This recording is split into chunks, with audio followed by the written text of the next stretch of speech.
In this story, I'll tell you about a steroid lover named Choi Yun-sung. This guy was obsessed with building muscle and getting stronger. He even turned his own room into a gym. And of course, he broke up with his girlfriend, so she wouldn't get in the way of his biceps growing. Long story short, he trained like a complete psycho. Even his friends couldn't stop him. Then an unknown goddess appeared, and by mistake she sent him into the depths of the abyss. The kid got lost among planets and galaxies, along with a huge number of terrifying creatures. Somehow he didn't die and even became stronger, while also killing more than a few dozen monsters along the way. In the end, after ordering an Uber, he returned home, where he now has to save the world from an alien invasion. This story will have absolutely everything: intense battles with monsters, fights against other hunters, hot girls who want to punish him, and even dudes from the ghetto. So sit back, get comfortable, and grab your popcorn. A little earlier, I mentioned hunters. Let me say right away that this is a new profession that appeared in the Age of the Abyss. Basically, monsters attacked humanity, and hunters became Earth's protectors. And people pay insane money for this, which means it's now the most desired profession in the world. Yun-sung was always a loser, but he never gave up on his goal. He even broke up with his girlfriend just to get stronger, and finally reach a high rank. Even though his friends constantly called him a psycho, they told him to live in the moment. But the kid never listened to anyone. At least he was chasing something, and he never refused dangerous raids. Yun-sung doesn't care about his current level. He's ready to do anything, as long as he becomes a legend. Usually that ends with a painful death. But somehow, he kept getting lucky. By the way, instead of becoming a wizard or a magic swordsman, Yun-sung chose to study martial arts. Back then, that was straight up cringe. Nobody would even think about wasting time on it. Our hero had watched way too many Bruce Lee movies, and decided he would follow the same path, even if he had to train at night. Honestly, he wasn't good at it at all, and it seemed like this was the end. But he didn't stop there. He kept training even in his sleep. Eventually, something happened that people call a miracle. A strange woman came to him in a dream, and then something important began. But definitely not what you were thinking. The goddess of the scales didn't come here to waste her time. Technically, she had already become a constellation long ago and gained great power in the universe. Now the dumbest idea in history had entered her head. She wants to turn Yun-sung into her avatar. He even thought he was dreaming all of this. But the goddess was extremely persistent. She thought she would have to convince him for a long time. But in the end, Yun-sung agreed in 1 second. That was when she realized she might have made a mistake, but it was already too late to back out of the deal. Now she'd better explain why she chose him specifically, and what kind of job Yun-sung is actually supposed to do. To explain that, they'll need some special effects. In a few years, a massive danger will fall upon Earth. Evil constellations will attack humanity, trying to take everything over. The hunters won't be able to defend the planet, and Yun-sung is the only chance to save it. From the outside, it all sounded like another prank, just not a funny one. For now, Yun-sung is still too raw, and he needs to be made stronger. And for that, they'll need brutal, inhuman training. The goddess almost peed herself from fear, because she knew any normal person would refuse this kind of nonsense. To become an avatar, he has to agree to this hell. For a second, an awkward silence filled the air. At that moment, the goddess was already preparing for failure. Her lips were trembling, and her heart was dancing like crazy. This contract is unfair and makes no sense. Other constellations offer much more comfortable terms. A human soul gets bound to a constellation. That comes with both advantages and disadvantages. You have to live under constant restrictions, but in return you receive tremendous strength and power. Admit it, that's not easy to refuse. At the same time, constellations are extremely impatient. For a good avatar, they're ready to rip each other's throats out. And that's a well-known fact among hunters.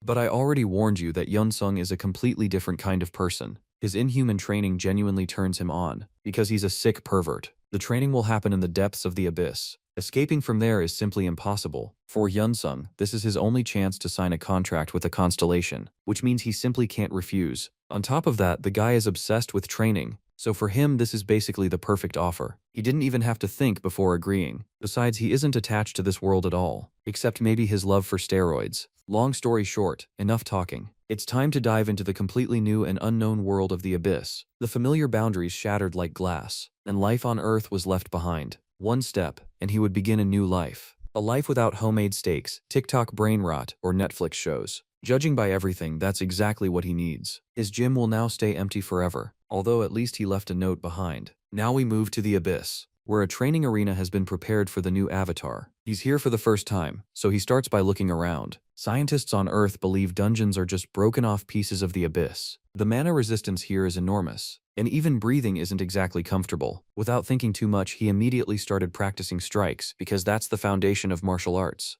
As for the goddess of the scales, she can see the future. Thanks to a vision, she understood that only Yun-sung could save Earth. But she can only see part of the future. which means her ability is far from perfect. She saw Yunsung training and killing monsters, and apparently that was enough for her. Now she's waiting for him to arrive at the training arena, and she has no idea that a threat is approaching. The goddess prepared plenty of interesting things for Yunsung, but none of that matters anymore. A magical storm is rushing toward him at insane speed. Any normal person would turn around and run, but our dumb hero thought it was part of the training. So from the very beginning, everything went completely off script. A magical storm is no joke. Even the strongest monsters can't survive inside it. No matter how hard it was, Yunsung kept trying to endure the pressure. He couldn't stay on his feet and turned out to be weaker than the force of nature. After that, his future was under serious threat. He only needed to take a few steps and reach the training arena. Even the goddess couldn't predict this kind of plot twist. She waited a long time for him to arrive and couldn't understand what had actually happened. A real panic started inside her temple. The goddess had done everything to make Yunsung feel at home. She bought him everything he was used to on Earth, and even came up with ways to entertain him. After all, he accepted horrible conditions, and she wanted to thank him somehow. Now all that's left is to send out her best warrior to search for him.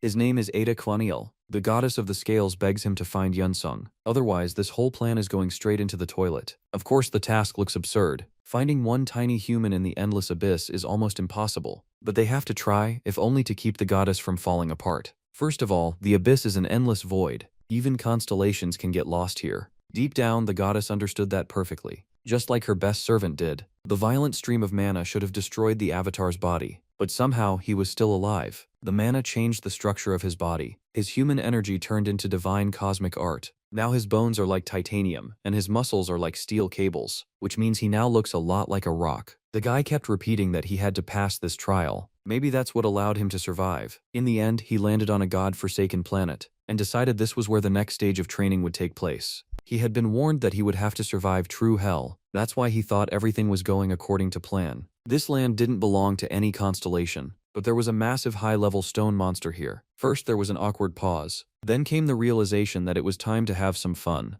Yunsung decided the thing in front of him was an opponent that needed to be destroyed. The guy rushed into the fight without a second thought, as if he had just seen another feminist standing in front of him. But his strike turned out to be pretty weak, and the monster didn't react at all. It even started laughing at the guy who hit like a girl. At this rate, he wasn't beating anyone. But as I said earlier, Yunsung is extremely stubborn and goal-driven. He'll repeat the same strikes again and again, like a disciplined monk. Let's rewind to when Yunsung first joined the Hunters. Back then, everyone mocked Eastern martial arts. Experienced fighters decided to mess with the young guy, and told him it was the greatest art in the world. He had always been a Bruce Lee fan, so he didn't think twice. Mana is the lifeblood of a wizard, while ki energy is the strength of a martial artist. Ki energy takes way too long to cultivate, which is why nobody chooses it. But Yunsung was always different, and he was even a little proud of that. He liked the old-school technique and decided this was his path. So to put it as simply as possible, martial arts are for disciplined people. You have to grind the same techniques for a long, painful time to reach insane progress. Ordinary people don't even have enough life for that. But I forgot to mention that time flows a little differently in the abyss. Here you don't have to rush, and you can train without fearing old age. In the end, the guy's skills slowly began to show themselves. It was like he merged with time and became an eternal glow of pure reason. In the end, his inner strength awakened. His skills reached a completely different level. The guy who had no talent turned into something like a superhero. And this didn't happen with a snap of his fingers, but through years of brutal work. For 100 years, he did the same thing over and over again. And finally, it produced a result even the stone monster couldn't ignore. Its protective armor was completely destroyed, and for the first time, Yunsung felt like he could reach the level of Yi Xiaowan. In other words, the hunter he admired as a child. This martial arts master from China had reached unbelievable greatness. He became a superstar and an idol for millions of kids. He didn't just reach a high rank, he kept going even after that. Li Xiaowan promised to become the strongest hunter in the world. By the way, over all these years, Yunsung had managed to befriend the stone monster. The creature already considered him its brother. Killing this stone snake doesn't feel right, which means it's time for them to become real friends. Besides, being alone would be way too boring. In the end, Yunsung named the monster Onyx, and they became inseparable friends. That lasted until a familiar silhouette appeared on the horizon. The magical storm had returned to our hero. He was already ready for a new training session, while Onyx started screaming and calling him insane.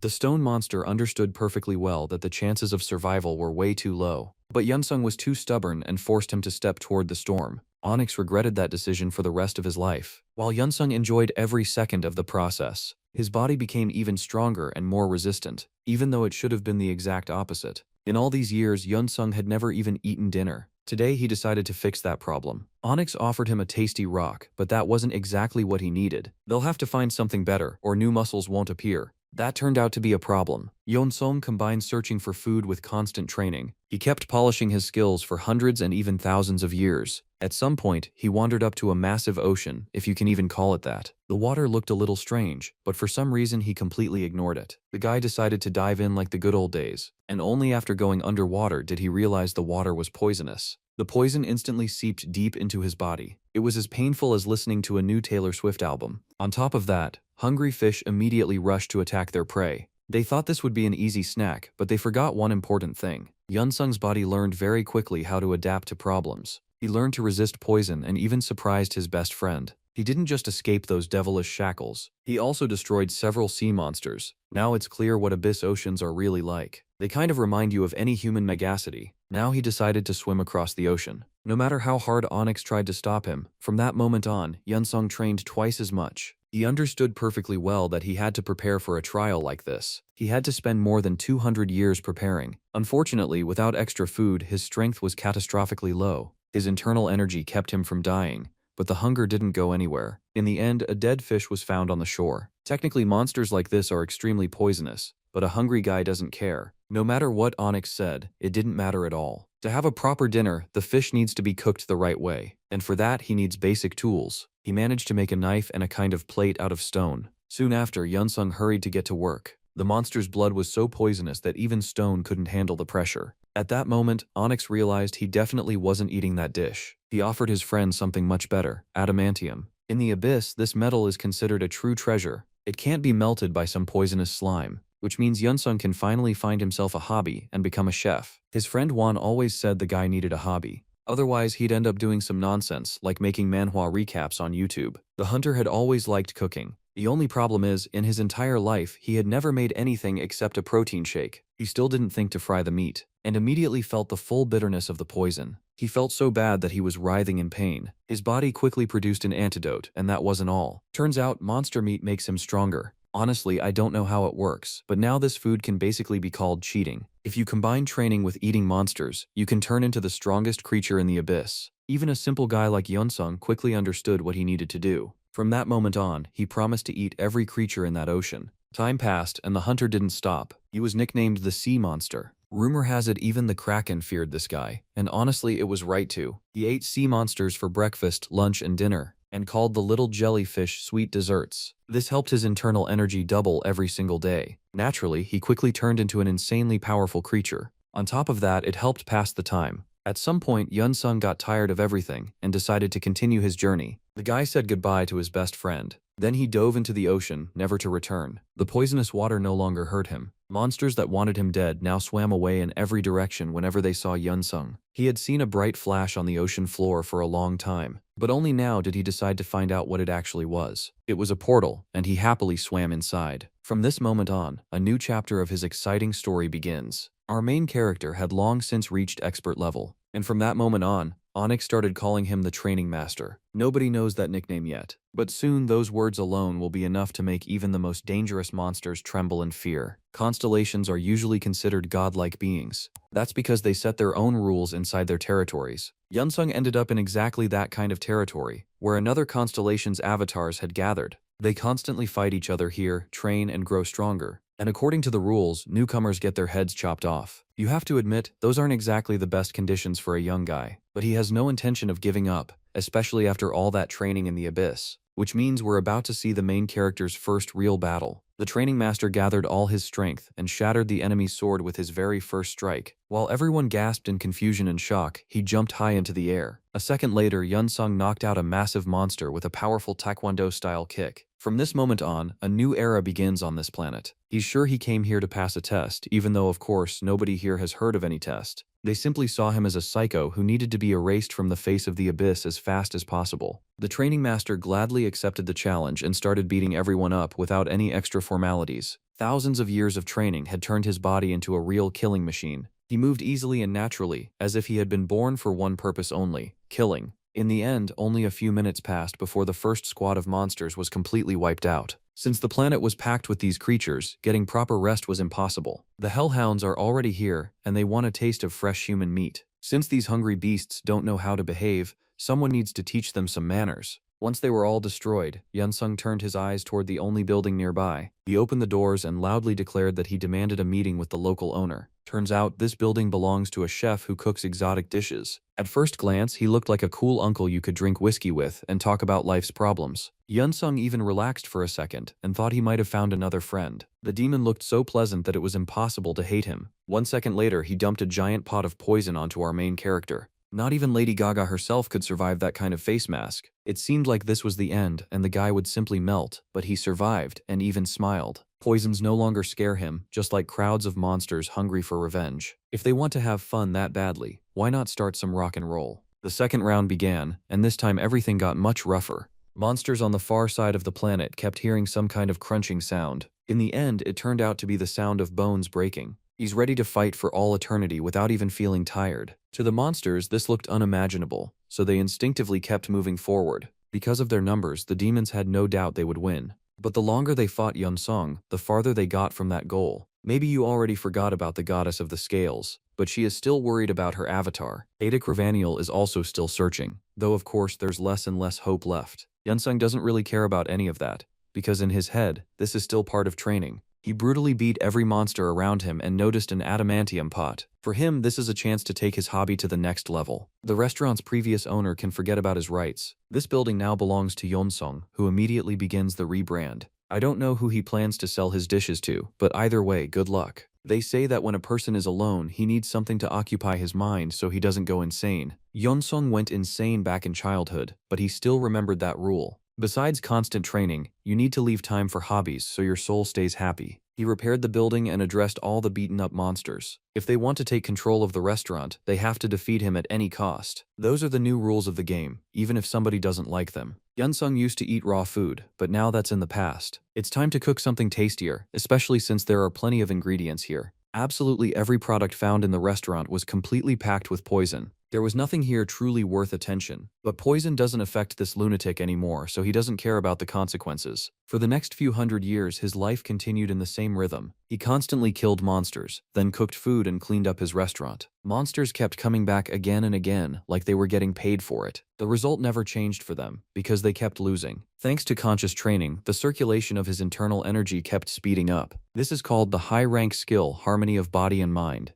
Without making it too boring, this skill basically lets you become stronger and faster. On Earth, people try to buy artifacts to get progress like that. And to find those artifacts, they have to go deep underground and risk their own skin. Yunsung's situation is a little different, and you could say he got lucky. He reached harmony of body and mind through constant training and victories. Unfortunately, this attracted unwanted attention from one of the main avatars of the local constellation. By that point, the training master had once again beaten everyone. He decided to take a short break from the chaos and sank into meditation. By then, the demons had already realized their strategy wasn't working. Yonsung also realized it was time to change something. Training like this no longer allowed him to progress. At that moment, the demons offered him adamantium and new ingredients for cooking. They realized that as long as he stayed inside the restaurant, they had no chance of winning, and they hoped that out in the open they would be able to tear this guy into tiny pieces. He understood their entire little plan perfectly, and that's exactly why he decided to go outside, put himself at a disadvantage, and finally speed up his progress. You can't progress inside a restaurant where everything is too comfortable. In short,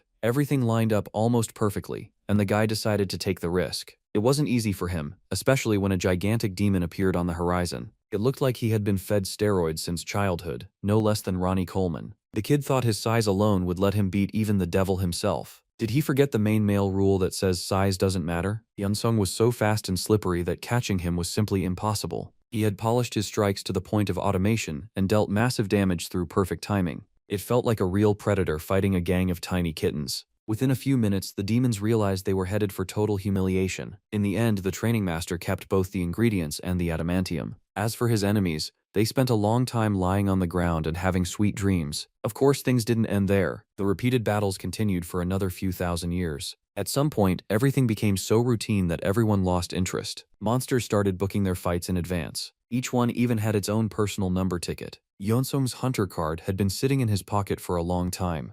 You have to send internal energy into the card so it can show your stats. Back when he lived on Earth, he couldn't even dream of something like that. And now the stats started appearing from just one touch. His rank is still weak right now, but he has an unbelievable number of different skills. For ordinary people, he is practically untouchable, and that's a huge compliment to all his long work. His skills went beyond every absolute rank, even compared to the best humans on planet Earth. There's not even any point listing the huge number of skills and techniques that appeared in his arsenal. The kid basically turned into the Terminator, all thanks to thousands of training sessions in the abyss. After all, we shouldn't forget the long road he has traveled. Yunsung never complained and never stopped, constantly trying to become even a little bit stronger. Now all those cool wizards who laughed at martial artists can confidently shut their mouths. Even the abyss itself resonates with his power and respects his skills. That means a human is now slowly turning into a constellation. Events like this should be celebrated by cooking something tasty that reminds him of home. Yunsung even decided to take a day off and not destroy anyone this time. He gathered all the beaten-up demons in his restaurant so he could feed them a delicious dish. After 1,000 years of constant fighting, it's impossible to hate each other the same way you did when you first met. On top of that, this guy cooked food so good that the demons lost their minds. They were even ready to endure humiliation just to taste those delicacies. Of course, every now and then, some idiots among them still wanted a little excitement. Yunsung always had a very short conversation with monsters who didn't know proper etiquette. One punch was enough, and nobody ruined the pleasant atmosphere anymore. That lasted exactly until the day another entity appeared on the planet. Yunsung, sitting in his own restaurant, sensed the smell of change. Some new demon he had never met before was approaching his restaurant. The guy decided to open the doors for him and invite him inside, hoping for a nice conversation. I don't know why he was that naive, because this new demon clearly didn't come to talk. His stats were completely hidden, which means he is very strong. The demon came to see the skills of the human who keeps beating everyone here with his own eyes. His red aura made it clear that he wasn't here to play childish games. That means a new stage of training has begun for the main character. It all started with a harmless plate of meat. By the way, the demon's name is Varigon, and judging by the look of it, he wasn't in a hurry to fight. He liked the meat and decided to give the chef a special gift. He managed to pull a huge piece of adamantium out of his pocket. At least I hope he pulled it out of his pocket. Varigon said he was the first avatar of the Lord of Blood and Battle. This constellation has taken an interest in Yunsung and wants to offer him cooperation. The demon had no doubt that even a strange guy wouldn't go against a full-fledged constellation. He was sure the partnership would begin immediately, without any hesitation. But the training master quickly refused, and from that moment on, everything went sideways. As if he didn't understand what was behind this offer or what consequences might be waiting for him. Then came the insults and threats, so basically the classics.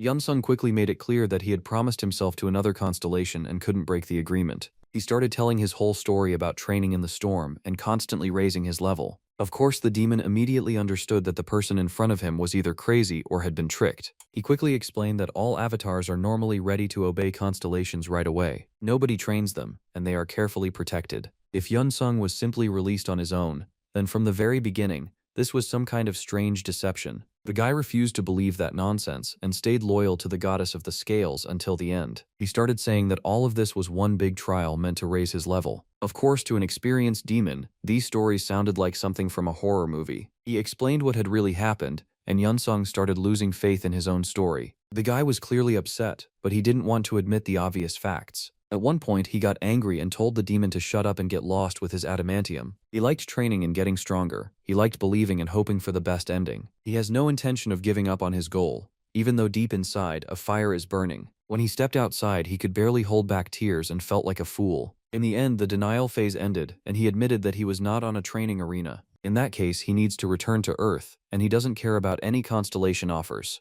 The Lord of Blood and Battle and his avatar were not happy with that scenario. They decided to destroy Yunsung for everything he had done on this planet. That's how a battle began that lasted several hours straight. First, the demon landed several crushing blows. Then he summoned a rain of lava that eats through everything in its path. At one point, it seemed like the training master really would be melted down. Varigon's loud laughter rang out because he was sure of his victory. In the abyss, this trial is called the blood baptism. This technique shows the difference between a demon and a human in all its glory. But Yunsung was never an ordinary human, and that became his biggest advantage. His body had learned to fight poison, which meant resistance to the lava rain was only a matter of time. The guy put up his defense and then started dodging every following drop of death. It was like a dance in the darkness, built on instinct and incredible martial arts technique. Of course, Varigon simply couldn't go home empty-handed and planned to go all the way. He didn't care about the guy's skills because he only wanted to complete his constellation's mission. From the outside, this battle looked like David fighting Goliath in ancient mythology. Yunsung wasn't planning to sit back on defense, but the demon's pressure was way too strong. He had to put up a guard and hope it would survive the next hit. That explosion could be compared to a nuclear warhead going off somewhere in the middle of the Pacific Ocean.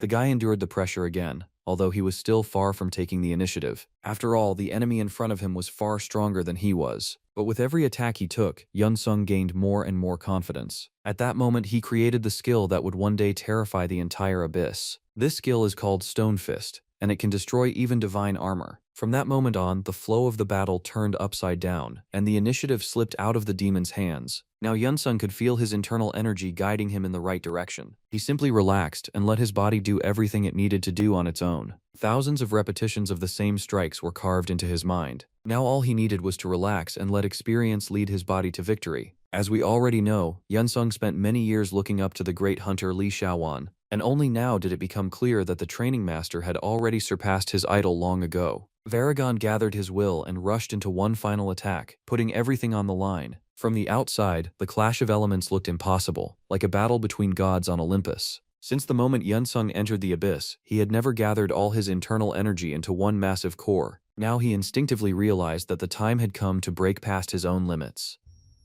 He threw a strike that hunters on Earth couldn't even dream of. Of course, the strongest avatar of an influential constellation wasn't ready for that. He couldn't just stand there and watch, so he tried everything to stop the training master. And only a few seconds later, it became obvious that the gap between their levels was simply catastrophic. Now Varagon was the tiny bug standing in front of a giant human. As soon as Yunsung emptied his internal energy, he stepped into a completely different level of mastery. The wall he had been facing no longer meant anything. Every limit of perfection disappeared, and something completely different was born inside him. Something fundamentally beyond human nature. The entire universe turned its eyes toward the man who had reached cosmic mastery. In that second, Yunsung reached perfect understanding of the highest rank skill known as key energy materialization. Of course, he himself didn't understand a damn thing, and was moving on autopilot. All he needed was to land the last, final strike that would put a thick period at the end of the sentence. In that second, the world resonance automatically intensified. Every constellation turned its gaze toward this guy, and chills ran down each of their backs. All of them were stunned that a human walking the path of martial arts had reached such heights. Completely drained, Varagon finally admitted defeat. Choking on his own blood, he could no longer continue this insane slaughter. All that remained was to lie there and watch his opponent rise above the world itself. Defeating the Bloodlord's avatar instantly elevated Yunsung's status throughout the abyss. No one would ever dare call him a pathetic human wasting his life on useless skills again. As a final act, Varagon decided to share a few sincere words. He warned that if other constellations offered avatar contracts, they should be rejected immediately.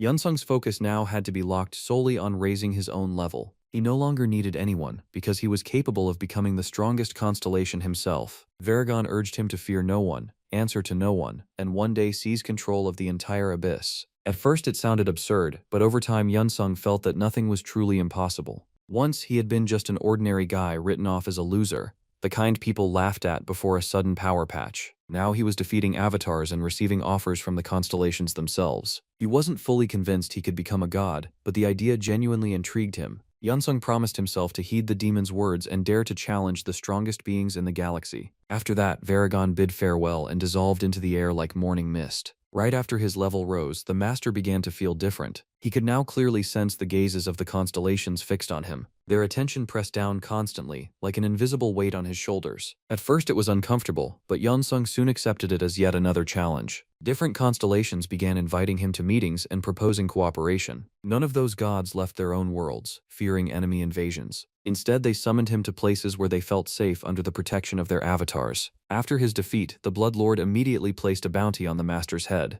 Demons from across the planet began converging, eager to fulfill their lord's will. Those fools never realized they could never reach his level. If they wanted another trip to the emergency ward, Yunsung was more than ready to provide the experience. As a new battle began, an old memory from Earth suddenly resurfaced. Back then, he and his friends had watched an interview with a hunter who had just become an avatar. Instead of celebrating, that hunter asked people not to envy his fate. According to him, being an avatar was far worse than it looked. It meant obeying orders and living by rules you never chose. At the time, Yunsung and his friends didn't understand and assumed the hunter had lost his mind. But after countless years, the master now saw everything from a completely different angle. He clearly understood that avatars never truly belong to themselves. Once given an order, they are forced to obey and have no right to refuse. Even knowing death awaits, they march forward stubbornly, like fans defending a doomed season of a show. After realizing all this, accepting the role of an avatar would be outright stupidity. If Sung had a chance to choose his own path and become a constellation, he had to take it. One of the constellations congratulated him on his victory and gifted him a piece of adamantium. Overflowing with excitement, the master vowed to do everything possible to one day become a constellation. Staying in this region no longer made sense. A new stage of progress was waiting ahead. Sung headed back to his favorite restaurant to retrieve the adamantium cauldron. He packed it together with his belongings and calmly prepared for another journey. Many constellations sent messages and even mocked him, but Sung didn't spare them a second of attention. He was more than happy to prove that even an ordinary human from Earth could rise into a constellation. While Sung fought and trained without end, the search for him never stopped for a single moment. In a god-forsaken galaxy where local monsters were dying of boredom, a flying angel named Ada Kwaniel appeared. He showed images of Sung, asking whether anyone had seen this human. The only responses he received were ridicule, insults, and outright cruel remarks. The angel wasn't used to such treatment, having always been considered an elite warrior of his constellation. Sensing hostility, he instinctively tightened his grip on his spear and prepared for combat. For more than 500,000 years, Ada Kwaniel had carried out every order of the goddess of scales. He had long grown accustomed to missions that bordered on the impossible. The angel never refused his duties and followed established rules without question. He beat monsters until they begged for mercy and apologized through tears. After that, he would calmly turn around and fly off, continuing his endless journey through the abyss. Long ago, he lost count of how many years he had spent searching. Avatars rarely left their territories, so many constellations grew interested in what was happening. For constellations trapped in their own worlds and bound by rigid laws, watching other constellations' avatars became a form of entertainment. They bombarded the angel with questions, trying to gauge how valuable an avatar the goddess of scales had lost. No one could understand why she had sent Ada Kwaniel on a mission that seemed doomed from the start. Meanwhile, Sung discovered an abandoned sector within the Bloodlord's territory. There were no annoying monsters here constantly interrupting his focus. Perfect training conditions granted rare moments of comfort and calm. Having reached the level of master, Sung pushed divine martial arts to a state where inner ki energy stopped being the core factor. Put simply, he had reached the peak of martial arts. Beyond this point was endgame territory for those who broke the system. Even so, Sung continued refining specific techniques that once helped him defeat Varagon. No one knew what exactly he was aiming for, or what goals drove him. Maybe he wanted to perfect his techniques, or maybe he simply enjoyed the process itself. Living at his own rhythm allowed the power of his very existence to keep growing. Soon he unlocked the title of Invincible Master of Training, pushing him closer to becoming a full-fledged constellation. He still didn't know how to achieve it, but the destination was now clear. After a few months, monsters eventually found his hideout and tried to start another fight. The outcome didn't change, except this time Sung beat them without even looking. He left behind nothing but broken bodies. To stop the constellations from pestering him, Sung decided to head toward the most distant worlds. Silence and peace ruled there, until the ground suddenly began to quake. Massive slabs of stone split apart, and a monster emerged from beneath the surface. Sung tensed instantly, sensing yet another battle approaching. The creature roared and prepared to strike, like a cornered cobra. Then the master's eyes widened in surprise. He had seen this monster before. Standing before him was Onyx, now even larger and more massive after all these years. They rushed into an embrace, reliving the days spent near the poisoned ocean. Onyx hadn't wasted time and had managed to build a full family. It felt like they would reunite, live together, and crush enemies side by side once again. Their joy didn't last long, as a savage roar of this world's boss echoed from the depths. Against that presence, Onyx and his children looked tiny and helpless.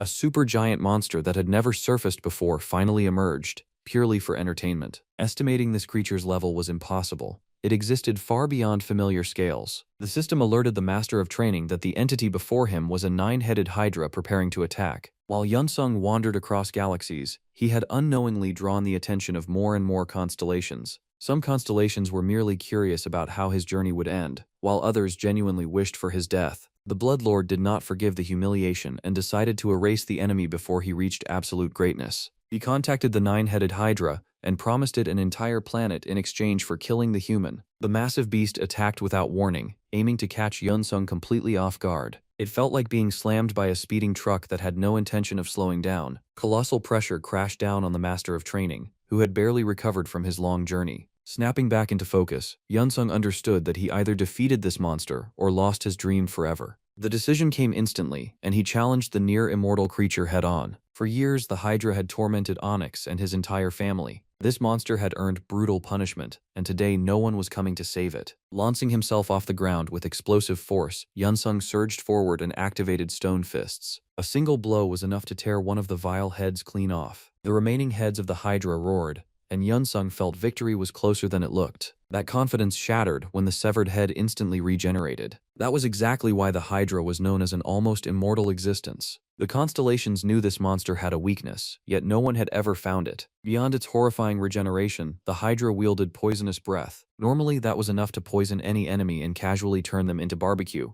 Content that gets a channel banned in under a minute. But a man who had lived on poison for years endured it without issue. After a brief pause, Yunsung ignited with energy and began tearing through the monster's heads without mercy. He had no clear plan in that moment, fighting purely on rage and conviction, proving his power demanded respect. He wasn't cornered, though. For a split second, doubt still flickered. Every strike cost the Hydra another head, yet victory remained distant. Strategy had to change, and defense could not be ignored. It became clear that the Hydra was far stronger than Varagon. Calmly blocking attacks was no longer an option. It was time to counter. Using speed, Yunsung slipped between poisonous assaults, constantly closing the distance. Time seemed to slow, and he began noticing things the Hydra's previous enemies never had. The monster suffered from poor endurance and couldn't sustain peak threat levels for long. Every burst of poison drained massive amounts of energy and demanded recovery time. The severing technique dealt additional damage, and the Hydra screamed even louder. Fighting a creature like this forced Yunsung to draw critical conclusions. He no longer felt like an ordinary human bound by fear and limits. Something greater awakened within him, what the Abyss calls Essence Force. This was the very power that allowed constellations to rule the Abyss. With it, they built kingdoms and bound avatars to their will. As long as a constellation possessed enough Essence Force, almost nothing was forbidden. When Yunsung touched this power, even the Hydra's attacks stopped bothering him. Breaking the monster's will was nearly impossible, and he realized it wasn't necessary. His true goal had always been self-growth and deepening his own power. He turned and shot away, rapidly creating distance and speed. Gathering enough energy within himself, Yunsung initiated cultivation. All that remained was to direct that energy at his enemy. It felt like an unavoidable blade, impossible to block. The Hydra was used to ignoring wounds, instantly regrowing lost heads. But when its body was struck by key energy, regeneration began to fail. In that moment, the monster received a death sentence with no appeal. Each new attack stripped away another head. And this couldn't go on forever. Sensing its own weakness, the beast tried to flee to a safe place. It was pure panic, exposing a shattered will and a broken spirit. All that remained was to finish off the wounded beast and spare it any further suffering. Reaching maximum speed, the master compressed all his power into a single point and unleashed the decisive strike. An explosion thundered out, loud enough to be heard across neighboring galaxies, with the same energy as a new Marvel trailer. Over the top, cinematic, and impossible to ignore. A blinding flash nearly took out Onyx and his entire family. When the dust finally settled, one thing was clear. Yunsung survived, even after severe poisoning. Any further progress in this fight no longer mattered. He had reached the absolute peak. With the monster no longer a problem, it was finally time to deal with food supplies. For years, Onyx had told his family about a deranged human obsessed with poisonous meat. He assumed Yunsung had long abandoned that habit, but that was naive even by Abyss standards. After several hours of non-stop butchering, all that remained of the Hydra was a cold skeleton. The meat was cut into clean, perfect portions, enough stock to last for years. After the battle, Onyx decided to thank his friend for saving him from the Hydra. He gifted an artifact known as the Necklace of Space.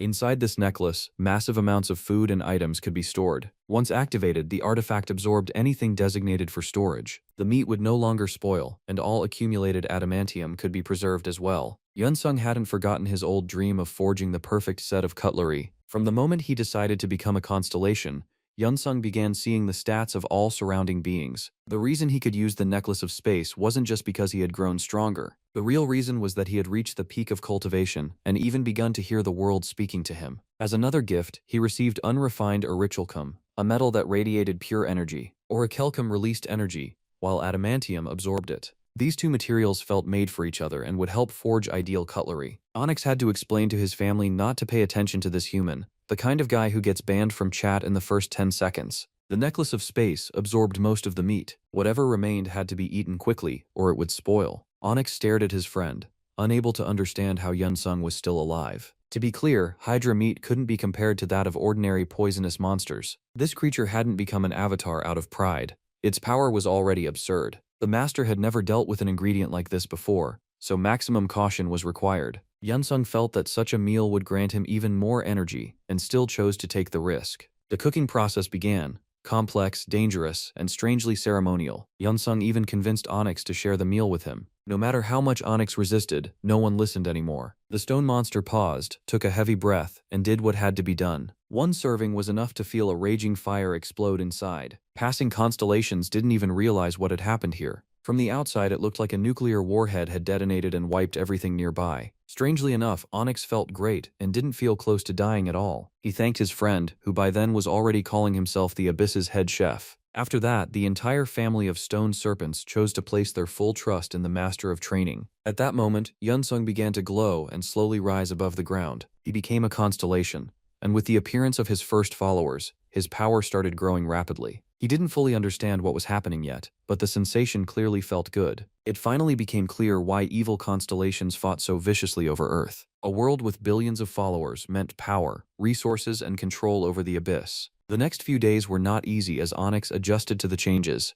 The stone serpent grew so massive that he now resembled an entire mountain. They were enjoying life, until Yunsung received an interesting offer from another constellation, yet another alliance of weaklings with no strength and no future. The Mistress of Wishes invited him for a visit, and Yunsung decided to accept the offer. Onyx warned that demons lived within the Mistress of Wishes domain, and that staying sharp there was mandatory. Honestly, Yunsung felt no nerves at all. After his recent battles, fear had stopped existing for him. He had already defeated the deadly Varagon and then clashed with the Hydra, a monster believed immortal for centuries. That was why he accepted the invitation with interest, especially since he wanted to learn more about the fate of his homeworld, Earth. If he truly planned to return home, interacting with other constellations was unavoidable anyway. Upon arriving on the planet of wishes, Yunsung immediately noticed the sheer number of demons. They looked nothing like the monsters he had fought before. These were calm, sometimes even friendly beings who respectfully addressed him as master. They invited him to follow them and meet the ruling constellation of this world in person.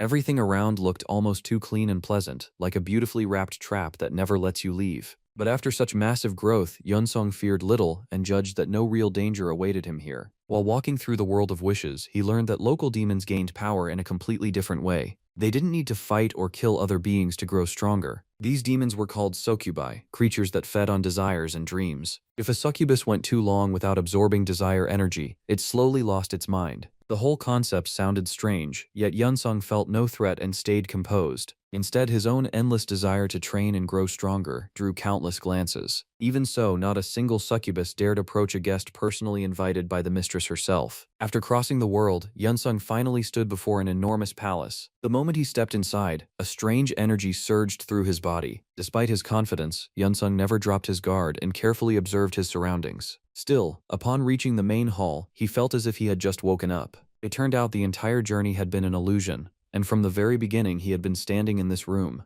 However, this wasn't a trap or an attempt on his life. It was here that he first saw the Mistress of Wishes, who looked like a small kindergarten-aged girl. During their exchange, she immediately realized that Yunsung was no longer an ordinary human. He had already become a constellation and could now speak on equal footing with the ancient beings of the Abyss. The Mistress of Wishes acted friendly and gladly answered all of his questions. She explained that she had invited Yunsung to propose joining a military alliance. Lately, the Abyss had grown unstable, and many constellations were forming alliances for safety. Endless wars drained even gods, and without reliable partners it was easy to lose territory. Yunsung still didn't have a planet of his own, as all his focus was on protecting Earth. He quickly realized that joining the alliance would help safeguard his homeworld. When war reached Earth, every possible defensive measure would be needed. On top of that, the Mistress of Wishes could help him return home, which mattered more than anything else right now. Yunsung made it clear that he was interested in cooperation and ready to join the alliance of weaker constellations. He had always liked supporting those below him, seeing it as genuine justice. The Mistress of Wishes could have kept him by her side forever, slowly feeding on his dreams. But she deliberately refused because an alliance was far more profitable. Besides, the Master of Training radiated a strange aura of desire, far removed from conquest or domination. His interests were limited to training,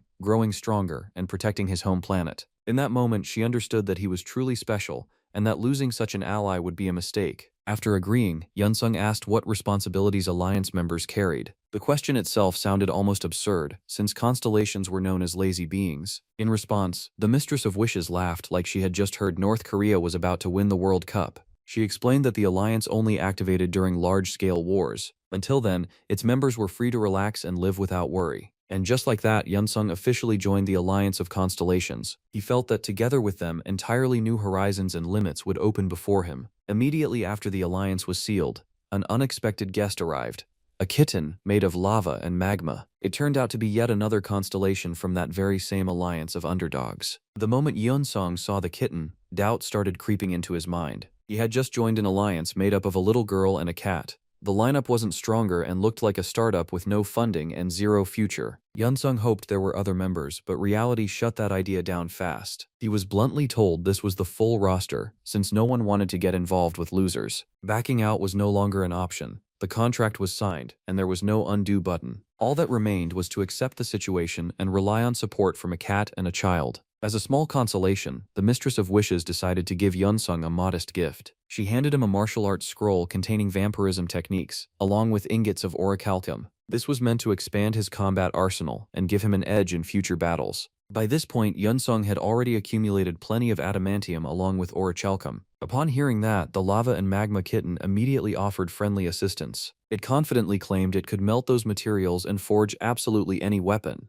An unbreakable adamantium shield and the strongest sword in the universe would have suited the invincible master of training perfectly. Instead, Yunsung asked for ordinary kitchen utensils. At first, the kitten thought it was a joke, but Yunsung looked dead serious. He explained that besides training, he wanted to cook proper meals to restore spent energy. After that, the kitten refused to continue talking to this lunatic and instantly returned to its territory. Everyone could now mind their own business until a military conflict broke out. The Mistress of Wishes explained that Yunsung could ask her anything, and she would always help. If he needed information about other constellations or the secrets of the abyss, all he had to do was ask. She also revealed that not all constellations gain divine power through progression. The Mistress of Wishes herself was born a constellation and never walked a path of brutal training. Most constellations inherited their power from their ancestors. In the abyss, cases where an ordinary being ascends to godhood are extremely rare. Yunsung was one of the rarest examples of such a path. That meant many would look down on him and even try to erase him. He would have to be ready for constant battles to defend his right to power. When he finally acknowledged himself as a constellation,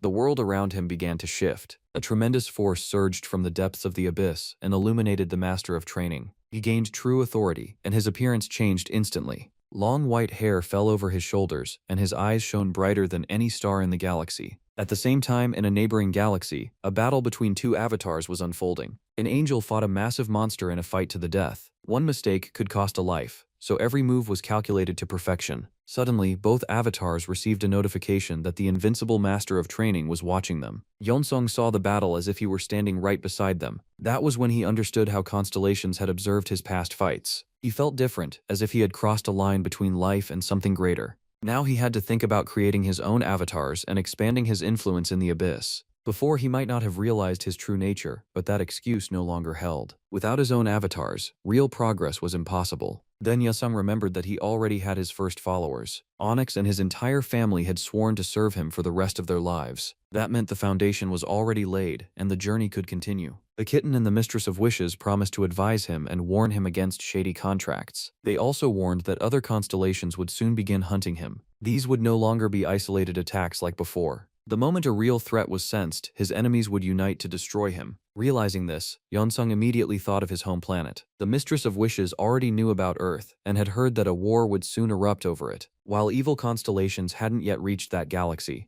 Yunsung still had time to prepare. For now, they were only observing humanity and evaluating its potential. Monsters had already begun appearing, offering hunters contracts. It resembled a clash of weaker constellations that had reached Earth first. But once the true titans arrived, everything would change. Yunsung had to return to Earth and protect the planet from their invasion. The Mistress of Wishes agreed to help chart a route, though Earth's exact coordinates were still unknown. Before the journey, the Master of Training decided to return to a familiar appearance. He cut his long hair and once again felt like the same guy with big dreams. It was time to say goodbye, even though the Alliance members would stay in touch. They wished Yunsung luck and genuinely hoped he would reach his goal no matter what. Before finally setting course for Earth, a few critical points still had to be clarified. Yunsung was strongly advised to hide the fact that he had become a constellation and avoid drawing attention on his home planet. If he made too much noise right away, other constellations would instantly issue challenges, and everything would end in a blood-soaked mess. Hostile beings would sense the threat and do everything possible to leave the master with zero chances. A far smarter move was to lie low and temporarily play the role of an ordinary hunter. That would allow him to quietly build up avatars, expand his power,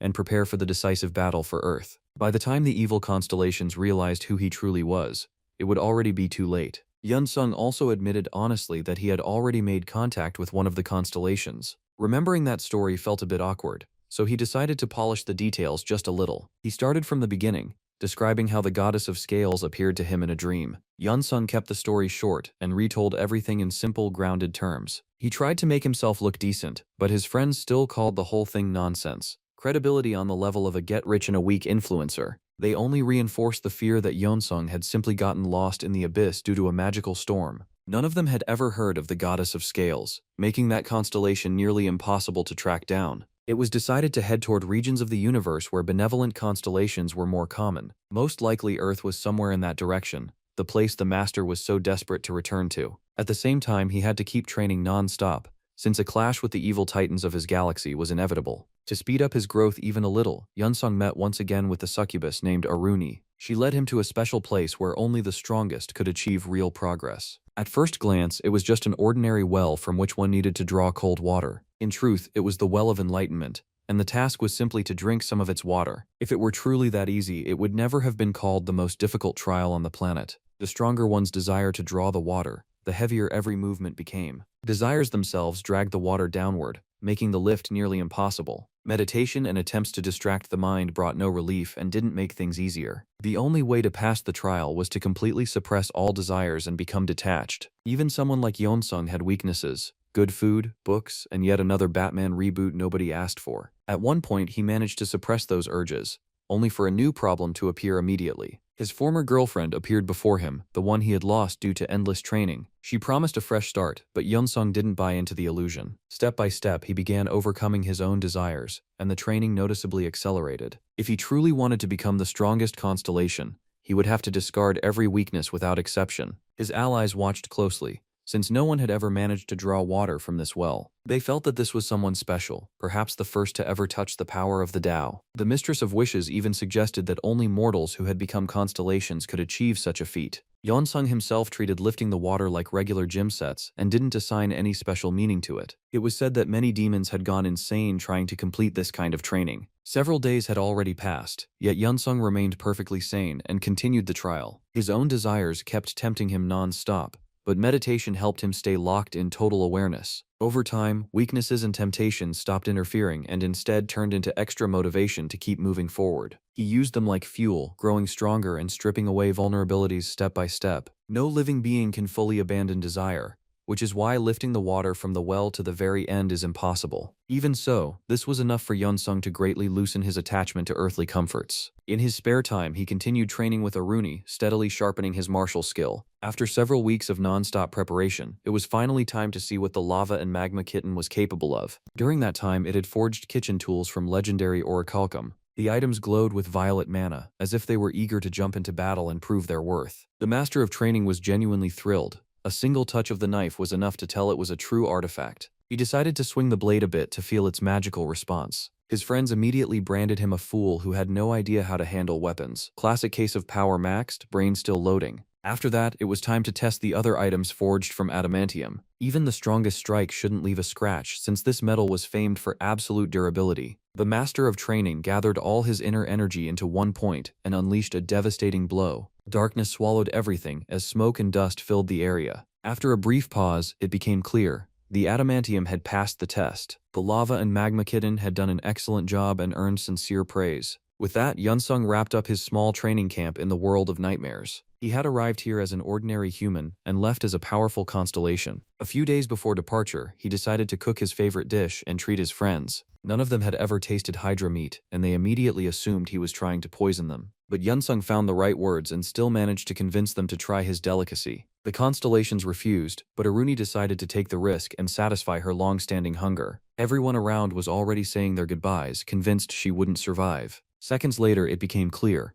Aruni had never eaten anything so delicious. She immediately called the others over and offered to share the delicacy. That was exactly why the local monsters didn't want to let the best chef in the abyss leave. They promised to remember his dishes and forever praise his culinary talent. Now a long journey awaited him, the search for his home planet, Earth. Along the way, constellations eager to test his strength were bound to appear. It was the perfect chance to keep preparing and grow even stronger. At that very moment, he was heading toward a distant galaxy where a planet shrouded in darkness and a grim aura awaited. Its ruler was known as the Herald of Plague and clearly wanted to turn the master into his slave. The Herald of Plague sent an avatar to negotiate with the wandering hunter. In his trademark calm arrogance, Yunsong made it clear that he considered himself the strongest among constellations. It sounded bold and provocative, and the response came as a flood of furious outrage. The constellations of the abyss were prepared for scenarios like this.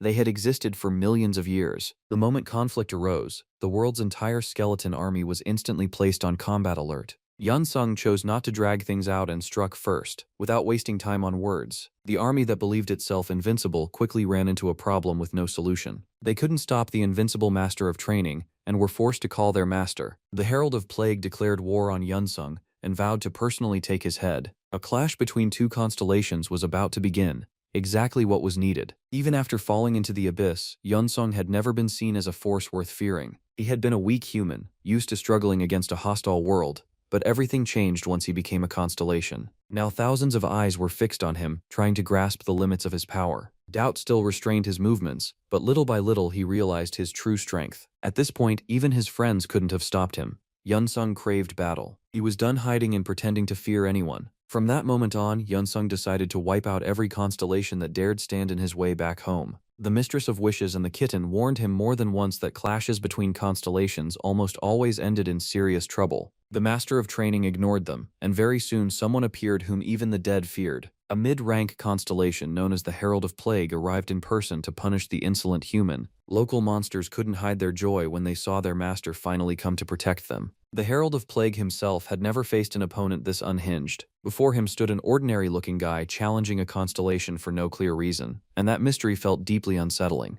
Normally, everyone in the abyss acted with extreme caution, afraid to make even a single wrong move. If a constellation didn't feel absolute confidence, it would never strike first. That was because every constellation feared losing its territory and followers. They preferred to hide on their home planets, staying in the safe zone and avoiding risk at all costs. But Yunsung had never cared about rules and chose to act the way his instincts demanded. Without ceremony or hesitation, he surged forward, aiming to deliver a crushing blow. The planet trembled from the impact, as if a massive tsunami had slammed into a defenseless continent. For the Master, this was a true constellation-level battle, one that could define his future. He knew that victory would grant him final confidence in his own invincibility. Compressing all his inner energy into a single point, Yunsung unleashed the strike that earned him the title of the Invincible Master. When the Herald of Plague felt the destructive vibration rip through his body, it was already too late to react. The massive monster screamed in agony, feeling its own vulnerability for the first time. Even the Alliance constellations had no idea how to comment on what they were seeing. It seemed they had been incredibly lucky to ally with a human whose power the entire abyss had underestimated.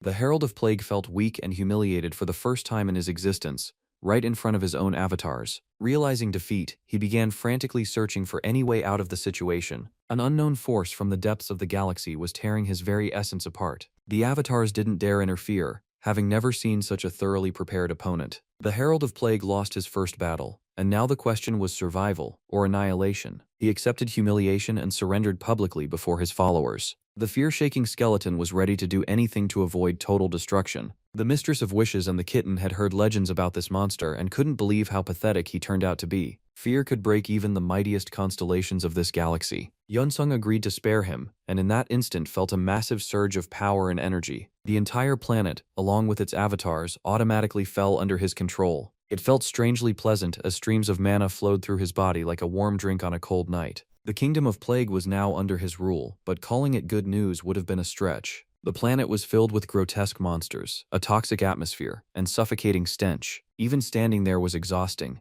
making the best option to leave this world as fast as possible. Earth was far too distant to waste time in this hellish place. Yunsung returned the planet to the Herald of Plague and said goodbye as if they were old acquaintances. Never before had a constellation acted so illogically. Everyone knew that in battles between constellations, both sides risked everything. The victor normally stripped the loser of all power to eliminate future threats. Erasing the enemy's existence entirely was standard practice. But Yunsung didn't care. He felt invincible and feared no stab in the back. As if nothing special had happened, he left the Kingdom of Plague and continued searching for Earth. From that point on, every new planet became a harsh trial. He had to constantly adapt to new monsters and clash with yet more constellations. A massive horned demon also believed it could easily subdue the arrogant human. A few hours later, Yunsung had completely erased it from existence. His fame spread rapidly through every corner of the abyss. In some worlds, within days, everyone already knew that the invincible master of training was approaching. At first, people openly mocked him and happily accepted every challenge he threw out. But after this guy erased several constellations in a row, attitudes shifted.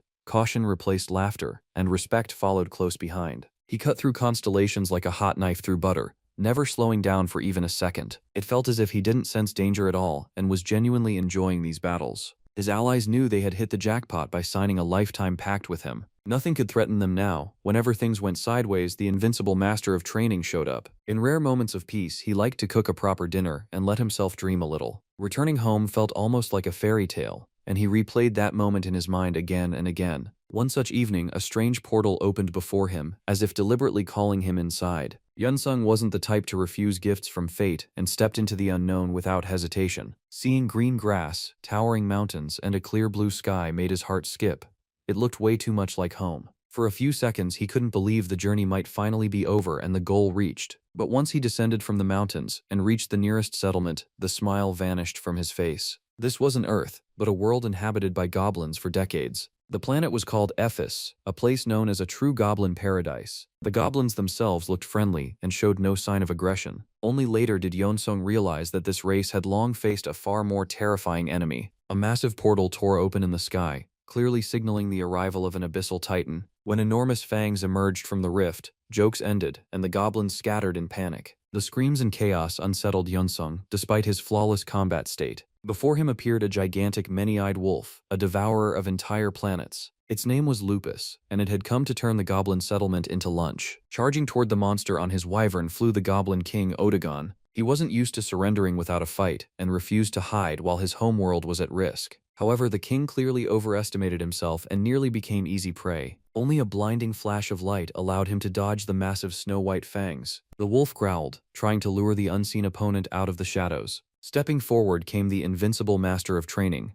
ready to accept yet another challenge. Yunsung instantly felt that this world resembled Earth too closely, and it hit him harder than expected. He couldn't stand by and watch kind goblins be slaughtered by a single predator, so he chose to intervene. Before striking, memories of all his past opponents flashed through his mind. Due to the lack of real battles, most abyssal constellations had an extremely low pain tolerance. They weren't used to true combat and broke apart at the first serious wounds. The wolf was destroyed with a single blow. Even the lava and magma kitten hadn't expected that outcome. Recent training had turned Yeonsung into a being capable of ignoring the very laws of the universe. He was about to leave this world, but the stunned goblins wouldn't let him go. They surrounded their savior, watching his every move without blinking. In the next moment, the Goblin King dropped to his knees and swore to serve him for life. The rest of the goblins followed suit, and the master's number of followers surged. The consciousness of the abyss responded instantly, flooding his body with power and boosting his stats. Yunsung felt his authority expand, his influence within the abyss becoming tangible. He rose to the rank of a mid-tier constellation,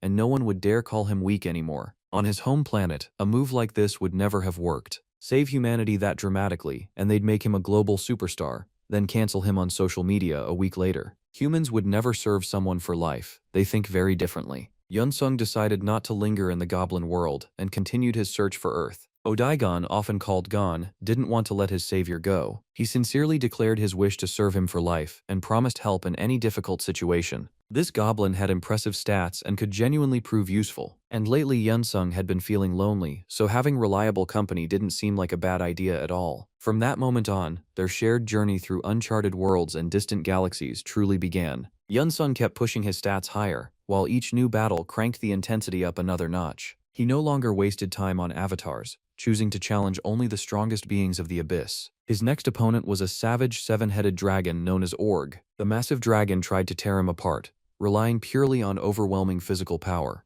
Yunsung slipped past every strike with ease, always staying one step ahead and reading the enemy's moves. At some point, he clearly felt someone watching him from the shadows. Instead of one opponent, another monster emerged out of nowhere, the planet devourer Volgan. The colossal bear joined forces with the dragon to stop the arrogant outsider who had entered their galaxy uninvited. Powerful monsters hate when someone interferes on their turf and disrupts the established order. Yunsung had to sweat for real, and at one moment his body was suddenly locked in total immobility. The cause was a web released by the Lord of the Spatial Cave, the Spider Adio. A guy who only wanted a bit of training suddenly found himself in a genuinely critical situation. The dragon, the bear, and the spider completely cut off all escape routes. But surrender was still not an option. Digging deep, Yunsung tore them apart one by one and stacked their corpses like trophies. His stats skyrocketed once again, and he could clearly feel the abyss acknowledging his power. After that, he decided to cook some quality meat to quickly restore the energy he had burned. Over the years spent in the abyss, he had become a true master of culinary delicacies made from dangerous ingredients.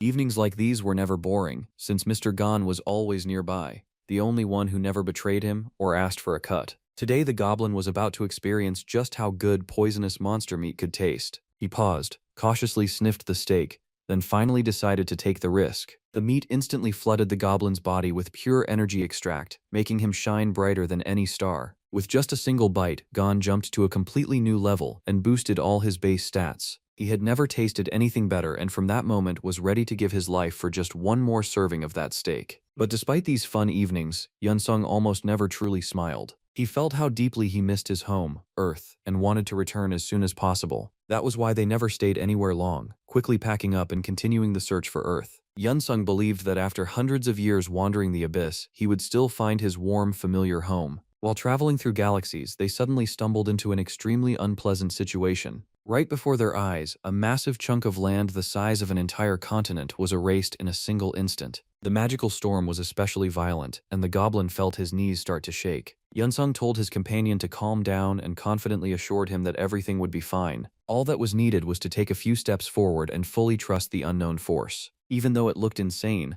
the master of training acted with such certainty that doubting him was impossible. A gigantic black portal opened before them, with not a single living soul around. As always, Yunsung loved quests like this and stepped inside without hesitation. Strangely enough, at that exact same moment, an identical portal appeared on his home planet, Earth. If such a dungeon isn't cleared in time, monsters break out, and humanity faces serious trouble. That's why special hunter squads are dispatched immediately to conduct emergency raids. Right now, a hunter team called Guns was heading toward the U.S. state of Texas. The team was led by Richard Parker, the son of an influential businessman who started his path not in dungeons but with a golden pass. They had long cooperated with local authorities, making the world just a bit safer. Ever since magic and monsters entered Earth, people had forgotten what a peaceful life looked like. Using monster cores, humanity created an eco-friendly energy source with magical potential. The new world challenged humanity, and step by step they adapted to the new rules of survival. Biology and many other sciences advanced rapidly, largely thanks to the pharmaceutical giant Parker Industries. Richard had long sought to surpass his father's achievements and prove his own worth. At the moment he was only a mid-rank hunter, but many predicted a great future for him. Together with his professional squad, they had arrived today to clear yet another dungeon. According to preliminary calculations, it was an ordinary low-level portal, not expected to cause any serious problems. If everything went according to plan, the perimeter would be cleared within a few hours, clean and painless. Richard knew this was easy money, another step closer to his long-cherished dream. He even brought a personal gear carrier along, so nothing would distract him during the monster cleanup. The confident squad entered the dungeon calmly, as if heading out for a casual walk on a warm beach. None of them had the slightest idea that real hell would break loose in just a few minutes. The moment the portal sealed shut, the dungeon erupted in crimson flashes, making the air vibrate with dread. It became obvious that a breach had occurred and the dungeon itself had shifted its rank. What was supposed to be low-tier content instantly turned into a survival run straight out of hell. There was no way to warn them anymore. All that remained was to hope someone would make it out alive. Meanwhile, Richard and his team had no clue the situation had spiraled out of control. They moved forward carefully, scanning their surroundings as the sharp smell of sulfur filled the air. Suddenly, one of the assistants screamed in panic, nearly calling out for his mom in terror. The reason was an army of the dead, long starved and slowly rising from the darkness. The association representative immediately rushed to report the incident to headquarters. He also demanded immediate contact with the Parker Foundation to warn them of unforeseen circumstances. Before the monsters fully engaged, the gun squad had already pushed deeper into the dungeon. This world was called the Illusion of Chaos, though everything happening here was painfully real. At first, silence ruled the area, allowing Richard and his team to scout without interference. They wandered among ancient ruins, like archaeologists exploring forgotten Egyptian tombs. It was crucial to remember that the dungeon had only two exits. The first was retreating through the portal. The second was killing the local boss. Since the portal vanished the moment they entered, only the boss fight remained, along with blind hope. If the monsters had stayed low level, this wouldn't have been a serious problem. But the dungeon had shifted ranks, and now the creatures were far stronger and far deadlier. At first, the hunters didn't panic, assuming the enemies were just ordinary undead. They had dealt with similar monsters before and never struggled much. Everything went wrong the moment the monsters stopped reacting to magical attacks. The undead didn't care at all. They felt no pain and kept advancing non-stop.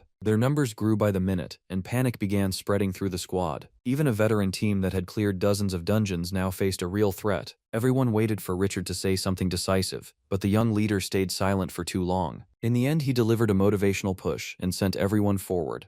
Confidence was there, a plan was not. Classic move. He believed an aggressive strategy would quickly crush the stinking undead. That turned out to be a fatal mistake, as the monsters kept multiplying by the minute. It soon became obvious that continuing the fight was pointless, and the squad began considering retreat. Meanwhile, several miles away from the epicenter, everything remained eerily calm. Suddenly, a strange abyssal energy activated a portal, from which two figures emerged. It was a goblin and the master of training, stepping in to accept a new challenge. They quickly surveyed the area and immediately realized other beings were nearby. The smell alone told the goblin everything. He had sensed it before. He activated his flight technique to scan the entire perimeter from above. Constellations can see the world through their avatar's eyes and fully control them. Thanks to this, Yunsung learned that something important lay within the nearby ruins. A bag of belongings rested there, clearly proving that humans had been here not long ago. The master's heart skipped a beat. This could be his chance to finally return home. All he had to do was find these people and save them from certain death. Yunsung realized there were far too many monsters around and began searching for a solution.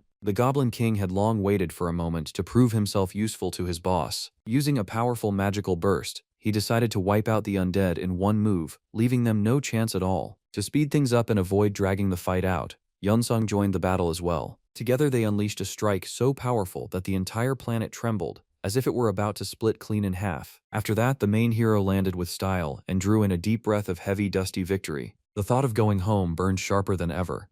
It was time to begin a completely new chapter of life. Still, after the first blast, some monsters remained alive, and the wounded creatures were finished off without hesitation. The moment Yunsung realized people from Earth had been here, nothing could stop him anymore. He tore through endless hordes of monsters, obsessively searching for any sign of survivors. Gon tried to negotiate with the local goblins, but they didn't understand him at all and only retreated in fear. To avoid scaring potential allies, Yunsung asked his friend to take on a human form. It turned out Gon could do exactly that and look completely different from before. The handsome and charismatic Goblin King now resembled a Disney-style prince stepped straight out of a fairy tale. Without bragging, he casually admitted that among goblins he had always been considered exceptionally good-looking. Yunsung was advised to do the same and return to his old appearance before heading home. He changed almost instantly and immediately focused on the main cave of this world. That was where the densest mass of monsters had gathered, desperately calling out to their true master. This boss was known as Tarun, the King of Ghouls, a creature stitched together from thousands of corpses, massive enough to terrify even veteran, fearless hunters. To open a portal to Earth, this monster had to be destroyed at any cost. Meanwhile, in a nearby cave, the humans were slowly saying goodbye to life. Supplies were running dry, and no one dared to step outside anymore. No one moved. The hunters silently lowered their eyes and checked their gear, which was clearly not enough. All that remained was to wait for help, though deep down everyone knew no one was coming. If the porter had been even a little faster, the team would still have far more food. The last battle had been so intense that a single wrong step could have cost the entire group their lives. They managed to find shelter just in time and completely cut themselves off from the outside world. The place resembled ancient Egyptian pyramids, where pharaohs were once laid to rest. Monster attacks could be survived here, but without food, survival itself was still in doubt. The Guns team spent a full month trapped in these nightmarish conditions. They grew used to the darkness, and hope slowly began to fade from their hearts. Sooner or later, internal conflict was bound to erupt. Opinions split, and heated arguments broke out among the team members. One half insisted on waiting for reinforcements and believing in outside help. The other half believed they had to go out and try to clear the dungeon themselves. The captain's authority had nearly vanished, and formal ranks no longer mattered. In these conditions, everyone was equal, and no one wanted to obey. Richard snapped and decided to prove that it was far too early to write him off. He activated his magical aura, ready to crush anyone who dared challenge him. One of his closest teammates reminded him that constant fighting would only drain their strength faster. There was no point blaming each other. All of them were responsible for ending up here. No one had known the dungeon's true danger, or they never would have entered. All that remained was either to hope for a miracle, or to face death with dignity. Just as the tension eased slightly, a massive impact shattered the stone walls. A flash of light flooded the cave, and with a single touch the being destroyed their prison. It was an ordinary-looking man who calmly assured them there was nothing left to fear. Another guy appeared behind him, and together they looked like straight-up DC movie superheroes. Even Richard, who was used to seeing himself as the team's main star, stared at them like gods. The other hunters couldn't hold back their emotions, jumping with joy and tears in their eyes. One of the most experienced hunters sharply ordered everyone to get a grip and prepare for the next fight. He knew the outside was still crawling with undead and that the worst wasn't over yet. The old man had to be calmed down and told that the situation was now completely under control. Yunsung honestly explained that he had arrived through the abyss and together with his friend had fully cleared the perimeter. For people from planet Earth,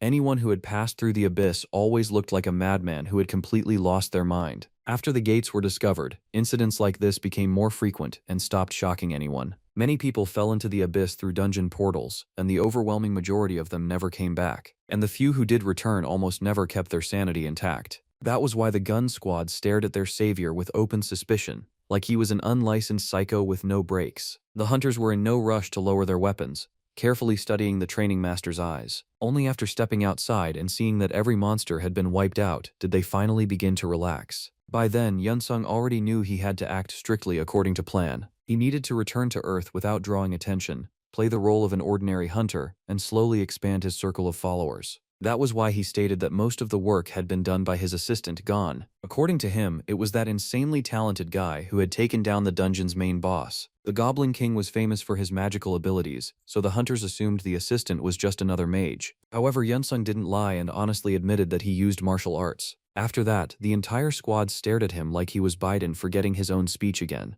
It was the first time in their lives they had ever seen someone use martial arts inside a dungeon. While Yunsung was refining his skills in the abyss, more than 30 years had already passed on Earth. Before this, only one person had managed to spend 28 years in the abyss, and now that man was locked in a psychiatric clinic. It suddenly became clear why they were looking at him that way.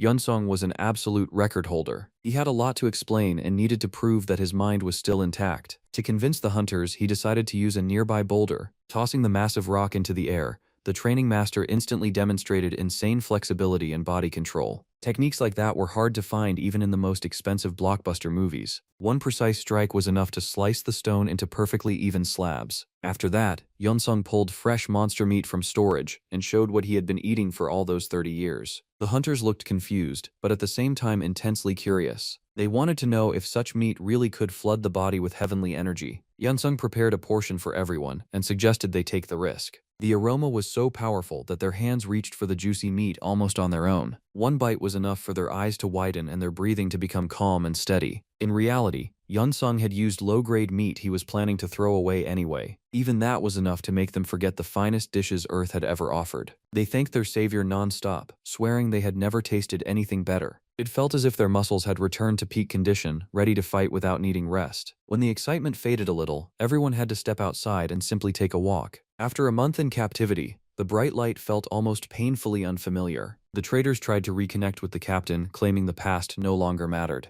Richard made it clear he remembered everything and would never again work with people who tried to stab him in the back. After that, he sped up and walked away, leaving most of the team behind. Those who remained felt abandoned, but a new opportunity immediately appeared before them. They looked at the Disney-style prince and were ready to trust him more than followers trust any info guru scammer. His magic and sheer power level made it obvious that he was a top-tier hunter. The traders asked to join his team and swore loyalty to the very end. Gon didn't know how to react, since he himself already served another constellation. The people hoped he would lead them to rewards and help clear the most dangerous dungeons. Yunsung watched the scene with distrust, worried it could interfere with his plans. He didn't understand why these people wouldn't approach him directly, and instead looked at him from a distance. The reason was simple. On Earth, martial artists had long since lost all respect. It hadn't always been like this. Once, a great master named Li Shaoan was constantly on TV and held up as a role model for the youth. Because of his absence, the training master had missed all the most interesting changes. Yunsung had fallen into the abyss in 2009, right when the rise of martial arts academies was beginning in China. Everyone was convinced the age of martial arts was slowly being reborn, especially since students were taught by a living legend known as Master Li. Everything went perfectly until shocking news broke about rank manipulation. Put simply, Master Li had artificially boosted his rank, basically like a blogger flexing a bot verification badge. In reality, he had always been a mid-tier fighter, and once the truth surfaced, inspections began worldwide. It soon turned out that a massive number of martial arts masters had been pulling the same trick for years. For Yunsung, this hit hard, because he had looked up to his idol for so long, only to realize it was all fake. After that, training halls emptied, tournaments shut down, and the word master increasingly sounded like a joke. Reality was brutal, but it had to be accepted and endured. Maybe one day his own example would change people's views, but that road was still painfully long. To distract himself from heavy thoughts, Yunsung decided to talk about constellations instead. The goddess of scales had foretold a massive battle for Earth, and according to her it should have already begun. It was in the same year the rank manipulation scandal erupted that the day came which changed everything. At first everything seemed normal, but then a colossal portal opened right in the heart of Seoul. Panic spread as people struggled to understand how to react. Hunters were immediately dispatched, but the situation turned out far more serious than expected. This was no ordinary dungeon with mid-level monsters, but a portal releasing intelligent beings. A well-organized army began systematically wiping out humanity. The monsters moved with precision and coordination, like they had rehearsed the invasion for years. It was obvious their goal was to enslave the planet and turn surviving humans into followers. Yunsung demanded details, needing to know how it all ended. Battles raged worldwide, cities burned, and casualty lists updated faster than the news. Humanity endured, but the price was so high that no one dared call it a victory. That battle was etched into history forever. Accepting it wasn't easy, because everything he had been preparing for was already over. Yunsung had been racing home to save Earth, only to learn it had already been defended without him. A brutal question surfaced in his mind: why he had trained for hundreds of thousands of years, breaking his body to the brink. His friends tried to calm him, explaining that things weren't that simple. Most likely, it had only been a probing strike, a test of the planet's strength. If the constellations truly wanted Earth, they wouldn't have stopped halfway. With all due respect to humanity, to real titans, ordinary hunters were nothing more than ants. Something resembling a fragile truce formed between humans and monsters. People believed they had stopped the invasion by their own strength and earned their enemies' respect. Perhaps benevolent constellations had stepped in to protect Earth, but it was far more likely that a true war between good and evil constellations was approaching. For now, they were simply stockpiling power before the final battle for the planet. A temporary compromise had been reached, but such a truce could never last forever. Yunsung clenched his fist, realizing that stopping now would make all those years meaningless. Massive changes lay ahead, and he needed to build an army of followers as fast as possible. Earth would only be truly safe once he had his own army of avatars. Sooner or later, the truce would collapse and war between constellations would ignite. Planet Earth would become the battlefield, and that's when things would get truly wild. Yunsung drifted into thought, only to be snapped back by a powerful magical explosion. Reality demanded his attention, forcing him to live in the here and now. Meanwhile, Gon was steadily winning over other hunters with his abilities. He needed to be careful since that kind of attention could easily turn dangerous. For now, Earth was relatively calm, largely thanks to new rules imposed on hunters. Governments across the world banned contracts with evil constellations. The goal was to ensure that in a critical moment, hunters would stay on humanity's side. The First War had dealt devastating damage, and many hunters were now relocating to other countries. America aggressively funded elite fighters, unlike Korea, where heroes were mostly loved on posters. If Yunsung truly wanted to keep evolving and growing stronger, sooner or later he would have to consider changing both his citizenship and his environment. For now, though, he had absorbed far too much new information and wasn't ready to make any decisions. Instead, he activated a new skill known as the Eye of Sauron. This technique allowed him to look at other hunters and read their key attributes without any devices. The skill was available to all constellations and was commonly used to scout potential avatars. Studying Richard Parker, Yunsung noted impressive strength and excellent agility, while intelligence still hovered around the mid-range. He realized that further developing the skill would let him see far more hidden parameters and weak points.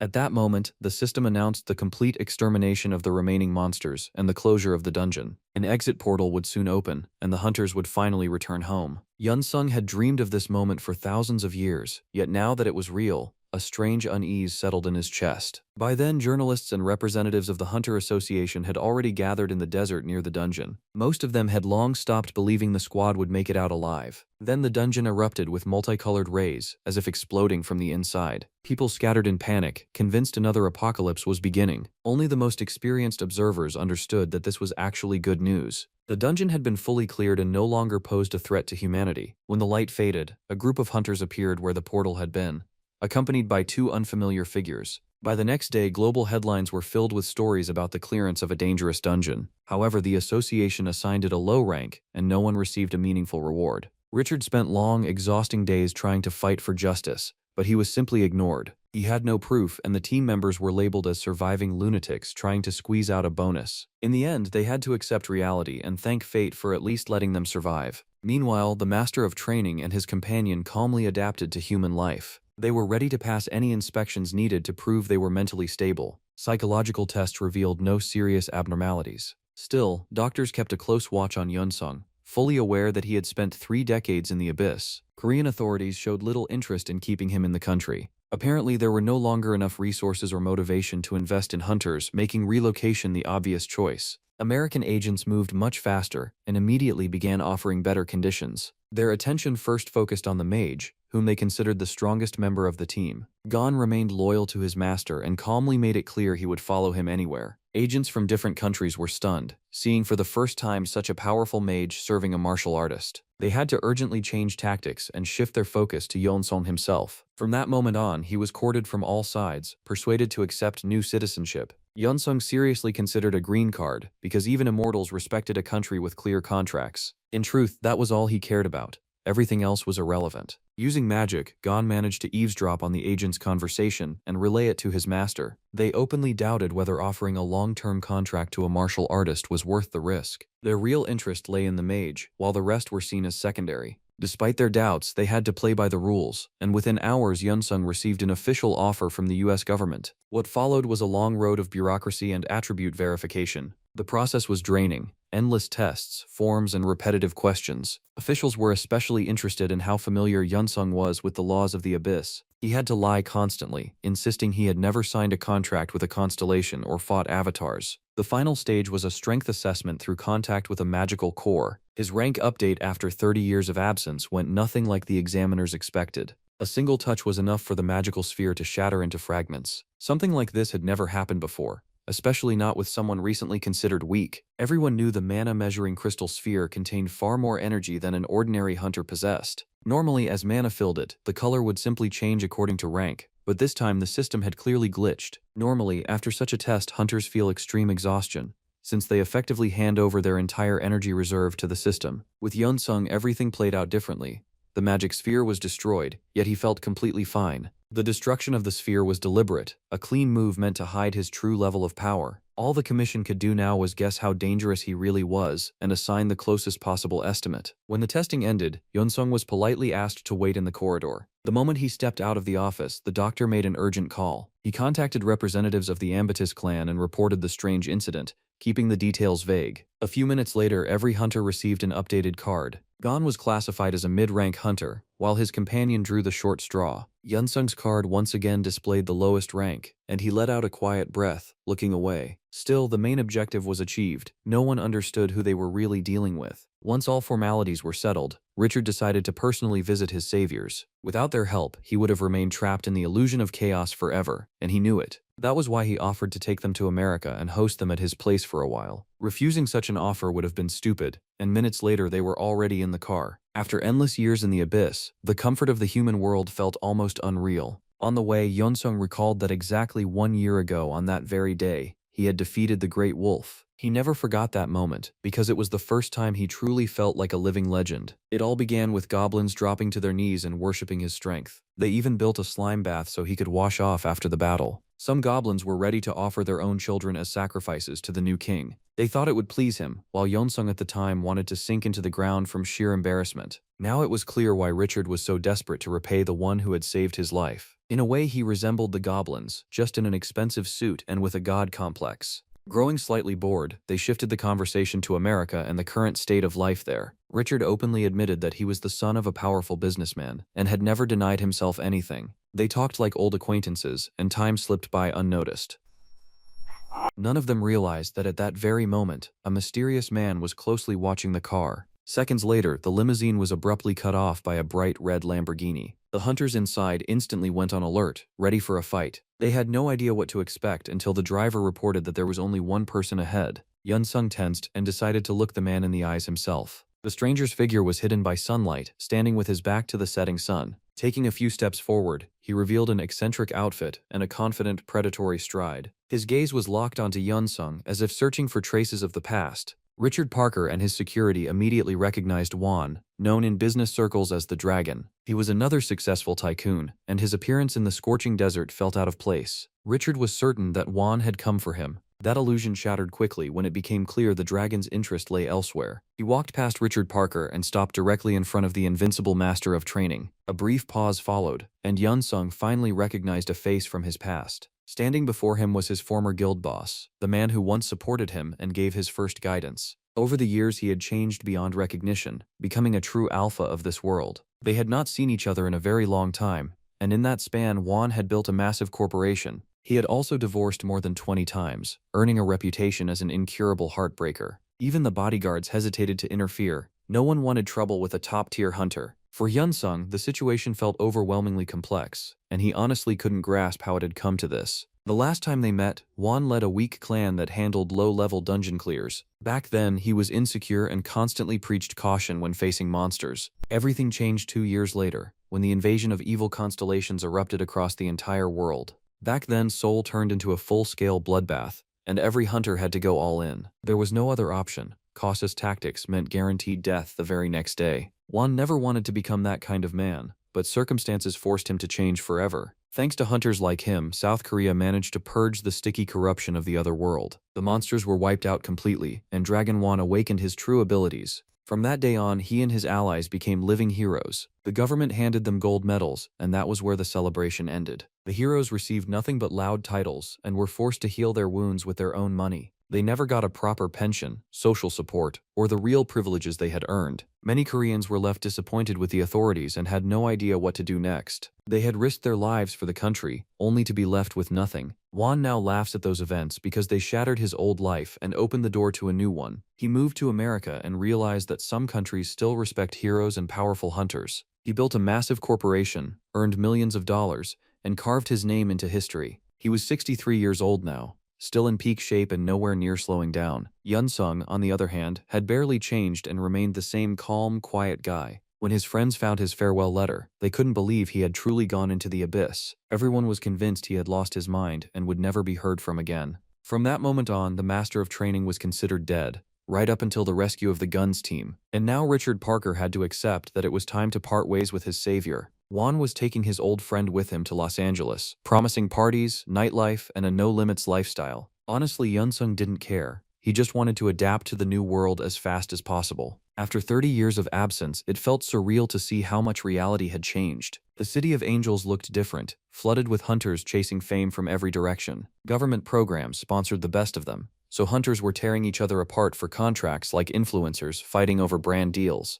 From that moment on, the city was considered a paradise for heroes, even though most never landed the dream contract. When Yun-sung saw the Dragon Industry headquarters, he couldn't take his eyes off that architectural monster. It felt like a structure that shouldn't exist at all, and the massive line at the entrance was even more shocking. Juan explained that hunters lined up there every single day, hoping to enter his guild. They were ready to accept any condition just to show off their stats. The dragon was clearly hiding something, or simply didn't want to talk too much in Richard Parker's presence. He had changed drastically, becoming the complete opposite of who he once was. Juan picked up new lovers daily, and once, out of pure boredom, bought an entire family of pandas from a Chinese zoo. With a snap of his fingers, his staff appeared out of nowhere. They called Juan their voice and behaved as if a true king stood before them. The boss ordered the best tutors to be brought in immediately so his friend back from hell could learn everything he had missed. It became clear that instead of a training hall, Yun-sung was about to face a phase of intense education. Meanwhile, Richard Parker had to head back home. He felt slighted, even though he pretended not to care. Deep down, Richard wished he had been invited to Dragon Industry and given a shot at true independence.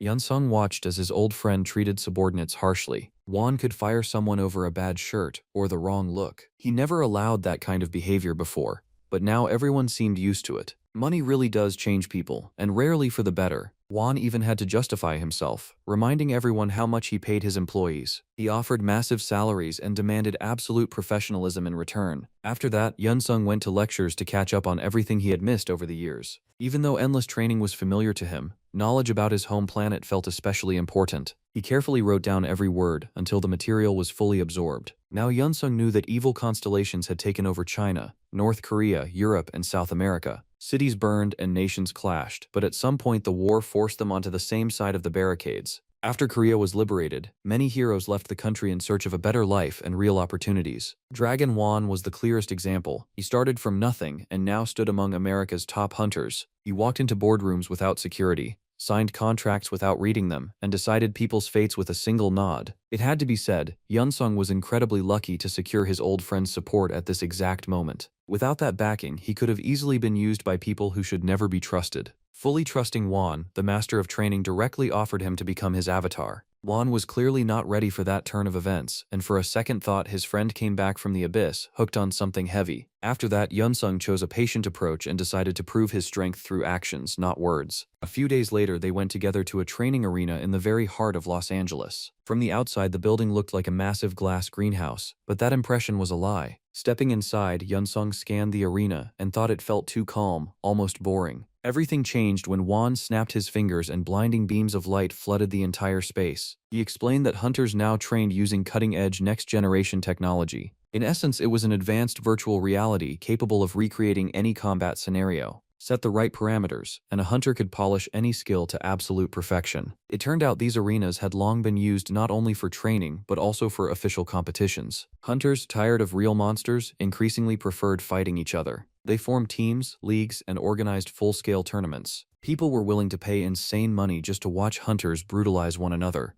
Content for the same crowd that binges trash streams. On top of PvP, the Six-Star League offered battles against top-tier virtual monsters. This industry generated massive profits and kept drawing more attention to the hunter profession. The US government actively sponsored the league, betting on the younger generation. They understood perfectly that sooner or later, another monster war would erupt, and an army would be needed. Wan tried to spark his friend's interest and suggested he compete in these events. If Yunsung truly wanted to announce himself and show the world his skills, there was no better stage. The entire country would watch his fights, and victory would earn him thousands of fans. For someone aiming to expand an army of followers, this was almost the perfect setup. No one could predict when the evil constellations would start the war, so preparation had to begin now. On top of that, Wan made it clear that these performances paid absurdly well. People around the world quit their jobs just for a shot at landing a massive paycheck. For someone who dreamed of becoming a martial arts master, this reality sounded bitter. Hunters used to fight for ideals, now they fought for contracts and sponsors. Basically the NBA with monsters. That meant accepting the rules of the game and showing what he had learned in the abyss. The master of training immediately asked to raise the simulation difficulty to maximum and let him warm up. Wan looked at him like he was insane and even tried to talk him out of it. He warned that a low-rank hunter wouldn't survive the pressure of these systems. Yunsung had to explain that he was no longer just some gym guy. He had survived every stage of the abyss and forged himself into a constellation with his own hands. At first, the dragon didn't believe a single word and seriously considered calling an ambulance. But then he decided to verify everything personally and agreed to fight. If Yunsung was really that good, now was his chance to prove it. Wan had held the highest rank for over 35 years and hadn't lost a single battle. They clashed as if they had nothing to lose and had never been friends at all. That was when Yunsung first encountered artifacts embedded as tattoos. Apparently this tech had long become mainstream among top-tier hunters. Activate the tattoo, and magical missiles instantly entered the fight. For Yunsung it was an interesting experience, but he had no intention of slowing down. His gaze stayed cold and focused, as if he were still deep in the abyss. He chose not to spread his energy and began compressing all his power into a single point. Mere moments later, a magical beam tore through the air toward the dragon, aiming to punch straight through his legendary defense. It was worth remembering that Wan had become the very first UHC champion several years ago. Even back then, he understood one thing clearly.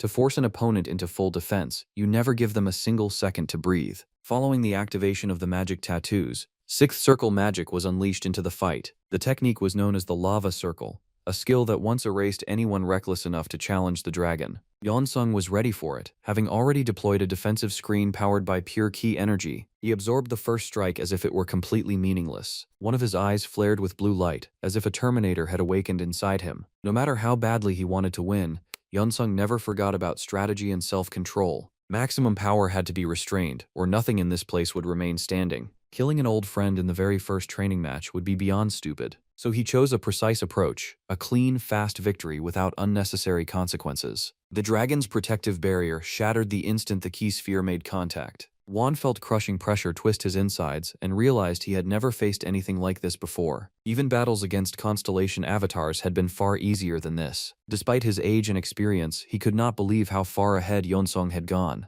He had to admit his mistake and mentally take back every doubt. Even if Juan never said it out loud, inside he felt like he had been beaten down like a helpless kitten. It was hard to accept that a man who vanished into the abyss had reached the peak of martial arts. Now Juan had no doubts. A true constellation stood before him. It was time to understand what Yunsung actually wanted, and how they would move forward. The master of training made it clear right away that he hadn't returned to Earth for fame, but for support. He warned that the truce between constellations was a temporary illusion, and wouldn't last long. New Abyss Titans could appear at any moment to seize a world with billions of followers. The ceasefire was nothing but smoke and mirrors, a way to lull humanity into complacency. Yunsung stated that he had no intention of drawing attention to himself and wanted to remain just a hunter. At the same time, he needed to steadily grow his number of followers, or Earth would be doomed. Juan was ready to join his team immediately, but Yunsung hadn't even asked. He didn't want to put his friend at risk and preferred to search for other avatars instead. Juan disagreed with that decision and offered an alternative. He was willing to invest money, influence, and connections to help Yunsung reach his goal. To solidify their trust, they had to formalize a contract with the constellation. Juan wasn't required to fight personally, but from that day on he had to do everything possible to strengthen the master of training. After the battle, they took a short break and headed to the nearest coffee shop.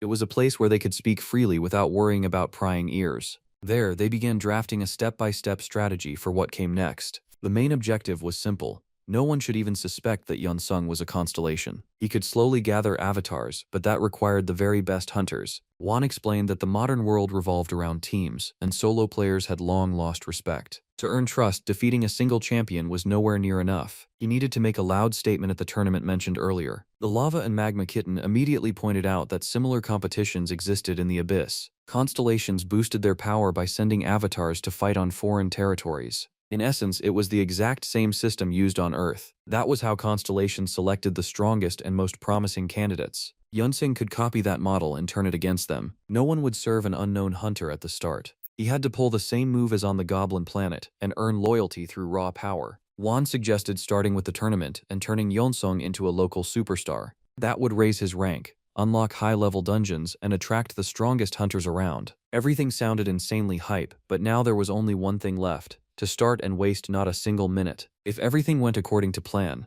Yunsung would close the gap with his old friend surprisingly fast. Victories didn't just bring respect, they came with real power and serious money attached. And if the goal was to grow a following, all of that would come in very handy. Dragon Industry was home to names hunters mentioned in lowered voices, more like a warning than praise. Juan could introduce Yunsung to these people, giving him a chance to train and scout potential avatars. On top of that, the UHC qualification tournament was about to begin, and the Master of Training had to make a statement there. After the conversation, Yunsung went to take a well-earned rest, saving his strength for the battles ahead. At the same time, Juan rushed to his office and ordered his eldest daughter to be summoned immediately. She had long been working as a hunter manager, and her experience could drastically speed things up. If his eldest daughter became Yunsung's manager, building a successful career would take no time at all. The problem was that Ain Lawrence had an extremely harsh personality. She had clashed even with the most dangerous hunters before, earning herself the nickname of a witch. Rumor had it her temperament was even worse than her father's, and joking around with her was a terrible idea. On top of being a world-famous manager,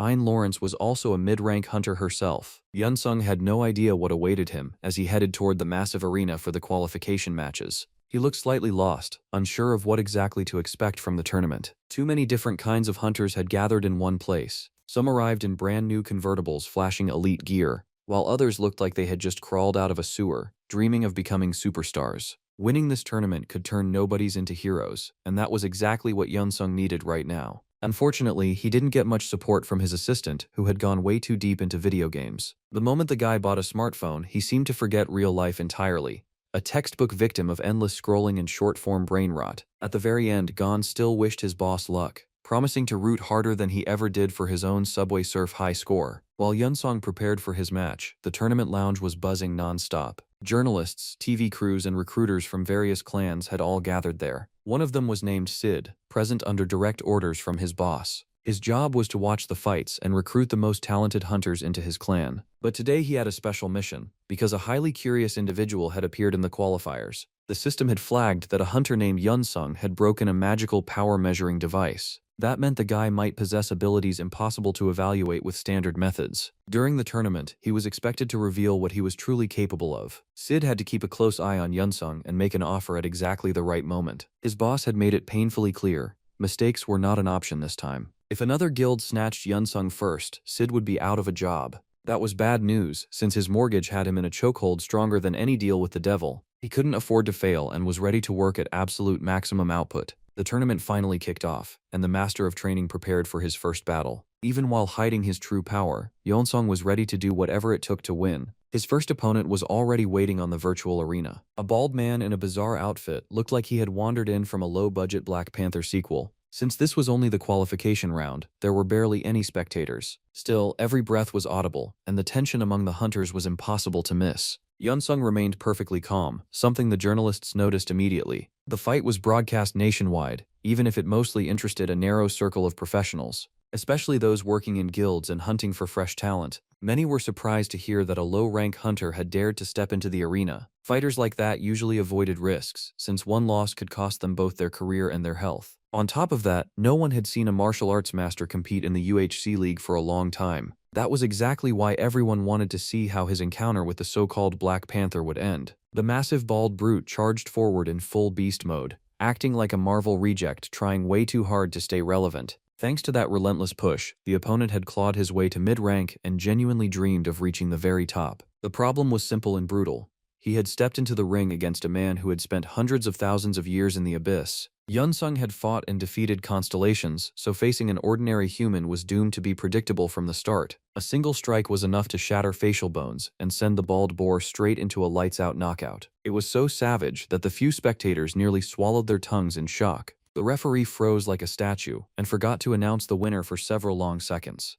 Just like that, Yunsung set a new record for the qualifiers, ending the fight 3.5 seconds after it began. The word success didn't even come close, because what had just happened broke every familiar frame. As the opponent was rushed to the trauma unit, the audience struggled to process what they had just witnessed. Sid watched the birth of a new legend with his own eyes. He immediately dialed his boss to report what had happened. Right after that, he ordered the recruitment process to begin at once. If he wanted to keep his job, he would have to offer top-tier conditions and build a connection with the master of training. Meanwhile, Yunsung calmly observed the next match, assessing the level of his future opponents. He looked at the arena like it was nothing more than a warm-up, with not a trace of excitement left in his eyes. At some point, he heard a door open behind him and a man with a camera stepped into the room. Sid introduced himself and started talking about a team supposedly capable of turning martial arts into a full-blown cult. The pitch sounded polished, but it meant nothing to someone who already had his own path mapped out. Yunsung made it clear right away that he had no intention of joining someone else's team and preferred to move on his own. Not wanting to lose his job, Sid kept trying to talk him out of it for a long while. He spoke about benefits and future prospects, but none of it mattered. At one point, he even offered a solid percentage from the profits of magical materials obtained in dungeons. Those kinds of deals were usually reserved for superstars, yet even that failed. The master of training merely smiled calmly, showing he wasn't interested. At that moment, his name echoed through the arena, and Yunsung began preparing for his next match. If after the first fight he had been called a future star, now everyone wondered what they'd say after a second win. This time, noticeably more people had gathered around the arena. Rumors spread fast. Yunsung stepped into the center of the octagon without any rush, eyes locked forward, as if he already knew the ending. He instantly analyzed Gregory Martinez and realized he was facing a level 81 hunter. To be fair, the guy was considered one of the best in his country and had come to America chasing fame. He had earned his reputation as an archer after once killing a giant monster with a pinpoint shot straight through the heart. Yunsung had no intention of playing on someone else's field and immediately forced the fight into close range. Gregory Martinez accepted the challenge and activated his magical lock skill. This technique boosted his damage and blocked most incoming attacks. The spectators gulped for air, barely holding together under the tension of the clash. No one had ever seen fighters of this level collide in a qualification tournament before. The magical lock had never failed, until today. One strike was enough to shatter the defensive barrier and claim yet another victory. Now recruiters from different clans were ready to tear each other apart for this hunter. Seed nervously pulled at his hair, realizing he was one step away from unemployment. All around, people were already discussing the new hero and wondering whether he could defeat the next opponent. Very soon he would face Eugene Eli, the man who had been considered the tournament's main favorite. Before that, Yunsung had stepped into the arena for weeks without breaks, sending mid-rank hunters out on stretchers one after another. Not long ago, he knocked out a guy with a mohawk nicknamed Galubi without even breaking his breathing rhythm. Right after that, the resistance of Ralph from the Franklin clan was so weak the fight ended almost instantly. And after all that, he wiped out Eugene Eli without a flicker of emotion. Even though that same morning Eugene had been called the tournament's top favorite. The audience got a new hero, but instead of hype, a strange confusion lingered in the air. To them, Yunsung looked like a dangerous psycho who should probably be locked away before setting another record for broken bodies in a single night. Now that Yunsung had reached the finals, he was set to face Lawrence from the Rainbow Clan. The blonde was confident in his victory, convinced his opponent's movements were too straightforward and easy to read. But once the fight started, he failed to block a single strike and quickly realized the night was about to be long and painful. The final bout ended before Yunsung even took a full breath. The referee raised his hand, and there was no opponent left standing. Silence hung over the stands as spectators exchanged looks, as if they had just seen a trick with no possible explanation. None of them knew that Yunsung had spent tens of thousands of years in the abyss, honing his skills to an absolute limit. Even hunters considered specialists in solo combat were nothing more than warm-up targets to him. It felt good to briefly taste fame and feel the attention of the strongest clans across America. At the same time, Yunsung drew even more attention from the constellations, who began to see him as a rare treasure. They didn't yet realize he was deliberately hiding his true power, merely preparing to unleash his real peak. Right after the finals, the strongest constellations observing the planet decided to make him offers. The most aggressive interest came from a warrior wrapped in madness and blood. This powerful constellation was used to claiming the best avatars, but this time things went off script. Yunsung calmly refused, while the Lava and Magma Kitten stepped in, declaring him its personal avatar. The clash between constellations stayed limited to messages and loud words, with no real action taken. Even so, small sparks like that could eventually grow into a full-scale war. Yunsung ignored the pressure and spoke as if he truly had nothing to lose. He made it clear he wouldn't sign a contract with anyone, pushing the warrior into open rage. When the talks bored him, he simply ordered the constellations to get lost. They promised revenge without fully understanding who they were dealing with. Yunsung saw no reason for politeness or careful wording. As a token of gratitude, the Lava and Magma Kitten rewarded him with soul shards. Among constellations, such stones functioned as currency, meaning Yunsung would now have no trouble settling interdimensional dealings. By evening, the main office of Dragon Industry was still buzzing with activity. The boss had just been informed that nearly every major American clan was hunting for his friend. He was nervous, fully aware that Yunsung was a true diamond he couldn't afford to lose. Special attention was focused on the Ambitus clan, the main rival in the fight for young hunters. Juan had long dreamed of wiping those slippery worms off the market, since they hurt business worse than taxes and unions combined. Soon after, news arrived of the official conclusion of the UHC qualifying tournament. The dragon knew his friend was talented, but he hadn't expected him to steamroll everyone so effortlessly. The victory was absolute, and just a few hours later an additional rank evaluation test was scheduled. Even then, Yunsung showed nothing extraordinary and received only a promotion to mid-rank. Juan fought to the end for his friend, insisting they were looking at the strongest hunter on Earth. The commission representative remained unmoved and refused to change the decision. Maybe that was for the best? Extra attention wasn't needed right now. The master of training preferred to climb slowly, making his growth look natural. It was time to organize training with real professionals. Juan arranged to send his friend to a team known as Icarus. It was a group of exceptional talents who constantly pushed each other to grow stronger. To match their level, high-class weapons were required. Juan presented a gift, pulling from storage a sacred lunar sword of incredible durability. He had obtained this top-tier artifact in China after completing a government mission. In the past, such things were pure fantasy, but now they had become reality. Back then, China had been on the brink of destruction due to the invasion of evil constellations in the north. Several critically dangerous dungeons spiraled out of control, while 3 top-tier monsters spread chaos. Juan accepted the challenge alone and fought them for days that felt like an eternity. At times, he felt death closing in and nearly lost faith, yet somehow survived that hell. In the end, he casually mentioned introducing Yunsung to a new manager and left without waiting for an answer. Just a few hours after that conversation, preparations for the meeting were already underway. Yunsung put on an apron and, together with his companion, returned to his favorite hobby. He cooked with the same focus and passion he brought to training, even though no one paid him for it. The dish turned out juicy and perfectly balanced, as if crafted by a chef from an elite restaurant. Ain Lawrence prepared herself to taste a dish made by a man who had wandered the abyss for years, surviving where others completely lost their minds. She was visibly nervous, having never tried food cooked from ingredients like these before. Everything changed the moment she took the first bite. A chill ran down her spine, and her breathing stumbled for a split second. Ain had always considered herself a hardcore Texas BBQ fan, especially brisket from the state's top-tier spots. But this spicy cut existed on a completely different level, making her instantly forget every flavor and preference she'd ever had. The secret was magic itself, a unique, arcane taste that couldn't be compared to anything on Earth. Unlike dishes from any chef, everything Yeonsung cooked was literally soaked in abyssal energy. Unable to hold back, she kept repeating that Yeonsung absolutely had to become a chef and open his own restaurant. It had to be calmly explained that his true love was training, and cooking was just a hobby, a way to restore both body and mind. Just minutes later, Ain Lawrence finished every last crumb and sincerely thanked the cook for the rare, intense emotions. After that, she slipped back into her cold, professional persona, ready to talk business. Ain was a top-tier manager, someone who could push hunters to an entirely different level. She analyzed her clients' abilities, exposed weaknesses, and built strategies for real, long-term growth. With her help, hunters secured premium contracts, elite conditions, and fast-track careers in any clan on the planet. In the modern world, hunters barely survived without managers, and Yeonsung would have to accept those rules. It was obvious he wasn't thrilled. He preferred the old-school path. Training, combat, victory, no brands, no managers, no motivational Instagram quotes. She had to explain that things worked differently now.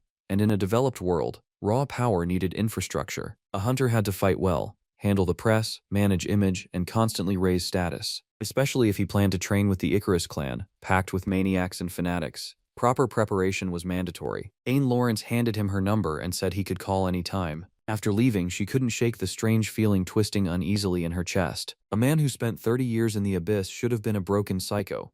Yet he was disturbingly normal. One way or another, he would have to learn to fight mages, since UHC monster trials were coming soon. The next day began as always, with calculated, brutal training. While Yeonsung worked on his body and pushed muscle growth, Gon kept breaking records in video games. Right after physical training came the time for spiritual development. Yeonsung closed his eyes and sank into meditation, anchoring himself fully in the present moment. This state allowed him to tap into constellation broadcasts and watch the stars at play. Growing only as a hunter on Earth wasn't enough for him. Yeonsung wanted to strengthen himself as a constellation too, which meant constant battles in the abyss. A constellation battle meant two higher beings choosing avatars and pitting them against each other for power, influence, or resources. Right now, the master of training was unknown, so almost no one wanted to fight him. He had to admit that he simply wasn't interesting yet and started thinking about boosting his image. At least on Earth, things were moving faster, and the next morning he headed to the Icarus clan training base. The complex housed private halls and living quarters for elite hunters. Everyone had unique abilities, so training was strictly individual. It felt unreal, especially compared to the past where everyone crammed into one dull, miserable gym. Yeonsung left his assistant outside.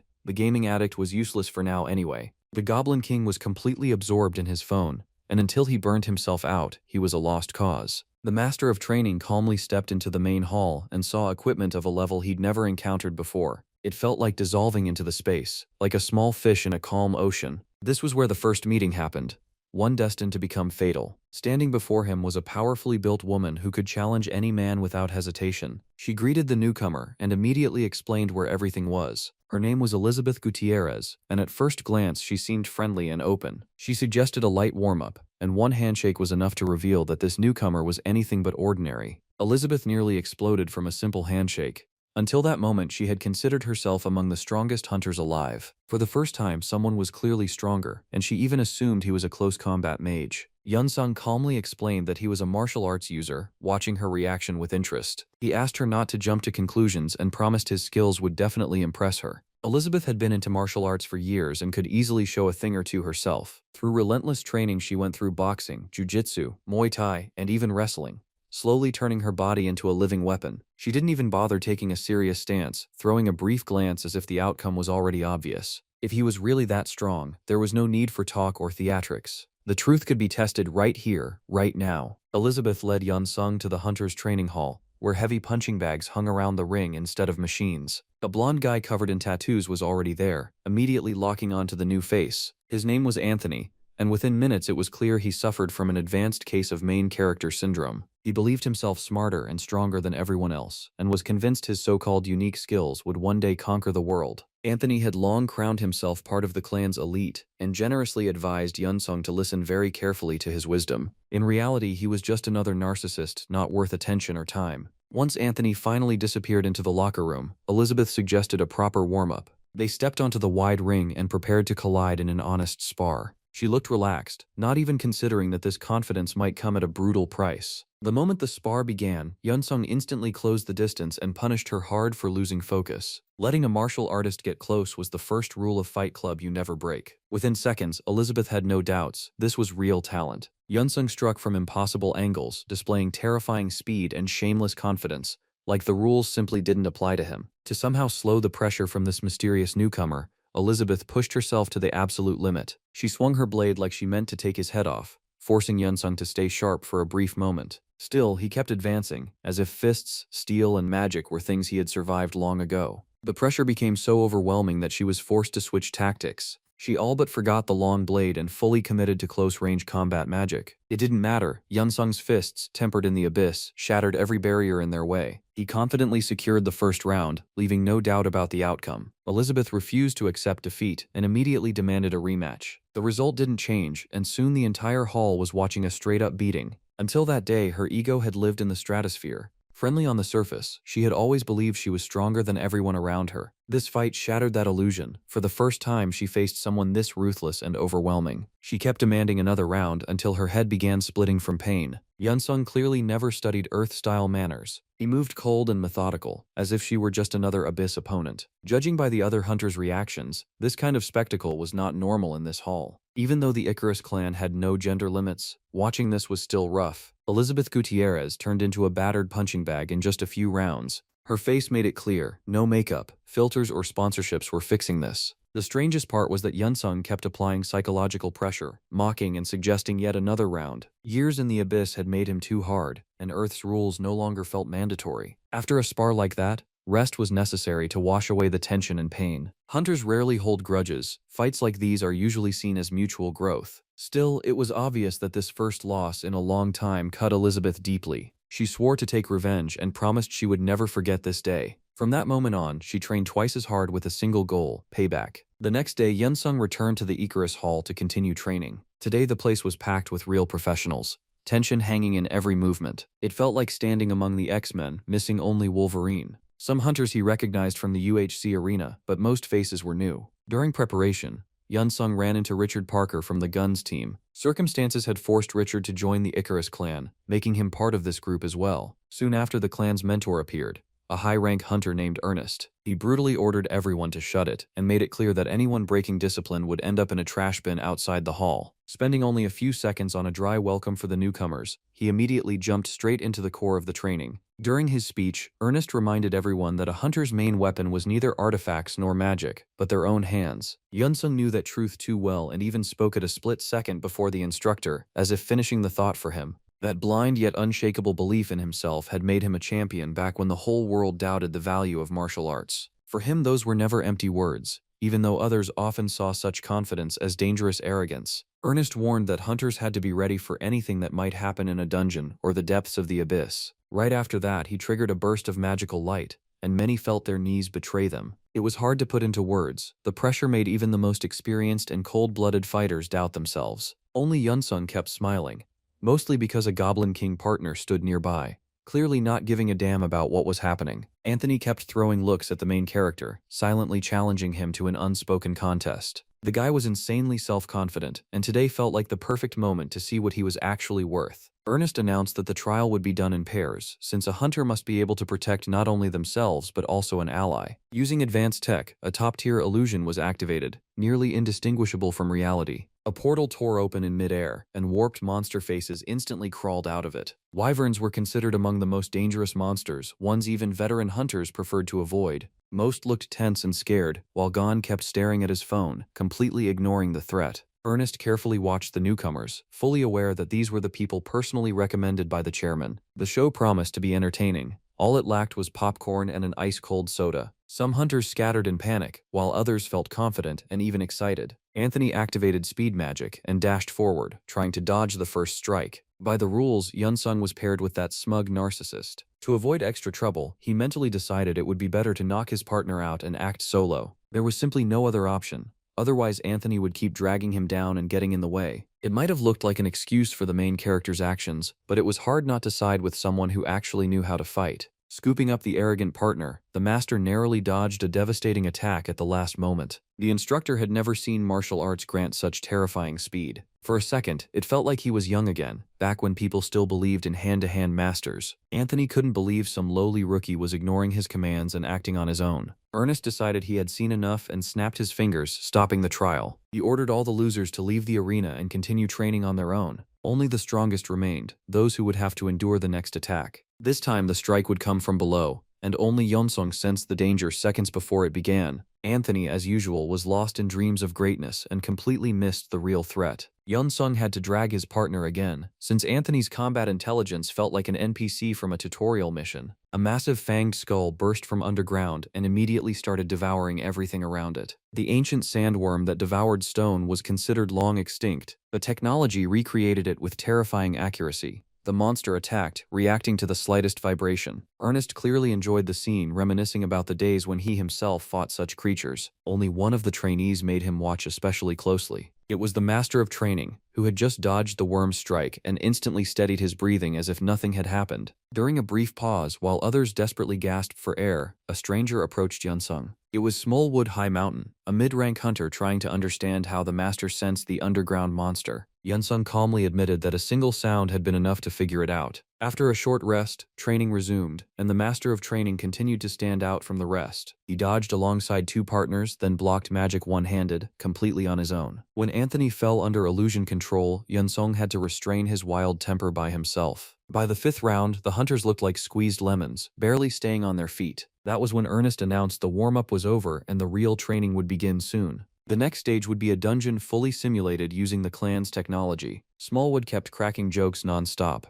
and Yeonsung caught himself realizing that for the first time in ages, he didn't want the conversation to end. Smallwood's humor came naturally, cutting tension with ease, the kind of guy every teen needs when morale matters more than raw IQ. Yeonsung grew curious about this character and decided to take a closer look at his stats. It turned out that despite his mid-rank status, Smallwood had insane agility and surprisingly high intelligence. In another life, he could have been a scientist or a basketball player, but he chose the hunter path, believing it would let him help the world more. At one point, he even talked about wanting to learn martial arts, but it quickly became clear there were no free training sessions here. Yeonsung had to explain honestly that this path eats time like a black hole, and it made far more sense to sharpen an already formed style. Smallwood refused to back down, declaring he was ready to train day and night just to fight like Yeonsung. Without realizing it, he signed his own death warrant because he had just gained a real mentor. After the official training ended and everyone else went home to rest, the two of them stayed behind, soaking the arena in sweat and blood. Smallwood very quickly regretted asking the master of training to teach him. He was completely unprepared for that level of intensity and brutality, cursing his own initiative with every passing minute. The master of training turned out to be more than just strict. He was a straight-up hell trainer, ripped straight out of TikTok nightmares with no unsubscribe button. He methodically pushed his student beyond every comfort zone, until tears actually welled up in Smallwood's eyes. Even so, Smallwood trusted his mentor and forced himself to rein in his emotions instead of breaking down completely. That was when his inner energy finally began to awaken, the first real step toward mastery. Even Yeonsung hadn't expected the process to go this smoothly, since this was his first time teaching anyone. As inner energy came under control, Smallwood started to feel his body and movement rhythm more clearly. His strikes grew faster and sharper, and at some point he genuinely believed he could climb far higher in rank. The next morning, the hunters gathered again at the training arena and went through an especially brutal warm-up. Today, Ernest clearly planned to shock the newcomers again and shove them out of their comfort zones. He announced that teams of 6 would be formed to enter a dungeon and clear it fast and clean. The air heated up instantly, predatory determination flashing in hunters' eyes like wild tigers about to leap. After the late-night training, Smallwood felt confident and truly believed this time things would go his way. Ernest distributed the teams quickly, and Yeonsung found himself in a very curious lineup.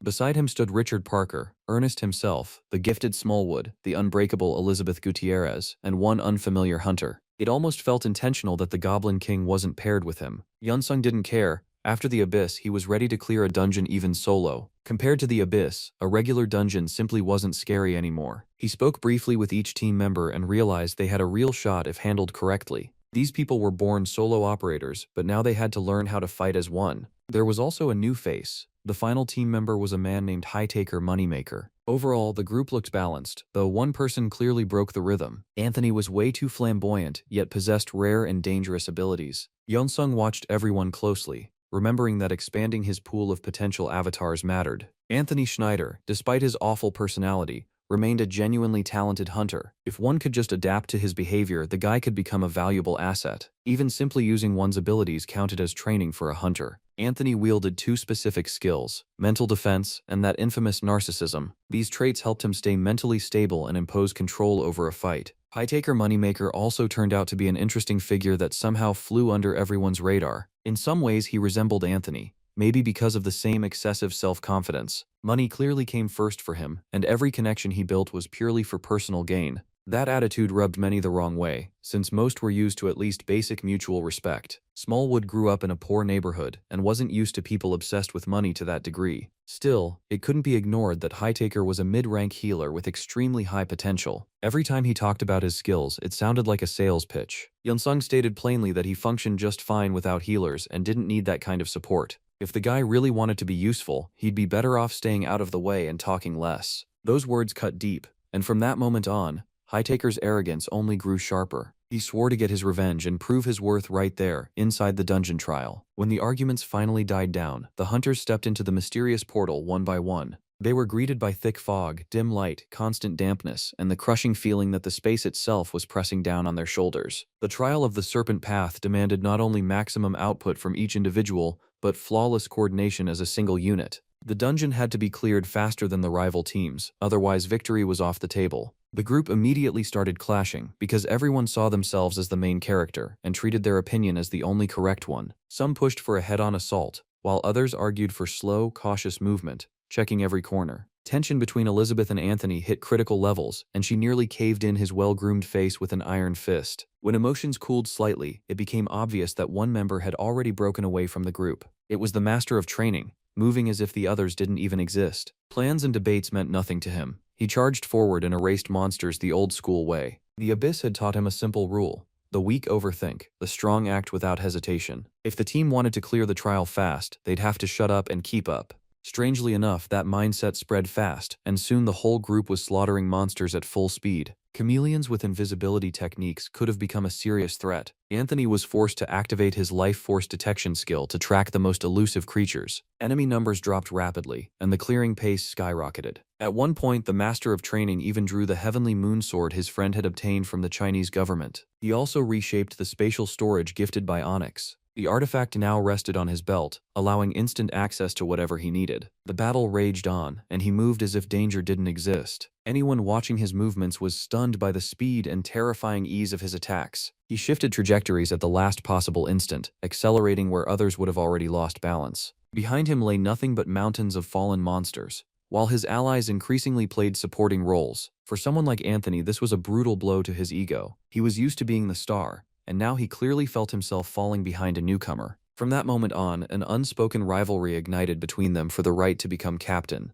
Elizabeth had only worried about Anthony's behavior before, but now she had a new reason for doubt. Ernest and his staff watched everything closely through the monitors. At one point, Ernest's assistant became especially interested in Anthony Schneider's actions. Anthony had always been talented, but lately his inability to function in a team had become impossible to ignore. His progress had slowed as well, raising the question of whether he was holding back a true leader. Ernest avoided jumping to conclusions and ordered continued observation. Sometime later, he was called to the main screen to witness something intriguing. The first team had turned into a living nightmare for monsters, moving like the original Avengers. They fought as if they had nothing to lose, advancing as a single organism. The Master of Training looked like a natural leader, while his rivalry with Anthony only added momentum. Somehow the two complemented each other, even as the rest of the team performed flawlessly. Anthony had never seen teamwork this tight and couldn't tear his eyes away. Before long, nearly all the monsters were wiped out. Elizabeth could barely believe a group like this could operate with such consistency. Even Anthony, usually obsessed with stealing the spotlight, fit perfectly into the rhythm this time. The team pushed deeper into the dungeon, sensing the finish line was close. Elizabeth suggested a short stop to recover mana and grab a bite. Smallwood instantly backed the idea, hunger already driving him insane. But the moment they slowed down, the Master of Training shouted a sharp warning about hidden danger. He demanded immediate combat readiness and absolute focus. Anthony didn't believe it, claiming he felt no threat at all. In the same instant, an attack lunged straight at him, intercepted just in time by the master of training. Now they faced stone gargoyles, creatures with monstrous endurance and devastating power. These creatures were also called stone chameleons, shaped like devils carved straight out of solid rock. They could fully merge with stone, turning into the kind of enemy that becomes a real pain to deal with. Ernest watched the monitor calmly.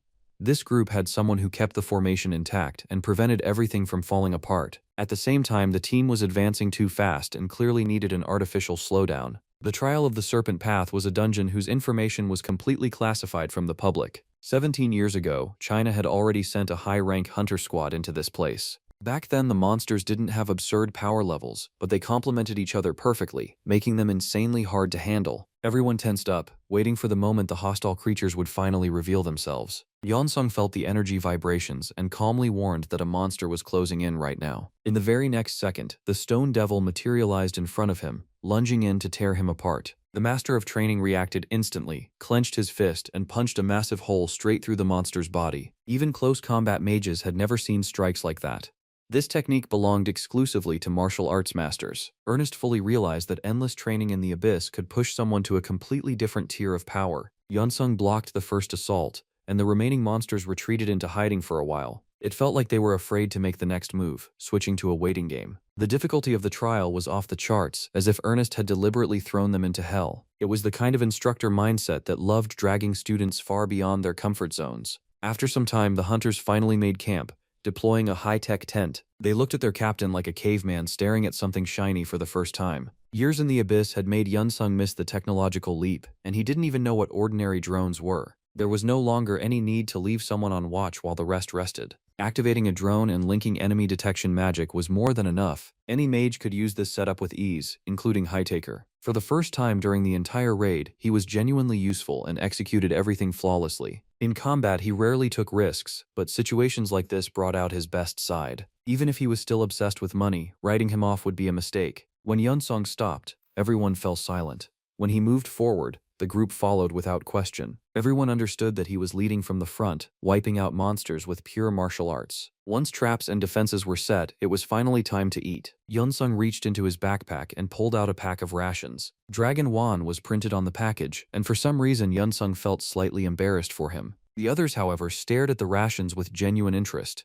To them, this counted as a real delicacy. Apparently, they never cooked during raids and were used to eating whatever garbage they could find. Yeonsung didn't like that at all and decided to look for proper ingredients. Options inside the dungeon were limited, and his gaze settled on a dead stone chameleon. Seconds later, the hunters realized their captain was insane. Normal people didn't start raids by cooking monsters. Instead of resting, he pulled out adamantine kitchen tools. Meanwhile, analysis continued in the instructor's room. Ernest closely observed the second group, trying to determine whether they would reach the objective. Unfortunately, that team was completely wiped out. The third group failed as well when gargoyles attacked from all directions. The hunters simply weren't prepared for such an extreme difficulty spike. Ernest had already started suspecting he'd gone too far. But then he was shown the feed from the first team. There was no chaos or screaming on screen. Guards surrounded the tent, and at the center Yeonsung calmly laid out loot like it was a casual picnic. The team captain held a frying pan, butchered the dead chameleon, and cooked something that looked like a masterpiece. He immediately made it clear that this meat was no ordinary ingredient, but something special. At first the allies were skeptical, but the moment the smell hit them, they reacted like starving animals. Right then it became obvious that the entire raid ration supply could be tossed straight into the trash. That was when things got interesting, because Yeonsung had promised nothing and definitely never said he would share. Anthony stepped forward, declaring that someone this exceptional naturally deserved the best piece. He showered the chef with compliments, and Yeonsung decided to show mercy to that self-obsessed kitten. The moment the narcissist tasted the rice with meat, he couldn't hide his genuine shock for a long time. He flooded Yeonsung with praise and felt, with pure disbelief, how magical power restored itself in mere seconds. After that, everyone else rushed forward, demanding their share of the delicacy. They loudly promised loyalty even in the worst situations, ready to fulfill any request their captain might have. Yeonsung had no choice but to take pity on these desperate hunters and give them emotions they would never forget. From that moment on, ordinary food was dead to them.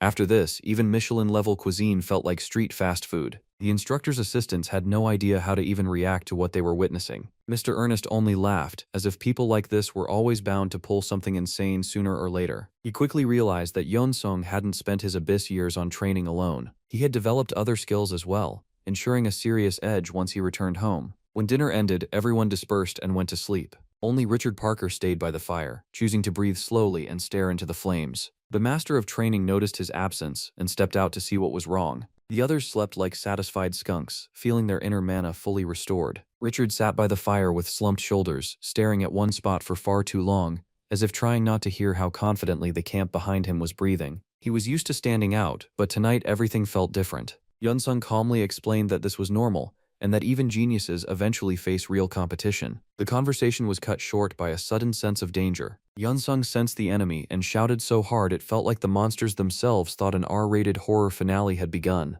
Everyone jumped up and grabbed their weapons, trying to understand what was happening. The Master of Training couldn't explain it right away, but he felt something massive approaching. An army of gargoyles appeared ahead, but that wasn't what he was truly warning about. Behind them lurked a stone hunter, a colossal worm with power on an entirely different tier. Its strength allowed it to push through other monsters without acknowledging any competition. It fed on stone, yet tracked and exterminated hunters with terrifying precision. The gargoyles struck first, and Yunsung was ready for them. By now he had perfectly refined the heavenly maneuver technique. Richard Parker refused to hide behind the captain and chose to contribute. He simply forgot that something far more dangerous was lurking nearby. The earth split apart, and a monster of frightening proportions burst out of the crack. Yunsung reacted in time and pulled his ally out from under a lethal blow. The creature resembled Onyx in some ways, but its abilities were on a completely different level. Stopping its poisonous attacks and breaking its will would take serious effort. The Master of Training tightened his grip on the sword and stepped forward, preparing his signature strike. Even dense defenses failed.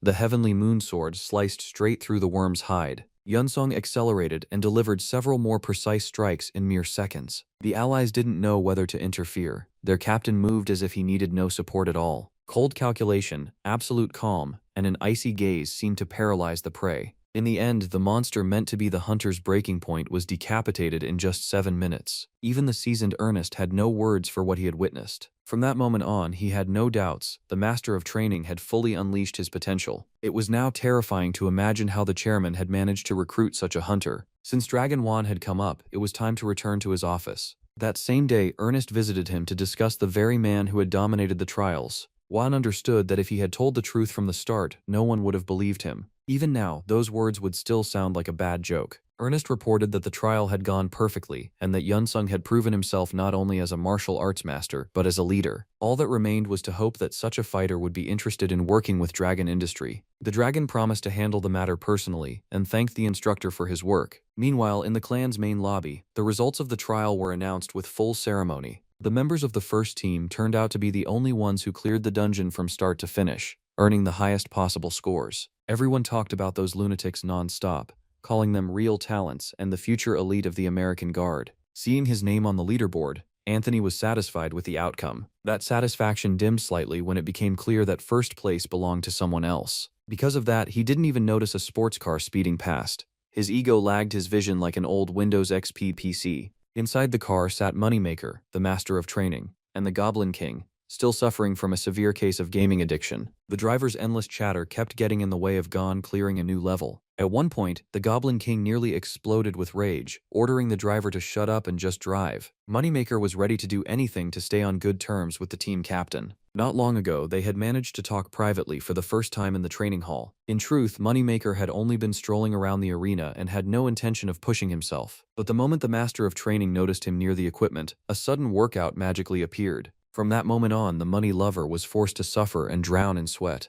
A few hours later, when training finally ended, he could barely feel his legs. For the Master of Training, such loads were routine, something he had grown used to long ago. To unwind a bit, Moneymaker suggested driving around the city, seeing new places, and broadening their horizons. The idea landed well and was accepted without hesitation. Deep down, the Master of Training understood that Moneymaker simply wanted to stay close to a talented captain. There was nothing surprising about it. Most people gravitate toward leaders. That day, they planned to walk through a district known for its black market. The place was also called the City of Luck, since this was where the most questionable goods could be found. During the walk, the Master of Training felt nothing unusual, even though he was being closely watched the entire time. Figures with gleaming eyes beneath black hoods followed his every step. Their master had been insulted, and they had come to avenge the constellation of madness and blood. Moneymaker had hoped to buy interesting artifacts, but everything went sideways. Instead, the group bought piles of ingredients, as if preparing for a cooking show. After the shopping spree, Moneymaker suggested stopping by an auction. It was supposed to be especially interesting for someone who had spent many years in the abyss. As soon as the guard learned they were representatives of the Icarus clan, they were escorted inside immediately. First, they had to rent proper clothes and change.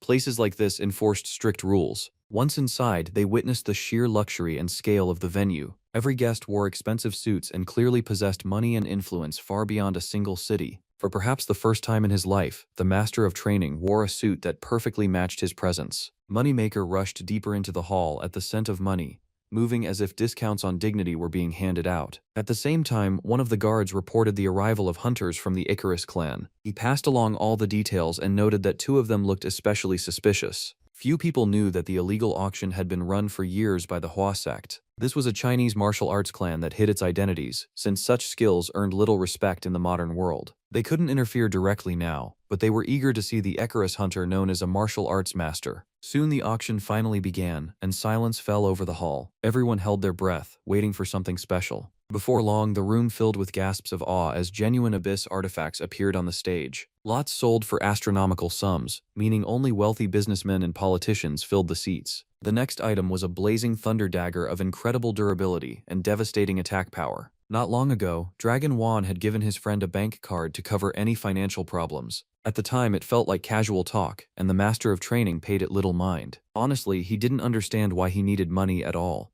since his thoughts were consumed by training. But first came ingredients for cooking, and now the urge to fight for an auction lot awakened. $8,000 later, the blazing dagger became his. A surge of adrenaline washed over him, his heart pounding faster, like he was once again standing on the edge between life and death. At the very moment victory filled his veins, a strange figure in a black hood appeared behind him. Blood-red eyes locked onto their prey, promising that payback was already on its way. The figure hissed that no one walks away alive after insulting the constellation of madness and blood. All the previous fools were already rotting in the dirt, and today the constellation's avatars intended to do the same to him. While security rushed to stop the dangerous fanatics, the master of training calmly prepared for battle. There wasn't a trace of fear in his movements. He assessed the situation instantly and even allowed himself a faint smile. The warrior constellation had generously flooded its avatar with hatred-fueled power, meant to take the offender's head. The warrior had no idea he was facing another constellation, one that had long forgotten how to fear. Against these two monsters, any UHC fight looked like a cheap stage show. Only here could one witness real special effects and the true level of combat. To avoid harming civilians, the master of training stepped closer to the stage, where there was enough open space. The Goblin King clenched his relic, ready to personally cover his master. But the master chose to fight alone and calmly signaled for his companion to stay back. In a battle like this, the heavenly finger was unavoidable,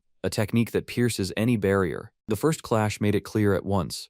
This was a fight of blood against light. The avatar trusted completely in his invincibility and charged forward without hesitation. That confidence shattered the instant a crushing blow to the stomach knocked the air from his lungs. His breathing broke, and for several seconds he couldn't even inhale. The guards were afraid to interfere. They had never seen martial arts at this level. To avoid falling immediately, the avatar tried to use his opponent's blood as a source of power. He didn't know that the master of training had long ago gained dominion over his own blood from nightmare demons. They had taught him how to block such techniques and turn an enemy's hunger against them. The lunar blade sank deeper, and the strongest avatar was torn apart from the inside. The remaining followers rushed in at once, desperate for revenge. Their survival instinct was gone. They moved like suicide fighters with nothing left to lose. Those kinds of opponents suited him just fine, and he sent them to the afterlife without hesitation. Realizing the avatars were failing, the warrior personally descended into one of them. The human body warped as muscles swelled, veins bulged, and eyes burned with madness. It was the perfect moment to unleash a suppression technique meant for truly powerful beings. His strength multiplied instantly, and he prepared for another collision. In that instant, it felt like he had returned to the abyss and tasted real happiness for the first time in ages. Training in the UHC arena no longer gave him that feeling. The clashing with avatars of another constellation awakened his true sense of freedom. A few precise strikes were enough to force the constellation's spirit out of its host. All opponents collapsed face down, barely able to move. Those who witnessed the fight never doubted for a second. Everything was under his control. Only after some time did security recover and begin restoring order in the hall. The master of training received a flood of apologies for what had happened. One of the guards seized the moment and dared to ask a few questions. He had never seen a master like this and wanted to absorb even a fraction of that experience. They invited him into a VIP room to talk in private. The master of training never placed himself above others and easily agreed to the conversation. He immediately sensed that the guards also practiced martial arts and treated them as equals. Soon an old man from Manhua entered the room, a longtime member of the local sect. If memory served, the legendary warrior Li Shaoan had also belonged to this school. Then came the most unexpected revelation.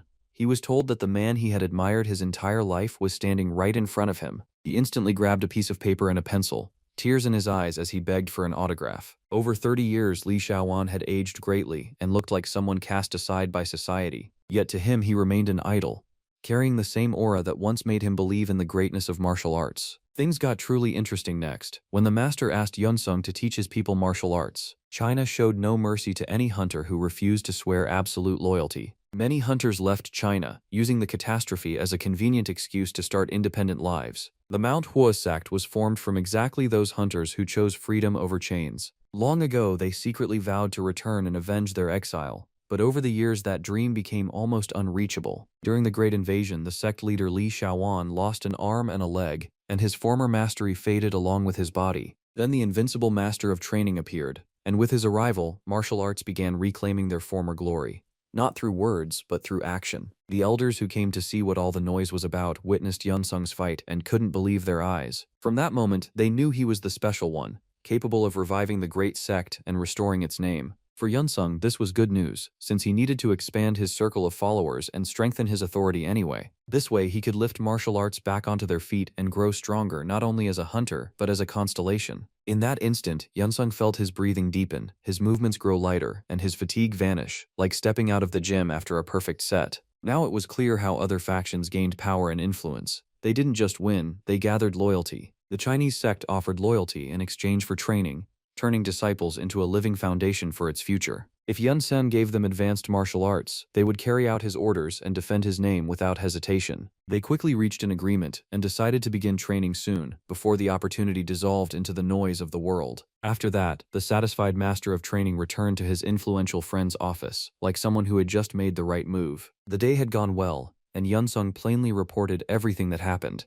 as if delivering the outcome of a fight. By then, Huan already knew that within the Icarus clan, Yunsung was being hailed as a new superstar, with hunters whispering about him like a phenomenon. Then they spoke about the Hua sect and the once great warrior Li Shaoan, whose name still cut deep into memory. Yunsung honestly confessed everything that had happened, hiding nothing from his friend and avoiding any smoke and mirrors. Huan warned that if new equipment or conditions were needed for training, he was always ready to help, no questions asked. But for now, training had to be postponed, because the main event ahead was a battle with the warrior constellation. No one knew that Yunsung and the invincible master of training were the same being, so he switched masks cleanly and calmly, making time for everything. The next day, the so-called Game of Stars unfolded in the depths of the abyss, and the ether itself felt stretched tight like a wire. The invincible master of training accepted the challenge and prepared for battle, as if returning to a place where everything is decided by a single strike. He declared that he had an avatar named Yunsung, and that this avatar would personally step into the duel. The warrior accepted with delight,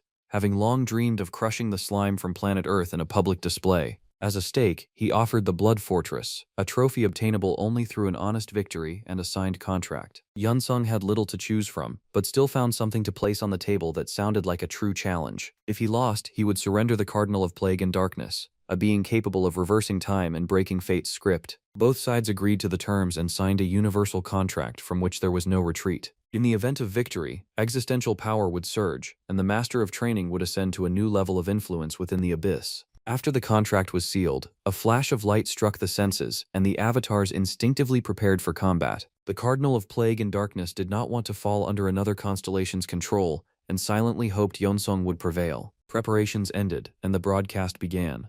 The universe launched premium content with no free trial. The main character faced a massive orc, a true titan straight out of a dungeon nightmare. The moment they clashed, the master of training felt the monstrous strength of his opponent, crushing even through the ether. He chose to begin by deflecting attacks and studying the orc, revealing nothing extra too early. It was necessary to find the monster's strengths and weaknesses before unleashing full power and breaking the Game of Stars. Raw strength was the creature's greatest trump card. A single swing felt like a chunk of reality collapsing. But its attacks were wide, crude, and slow. like it was smashing a wall instead of fighting a warrior. That meant acting first, reading the next move, and striking where defense was weakest. Clean, precise, no theatrics. Everything seemed clear, yet the pressure radiating from the orc was beyond words, felt even by the spectators. It resembled a typhoon that came not to win but to erase an entire galaxy and leave only emptiness behind. Everyone watching the battle tensed instantly, as if they themselves were about to take that crushing blow. This applied not only to the monsters serving Yunsung, but even to the warrior constellation itself, which for the first time sensed real danger. No one could predict the finale, because for now the forces looked evenly matched, and a single mistake would cost everything. The initiative rested with the Avatar,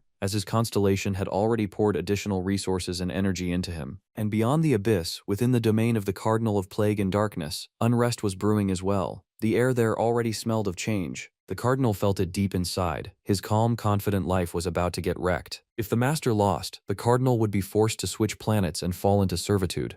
A brutal career downgrade with zero chance of appeal. At first, he had been completely hollowed out after losing to the Master of Training.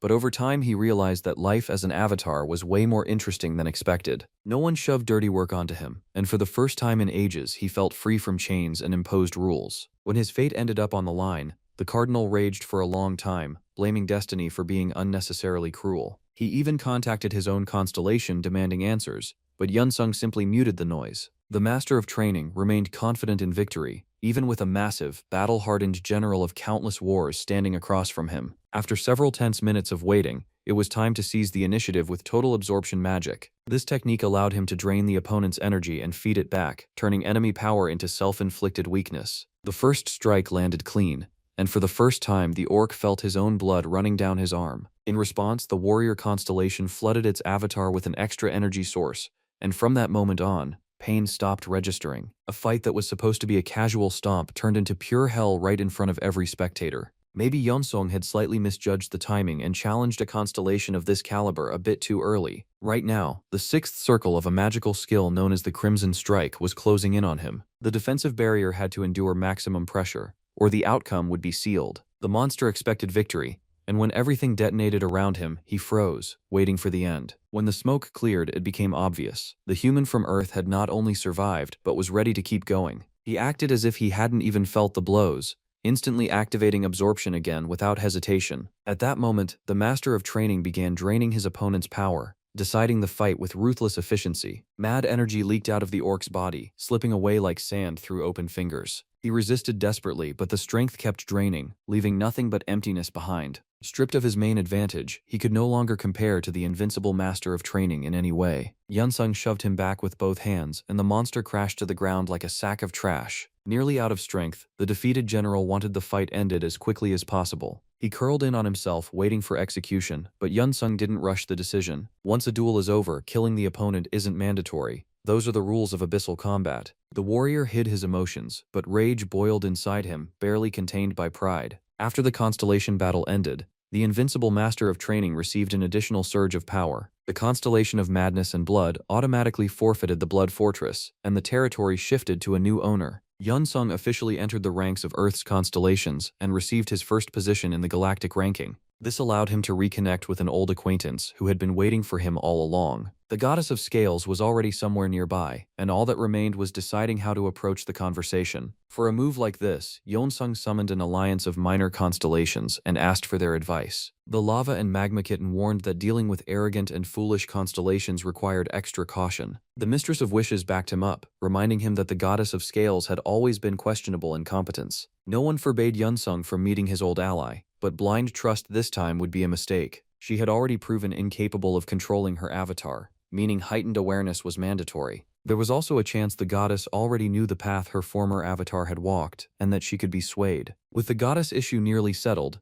Yunsung tried to learn more about the constellation ranking he had entered after his victory. The minor constellations knew nothing. They had never fought on that level, or appeared in any rankings. With no answers forthcoming, Yunsung decided to personally meet the goddess after hundreds of thousands of years spent in the abyss. Upon entering her territory, he felt weightlessness, cold, and a strange urge to warm himself. He had to break into a run to reach the main castle where the goddess resided. Normally the area would be packed with guards and attendants, but today the space felt disturbingly empty. Allied constellations stayed on the line, persistently urging Yunsung to stay alert. He moved slowly down the corridor and stopped before massive doors. Stepping inside, he was struck by the architecture and finally saw the goddess herself. She looked like a Madame Tussauds exhibit, flawless, cold, with emotions completely shut off. It felt as if she were asleep, or deliberately ignoring the uninvited guest. He hadn't even chosen his words yet, but the goddess took control of the situation herself. As if she had completely lost her mind, she started bowing, breaking down in tears and apologizing non-stop for condemning him to wander the abyss for endless years because of her mistake. It took serious effort to calm her down and explain that this kind of abyssal training had actually been something he enjoyed. All the other avatars accused the goddess of a stupid act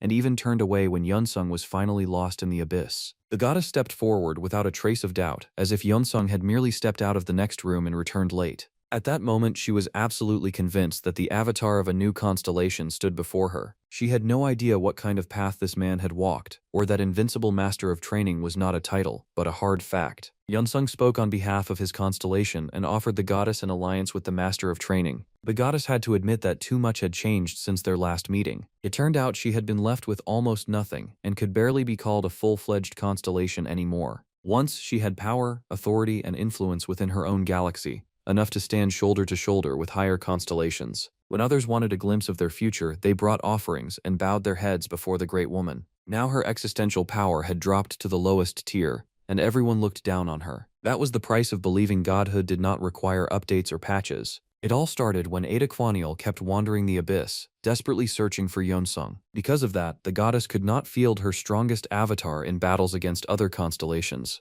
She was forced to swallow defeat after defeat, steadily losing influence, power, and respect. Yeonsung had no intention of silently watching her fall and offered a way out. He promised that the Invincible Master of Training would help her reclaim her former glory and lost strength. All it required was forming an alliance and starting over from a clean slate. The decision weighed heavily on the goddess, but with no alternatives left, she accepted. Ever since the first gates opened on Earth, constellations had been fighting fiercely over the planet. Endless battles prevented any single one of them from fully claiming this prime piece of the galaxy. Eventually, the strongest constellations established a set of rules to maintain balance and avoid eternal war. These contracts gave birth to the constellation ranking that the Master of Training had recently entered. The constellation that takes first place in the ranking gains control over Earth. Achieving that requires a massive amount of existential power and followers. To reach number one must surpass the mightiest titans of the abyss. A challenge far from simple. The goddess was sitting at rock bottom of the rankings and never even dreamed of leadership.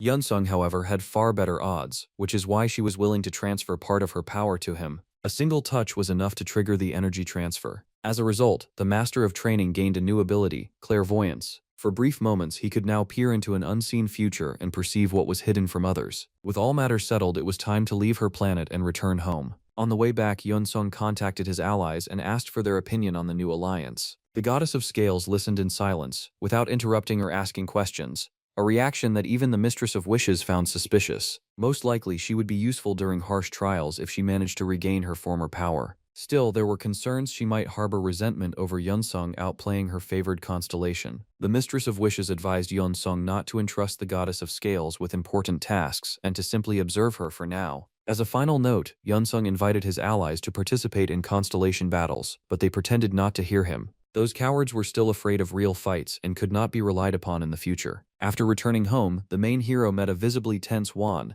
who had been waiting for news the entire time. He relieved his friend by explaining that the warrior constellation was no longer a threat to Earth. They sat down together and spent a long time dissecting every detail of the battle. Then the dragon asked for help, admitting that this time money would not solve the problem. At that moment, a guard unsuccessfully tried to stop Lawrence, who completely ignored him. She stormed into the office and immediately started throwing around top-tier insults. At first, it was unclear who she was yelling at until Ain explained that Yeonsung had not answered her calls. She looked like a demon who had come to rip out his soul and drag it into eternal suffering. Han had to step in and ask his eldest daughter to calm down. After all, screaming like that at a guy whose phone had simply died during a constellation battle was a bit much. On top of everything, he had spent more than 30 years in the abyss, and modern technology still felt alien and awkward to him. The dragon was about to ask his friend for help, but it seemed his daughter had already decided to take the hunter with her. She was convinced that Yeonsung needed to focus on his career right now, or he would miss the moment while every journalist still had their eyes on him. Once again, he would have to deal with things alone, because the dragon's daughter was famously relentless once she made up her mind. She grabbed Yeonsung, put him in the car, and drove straight toward the eastern part of the city.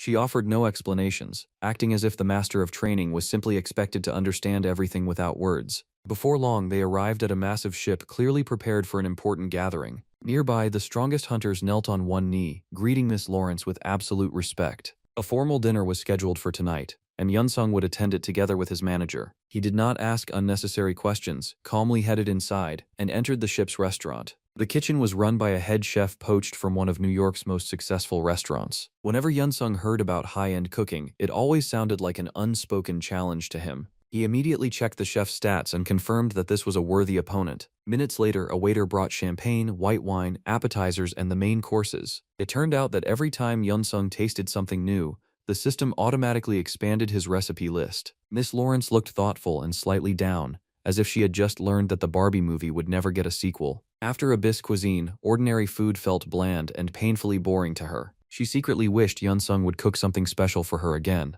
Strange as that sounded, after all the unnecessary chatter, they finally moved on to discussing the upcoming match. Ain asked Yunsung to stay calm and not take what she was about to say personally. Many fans believed he was a fraud who had switched classes through loopholes just to beat up weak opponents. People were convinced he was far stronger than he claimed and deliberately fighting in a league with no real resistance. Those words meant nothing to Yunsung, as he genuinely did not care about public opinion. He had all the qualities of a superstar, yet behaved as if fame was the last thing on his mind. He did not even realize that, at that very moment, an important press conference was underway ahead of the next fights. Maximilian was a mid-rank hunter who had long ago become a servant of an elf constellation. He stepped in front of the journalists and loudly challenged Yunsung to a duel to decide who really ran the scene. Lawrence showed the broadcast to her protege and explained that hunters were not supposed to refuse public challenges. If someone insults you in public, the rule is simple: crush them fast and make it hurt. On top of that, it was a perfect marketing move that instantly put the winner in the spotlight. The fight was scheduled within the next 2 days, leaving only time to gather intel on the opponent and step into the arena. Preparing the counter press conference took almost no time. Yunsung was dressed in an expensive suit again, lightly made up, and turned into a clean display piece version of himself. The opponent and the journalists waited for his words as he slowly settled into his chair. He had always been a man of few words and clearly lacked trash talk in the style of Conor McGregor. Reporters bombarded him with questions, trying to understand what he could possibly bring against a fighter ranked 21st. No one had forgotten the rumors branding Yunsung as a fraud hiding his true rank. He ignored the empty questions and made it clear that actions mattered more than words. If anyone thought he would lose to an elf-eared troll, that was entirely their problem. Once insults entered the mix, Maximilian instantly flared up, his face burning red with anger. He vowed that this match would be a sentence for the Abyss-born fighter, one that would leave him unable to walk. If he was so confident, the master of training suggested settling it right here and right now. Virtual reality was for the weak, and starting a real bloodbath without waiting sounded far more interesting. After that, the journalists fell silent, grabbed their cameras, and prepared to capture pure shock content. Yunsung openly provoked his opponent, who quickly deflated, going quiet like a scared rabbit. It became obvious to everyone that Maximilian had chickened out and refused to fight like a real man. After that, Yunsung addressed all his haters and promised that the upcoming fight would erase every doubt. Viewer numbers exploded instantly, and even people who did not care about the match were force-fed clips by the algorithms. Even though Yunsung behaved like a barbarian, Ain Lawrence was satisfied with how everything unfolded. She knew perfectly well that this was exactly how superstars were made, especially when the guy could actually fight. Now it was time to find suitable opponents so Yunsung could get a final tune-up before the clash with Maximilian. The stakes were insane. A single loss could permanently shut the door to public attention and the army of followers he needed. Ain went through every hunter she knew, calculating who could even theoretically survive a sparring session with this monster. But the moment Yunsung heard about her plans, he shut down every idea of practice matches. Someone who had survived hundreds of thousands of years in the Abyss had no need for rehearsals against Earthfighters. He was already at peak condition, his movements sharpened into pure instinct, with no reason to waste time on showcase brawls. Ain had no choice but to accept that her client trained by his own rules and step back. Before leaving, she still reminded him not to party, not to drink, and not to lose focus before the fight. It sounded almost ridiculous, considering the master of training had never touched alcohol in his entire life. Still, lying on a couch waiting for the next Harry Potter reboot was never an option either. The very next morning, Yunsung showed up at the Icarus Club gym. Familiar faces greeted him there, hunters who looked like they had permanently moved in among the machines. After the last trial, every one of them trained non-stop, desperately trying to close the gap between themselves and Yunsung. Today he wanted no talk, no advice, no extra eyes on him, only silence and training. Instead of lifting iron, he began cultivating inner energy, forging a link between his body and the cosmos. In the abyss, worthy opponents were rare, and more often than not he had fought imaginary enemies. He created them himself, giving them power, speed, and pure killing intent. Yunsung repeated the same practice now, and it worked in a terrifyingly effective way. His imagination was so developed that he could spar even against higher constellations. All it took was directing his ki flow and the illusion gained shape, pressure, and weight. To Earth hunters, this looked like something far beyond the limits of their understanding. After witnessing this, even elite weight training would feel like child's play to Elizabeth Gutierrez and Anthony. They forgot their own routines and simply watched as Yunsung dodged blows from an invisible titan. He moved without pauses, without broken breathing, as if time itself synced to his rhythm. Only at the very end did his body remind him of reality, his arms growing heavy and his legs starting to shake. After that, Yunsung allowed himself to rest and headed for the UHC Hunter Stadium the very next day. This was the place where the fight watched by thousands was about to happen. After making sure he had eaten properly, and Lawrence wished him luck and reminded him that the mind was a warrior's strongest muscle. The line came from Stallone, but in this world it was basically treated as ancient philosophy. This time the stands were packed to the limit, tickets vanishing faster than rumors. This was what attention looked like when earned through flashy fights, fast wins, and ice-cold confidence. Some came to support the master of training, but most were hungry to see him fall. Today, on top of beating Maximilian, Yunsung had to break that attitude. Through the roar of hatred, he suddenly caught words of support and froze for a brief moment. Turning around, Yunsung saw a young representative of the Hua Mountain sect. Those few sincere words were enough to make him feel truly unstoppable once again. And now it's time to stop talking and start doing. The announcer barely even introduced Maximilian to the crowd.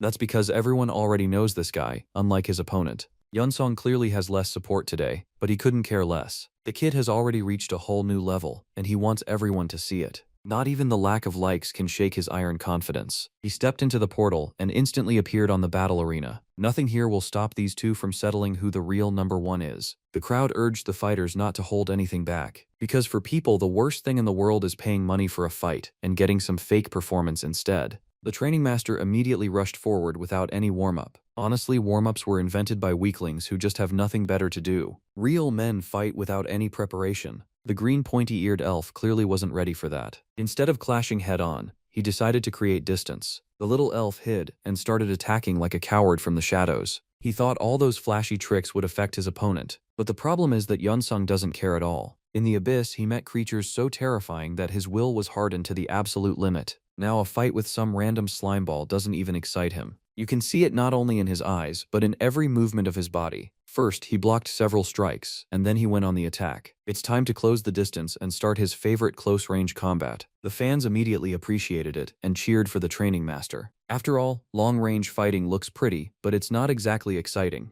People want blood and spectacle, as if they're still watching gladiators in the Colosseum. But then that pointy-eared bastard decided to ruin everything. He used magic again, and this time he cast an extremely powerful spell. A huge number of magic arrows flew toward Yunsung. Maximilian no longer had any doubt that victory was guaranteed. It felt like he had bet on himself and already convinced himself he had won. Usually risky games like that end in disaster. People lose all their money and then go work at McDonald's. In short, Yunsung blocked every attack, and then Maximilian ran out of mana. Just when things were supposed to get interesting, the round ended. Honestly, so far this whole thing looks kind of dead. We came here to see a real massacre. Instead, they're showing us two little kittens scratching each other with their paws. That pointy-eared weakling even started complaining to his friend. His main problem is that he has lost almost all of his mana. Now, if he doesn't restore his balance, he'll simply get torn apart in the second round. I don't know whether he recovered or not, but it's time to continue. Judging by the look of it, the little elf still couldn't find any strength inside himself. He couldn't think of anything better than running away like a scared kitten. And even running is draining the last of his mana. It would have made much more sense to fight than to fall face first into the dirt. Long story short, Yunsung was head and shoulders above his opponent, and clearly no one expected that. Finally, the people got exactly what they came to the arena for.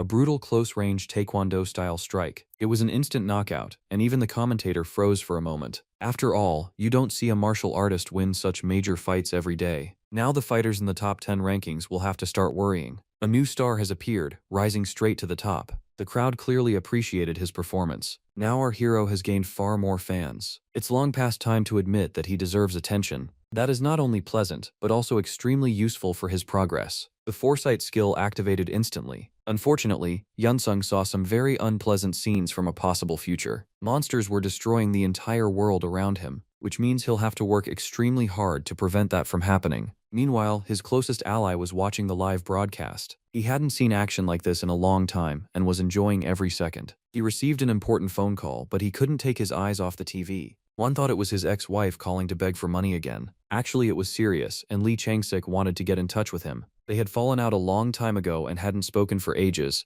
This man also knows Yun Sung and only just found out that the guy had returned from the abyss. These two used to be friends, but now they can't stand each other. Lee Changsik asked him to give him Yun Sung's number. After that, he and Juan spent a long time insulting each other. Then Juan lost his temper and turned off his phone. Alright, let's leave that guy alone so he can cool off a little. Let's return to the main character and his manager. Ain feels a little ashamed that she didn't believe in her client. He turned out to be incredibly talented, while she thought he was some kind of psycho. In short, now she has no doubts about him at all. In the hallway, they ran into representatives of the martial arts sect. These people immediately dropped to their knees. They begged Yun Sung to teach them how to fight like him. Technically, each of them should already have a teacher. Apparently, the problem lies in the residents of the Hoshan school. There was already some master there with a little beard that made him look like a goat. The master was strict and demanded total obedience. The problem is that his teaching is outdated and no longer works. The students want to move with the times and ask Yun Sung for help. He once dreamed of joining the sect, and now they're asking him to become their coach. For him, of course, this is something truly special.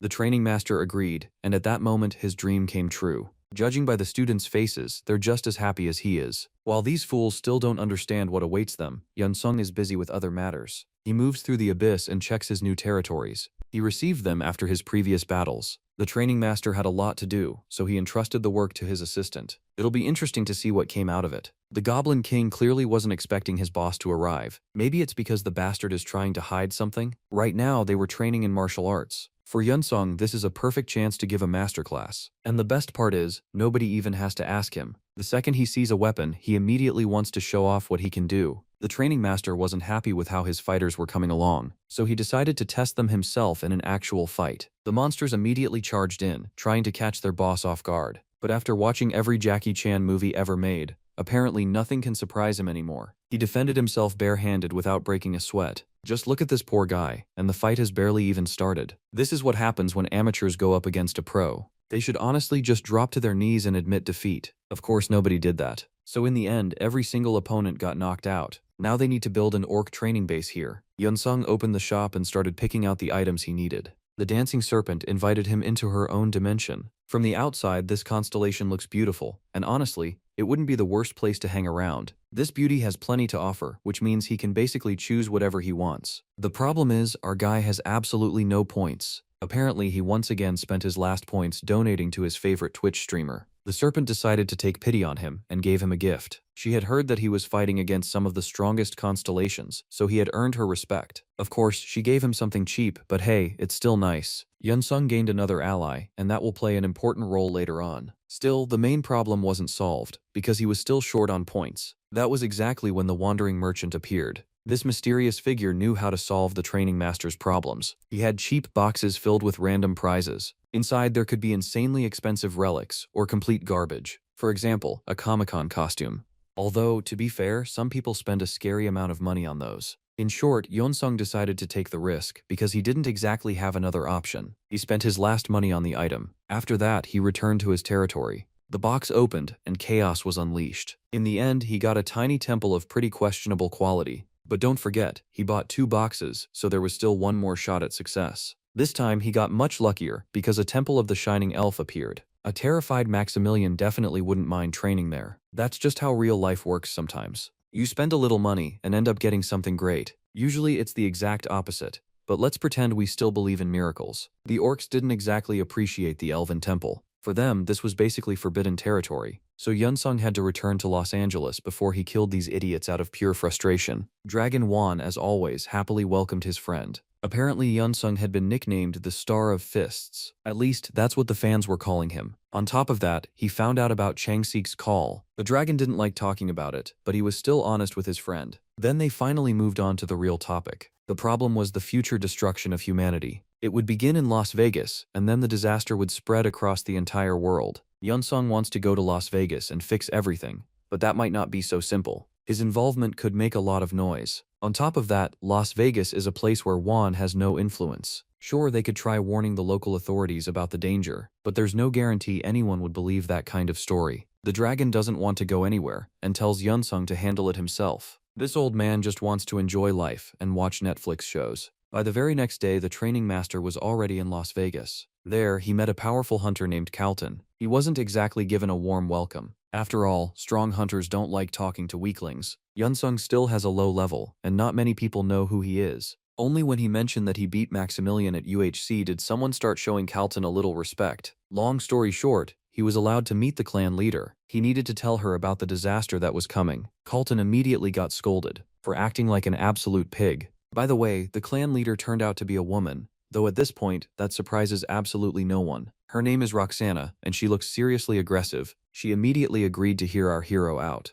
Yunsung skipped the formalities and got straight to the point. He explained that a dungeon break would happen, and then the whole city would collapse. In other words, he basically implied that the local hunters weren't doing their job. Of course, Roxana took that as a personal insult. The red-haired Candy needs to calm down a little and listen to what the training master is saying. If one of the dungeons isn't cleared in time, her hometown is finished. For now, no one knows about this except Yunsung himself. Yunsung calmed her down and said he had nothing against her plan. He simply wanted to stay outside during the raid. If something went wrong, the training master would step in to help. He wasn't even asking for money in return, just like the first-generation hunters. People like that ended up being called heroes, and Yunsung is very similar to them. In the end, it looks like they managed to reach an agreement. If anything went wrong, the training master would step in and prevent the catastrophe. Roxana warned him that she hated liars and stared right into his eyes. This is not the kind of girl you want to mess with, but Yunsung wasn't planning to. Now he's already walking through the streets of Las Vegas. He needs to find the dangerous dungeon that is about to explode.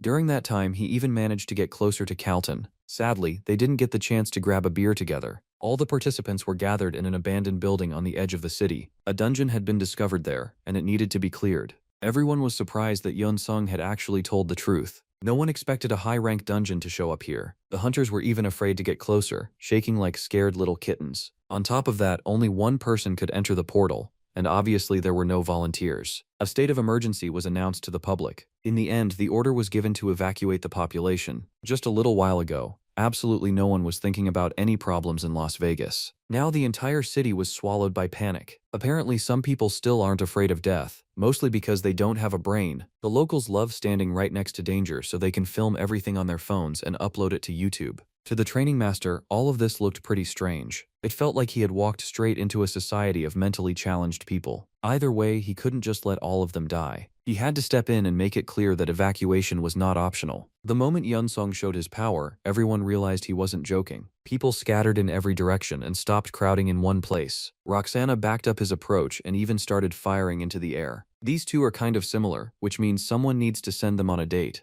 But that's still a long way off, because the danger hasn't passed yet. The situation is getting worse by the second, so it's time to grab some popcorn. The abandoned warehouse lit up brighter than a streamer who finally hit the recommended page. Disgusting and dangerous monsters started crawling out of the portal. And no, I'm not talking about Taylor Swift fans. I mean actual monsters. There were way more of them than expected, and the boss still hadn't shown up. A lizard mage used an artifact and started causing problems. Until he's caught, the entire city will turn into a trap. That trap is called the Bowl of Erosion. I don't know who comes up with these names, but that person clearly has issues. Now everyone who stayed in this area is trapped. Nobody can escape, which means this is officially a one-way ticket. People were warned to evacuate, but not everyone bothered to listen. The hunters honestly don't really care, because they're starting the clearing phase. Yunsung is told not to interfere and to stand on the sidelines. But I'm sure the second things get difficult, he'll jump in to help. The party kicked off, and of course it came with special effects. Everything around them looked exactly how we like it, bright and spectacular. Over time, bigger and more dangerous monsters began to appear. At that point, they needed teamwork and proper support from their allies. Honestly, this didn't even feel like a portal to another world anymore. It looked more like a portal to Jurassic Park. But at least this was the perfect chance to see what Roxana could do.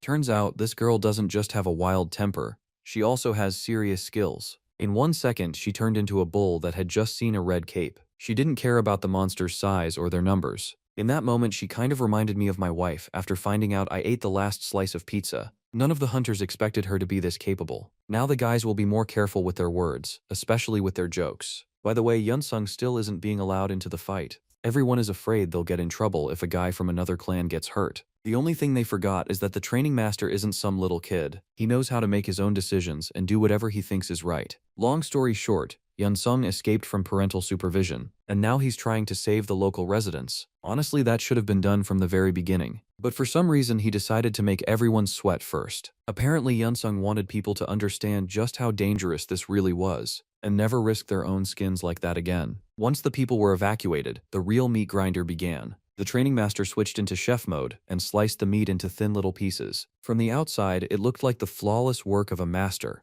The rescued residents immediately started calling him a hero. Technically, he wasn't even thinking about them. All he cared about was monster meat so he could cook some delicacies. Sometimes people become heroes completely by accident, even when they don't want to. And it looks like that's exactly what we're seeing here. The moment Roxana found the disobedient boy, she immediately yelled at him. He had to explain that he wasn't used to standing around and watching everyone else fight. If he's nearby, he's going to help, and he'll do it completely for free. Hunters are used to demanding money for their help, but Yun-sung isn't like that. If you want to thank him, just buy him a few dumbbells and the guy will be happy. That ended the conversation because there was no time to run their mouths. More and more monsters were showing up, which meant decisive action was needed. The local hunters were slowly starting to pile up problems. On one hand, they were helping each other and fighting as a team, but monsters were coming from every direction, and holding them back was getting harder and harder. You can't really prepare for an invasion like this in training. Honestly, you wouldn't even see something like this in a nightmare. They had to improvise and hope luck was on their side. It was now obvious that Las Vegas was facing total destruction. If Yun-sung hadn't stepped in on time, everything around them would already be on fire. Another massive monster left everyone completely stunned. Nobody even knew how to approach it, let alone defeat it. The training master decided to rely on experience. He found the lizard wizard and immediately made him his main target. If they killed the wizard, everything would get better very quickly. They needed to ignore the other monsters and focus on the main target. Closing the distance wasn't a problem, but what came next? The strike landed right on target, and the head went flying. I thought this was going to be an even fight, but somehow it turned out pretty easy. Now every squad of hunters is attacking the giant monster. Without magical support, it's no longer as strong or dangerous. Almost like a famous blogger who suddenly stopped getting donations, Roxana showed her full power and decided to roast the lizard. I didn't know she liked fried lizard meat. Apparently this girl has very specific tastes. The forest of corrosion disappeared. The people in central Las Vegas could finally breathe again. It looks like everything calmed down, and the fear faded away. And the most interesting part is that no one even died in the battle. Everyone immediately declared Yun-sung a hero, as if he had defeated everyone all by himself. Journalists surrounded him from every side and started asking their questions. In moments like this, Yun-sung always felt a little awkward. To him, this wasn't about saving people. It was mainly about leveling up his skills. And when he didn't like the questions, he wasn't afraid to use force. The journalists were clearly not ready for that. The interview ended very quickly, and no one even understood where he disappeared to. The training master doesn't care about hero status. He simply wants to do good things, and gratitude has nothing to do with it. That's exactly what makes him a real hero, the kind people can't help falling for. The guy has progressed so much that he can't be ignored anymore. He has become completely unique, and even Roxana started looking at him differently. I don't know what she thinks about him, but I'm saying it again. These two need to go on a date. Of course, by the next day, the news had spread all over the world. Juan never could have imagined what would happen when he let his friend go to Las Vegas. This guy cannot be left unsupervised, because he attracts way too much attention. By the way, the dragon also loved beating up journalists, and somehow he always got away with it. Still, people aren't exactly used to that kind of behavior, and not everyone likes it. Then again, geniuses are always different, so people just need to get used to it. Now they can move on and start thinking about raising his rank. To do that, he needs to protect a few more dungeons. At the same time, Yun-sung can't forget about training the Hua sect. These guys have deserved help for a long time. Now the martial arts lovers need a change of scenery. They were invited to the Icarus clan's training arena. After ancient temples, all this high-tech stuff is clearly new to them. And the best part is, they can train completely for free. The students almost cried from happiness. They shouldn't worry though, because once the real training starts, they'll regret ever coming here. Besides the guys, Iris also showed up for training as the sect's representative. Turns out, this girl is the best among all the students. And the most interesting part is that she is Li Xiaowan's daughter. Now that is a twist nobody saw coming. A girl like that is definitely worth befriending somehow. Yun-sung couldn't think of anything better than offering her some water. Iris immediately got embarrassed and quickly refused. Honestly, they came here to train, not just stand around. So he had to hint that it was time to warm up and show their skills. The students even thought they would be using advanced equipment. In reality, they were getting classic old-school training machines. And even Iris had to lift weights. Yunsung has always loved the old-school way and never trusted advanced technology. When it comes to training, he quickly turns into a dictator. The merciless and sneaky training master forced them to work until failure. After just a few hours, the students already regretted coming here at all. They kept saying they were about to die and begged someone to call an ambulance. Do they seriously not understand that this was only the warm-up? After physical training, it was time for virtual reality. They could have had some fun and created adult games in here. But Yunsung chose a completely different route. He forced the students into a thick swamp. Even the smell alone was enough to make them sick, and on top of that, they still had to fight. A simple wooden dummy was just as dangerous as a monster. For the first few seconds, the students couldn't do anything. They were getting beaten down with absolutely no chance of winning. Yunsung only gave advice and made small, precise corrections. He said he would wait until the battle ended, even if it lasted an entire week. At first, the students were completely confused. Fear and uncertainty seemed to paralyze them, but that didn't last long. Once they realized they could only leave after winning, their mindset changed. After that, they started seeing themselves as predators and the dummy as prey. All this time, Yunsung was in the lounge with his friends. They had already heard what he did in Las Vegas and congratulated him on his success. During the conversation, he offered to teach them martial arts. The guy's coaching spirit had awakened, and now he wanted to train everyone. Elizabeth got interested. In return, she offered to teach him magic. At first, he wasn't interested, but then he changed his mind.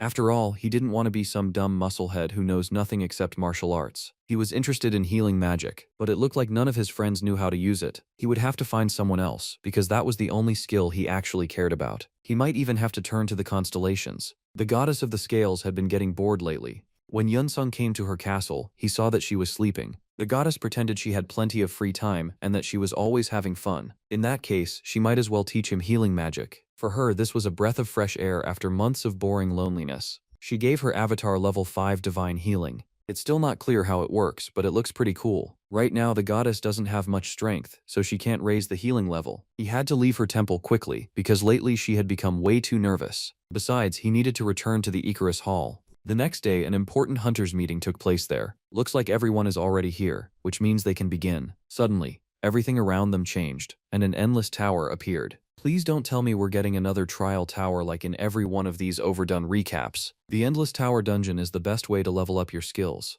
You have to keep climbing floor after floor while facing more dangerous monsters. The winner is the one who gets ahead of the others and reaches the highest floor. But it's important to note that this dungeon is much harder than the original. Ernest barely explained anything and immediately disappeared. He likes it when students figure out on their own what they need to do and how to overcome obstacles. Some genius suggested forming groups to make things easier. Apparently that was said by a weakling who's afraid of being torn to pieces in the tower's very first room. Still, it's actually not a bad idea, especially if you form a group with friends. Elizabeth and Anthony are perfect as allies. Anthony spent a long time trying to convince his friend that Elizabeth couldn't be trusted, and definitely shouldn't be on the team. Somebody tell him he's only on this team because everyone feels sorry for him. By the way, there's another interesting person among the participants. Just look at this beauty dressed like a schoolgirl. Persephone has already become a constellation's avatar, which means she has talent. Looks like she's from Ivy University. That place takes in the most talented geniuses and trains them to reach the highest level of mastery. Anthony immediately started repeating that he had graduated from that academy too, which means they do let idiots in after all. A few minutes later, Yunsung finally worked up the courage to approach her. They quickly introduced themselves, though the conversation didn't exactly flow. The training master wanted to know which constellation this girl served. She couldn't reveal the secret and acted mysterious the entire time. Maybe she could at least join the team for the trial? By the way, Smallwood also joined the alliance, even though he had been missing this whole time. In short, the lineup was decided, and now they could head out on the mission. Nobody knows what will happen inside the tower, so they need to be ready for anything. Let's briefly return to the Blood Fortress, where the orcs are still training. For some reason, Yunsung decided that Odegon should come with him. The goblin got excited and thought his boss was going through some kind of major crisis. He happily agreed to help his master and hurried to Earth. In reality, he was only needed to help clear the dungeon. All he had to do was play the role of extra support and not do anything stupid. His dreams of saving his master instantly disappeared somewhere. The allies started doubting whether this guy was useful at all. Because of that, a conflict almost broke out, because Odegon is still the Goblin King, and he won't let anyone insult him. Yunsung had to explain that this guy is a healer with excellent skills. Now he is a full member of the team. A minute later, they entered the portal and found themselves inside the tower. Before everything began, Yunsung wanted to show them something. He advised them to read martial arts books to improve their close combat skills. You can't find books like these in the real world, because they contain ancient techniques. His friends became interested and thanked the training master, and just a few minutes later they ran into the first army of skeletons. The obstacle on the tower's first floor didn't seem too difficult. In reality, it was just a warm-up before the real trials. A martial arts master like Yunsung could defeat the skeletons all by himself. But to let every member of the team warm up, he decided not to be greedy. Everyone showed off their skills and tested out martial arts. In the end, the skeletons were quickly sent off to meet the devil. The second floor was already much more exciting. A herd of wild boars decided they owned the place and charged in. This is where the Goblin King finally came to the rescue. He activated the great illusion of deception to scare the little boars. They would have been better off lying in the mud and enjoying life instead of attacking people. The moment the boars got scared, a furious Yunsung immediately rushed in. He hadn't cooked delicious steaks in a while and decided to fix that. He managed to push through the first wave of boars with confidence, but then a problem appeared. The next group of monsters was much bigger, and things weren't so simple anymore. Bare hands alone wouldn't be enough to win here. They had to grab their weapons and move like one machine. From this moment on, teamwork slowly starts replacing solo hunting. Let's just say the team's role will only grow in the next trials. By the way, this is a great chance to take a look at the beautiful Persephone. From what we can see, she really is talented, and she isn't afraid of anything either. She personally killed at least a few little boars without even breaking a sweat. The second floor was cleared, and they needed to hurry forward to catch up with the competition. On the third floor, they had to destroy blue lizards, and on the fourth floor, they had to face an ice wyvern. Technically, this is an extremely dangerous monster that shouldn't even be here. If a wyvern is already on the fourth floor, it's scary to imagine what comes next. The monster's breath was so cold, it was like it had just eaten a piece of Orbit mint gum. They only survived thanks to the goblin activating his magic at the perfect time. Now nobody will laugh at him because he has proven he's useful. Yunsung told everyone to focus on attacking and stop wasting time. The wyvern had just used all its strength on that ice breath. Now they had to seize the moment and send it straight to hell. If they did everything right, it wouldn't take long. The hunters rushed at the monster and attacked from different sides. In the end, the ruthless wyvern turned into a cold corpse. Let's jump straight to the fifth floor so we don't waste time. Here they had to meet a beauty who clearly bought her makeup on AliExpress. One look at this woman was enough to send chills across your whole body. She's called a witch because of her excellent magic skills. While everyone else stared ahead in fear, Yunsung was already imagining how he would rip her head off. The bloodthirsty training master is getting harsher and harsher every day. He wasn't impressed by the witch's magic skills at all. While everyone else covered their ears from her piercing screams, he and his assistant didn't react at all. Looks like the two of them are fighting on this floor by themselves, because everyone else clearly wasn't ready for this. That probably won't be a problem, especially considering the training master's skills. The main goal in a fight against a witch is getting into close range. The witch keeps her opponent on a long leash and never lets anyone get near her. But the moment Yunsung managed to block her attacks and close the distance, the whole fight changed. At close range, he could beat Anubis himself, let alone some stinking witch. In short, he swung his sharp sword and sliced through her flesh. After that, an explosion rang out, and energy covered everything around them. Looks like she can't be defeated with just one hit. They'll have to slowly and methodically drain her health. Odaigon needs to stop healing the allies and come help. Besides, his magic helped quickly, and now Yunsung feels much better. Honestly, every one of them should apologize to the special class viewer for underestimating him. In short, the friends joined forces, and the show began. Yunsung received all kinds of buffs and felt like he was floating above the ground. After that, the witch was officially given a death sentence. The next strike managed to pierce right through her. Of course, I'm talking about the sword, not what you were thinking. This time, Yunsung decided not to give her a chance to recover, and he landed another strike that finished the witch off for good. Now there was absolutely nothing left of her.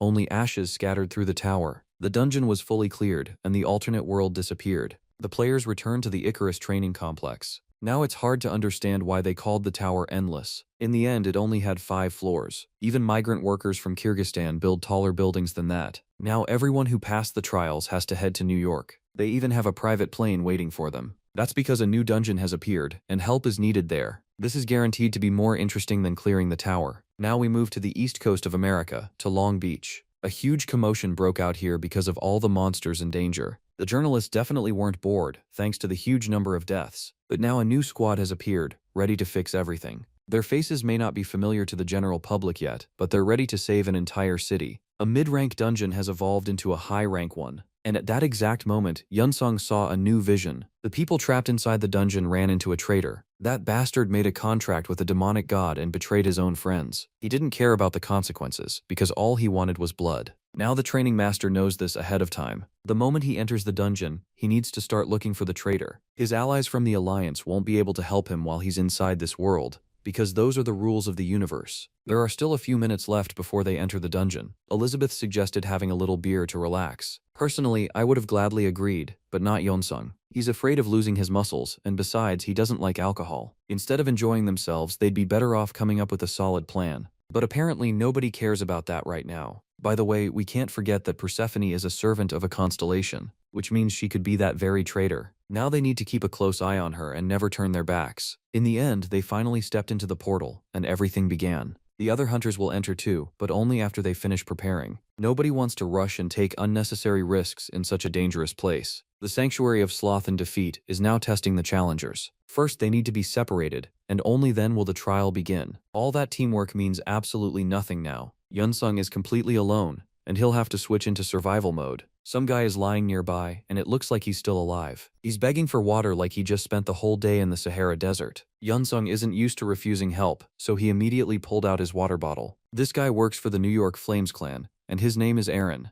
Only a few seconds later did he finally realize that the training master was standing in front of him. Even little kids know about this Korean hunter now. Apparently, the popularity of martial arts has gotten completely out of control. Now they can calmly talk about what the hell happened here. The hunters who entered the dungeon first ran into massive monsters. The dungeon automatically separated every participant. As a result, Aran lost his weapon and even broke his leg after losing support from his allies. Outside the dungeon, nobody has any idea what's happening in here. The guy even got scared that Yeonsung would kill him just to steal his gear. In reality, he just wants to heal all his injuries and help him. Apparently that's so strange that in the modern world, nobody even believes in fairy tales like that. To set the leg back in place, Yeonsung had to use force, and Aran screamed like a pig getting slaughtered. After a while, he finally felt better, and now the healing process could begin. There's no need to reinvent the wheel here. He just has to use the magic of the goddess of the scales. The result exceeded every expectation, and the guy got back on his feet. Now their paths should split, and he doesn't even have to pay for the healing. Of course, Aran would be an idiot to refuse an alliance like that. He ran after his new friend and said he would now help him with anything. Despite all the problems inside the dungeon, a strong connection can't be broken. The Goblin King can hear his master and is ready to come help.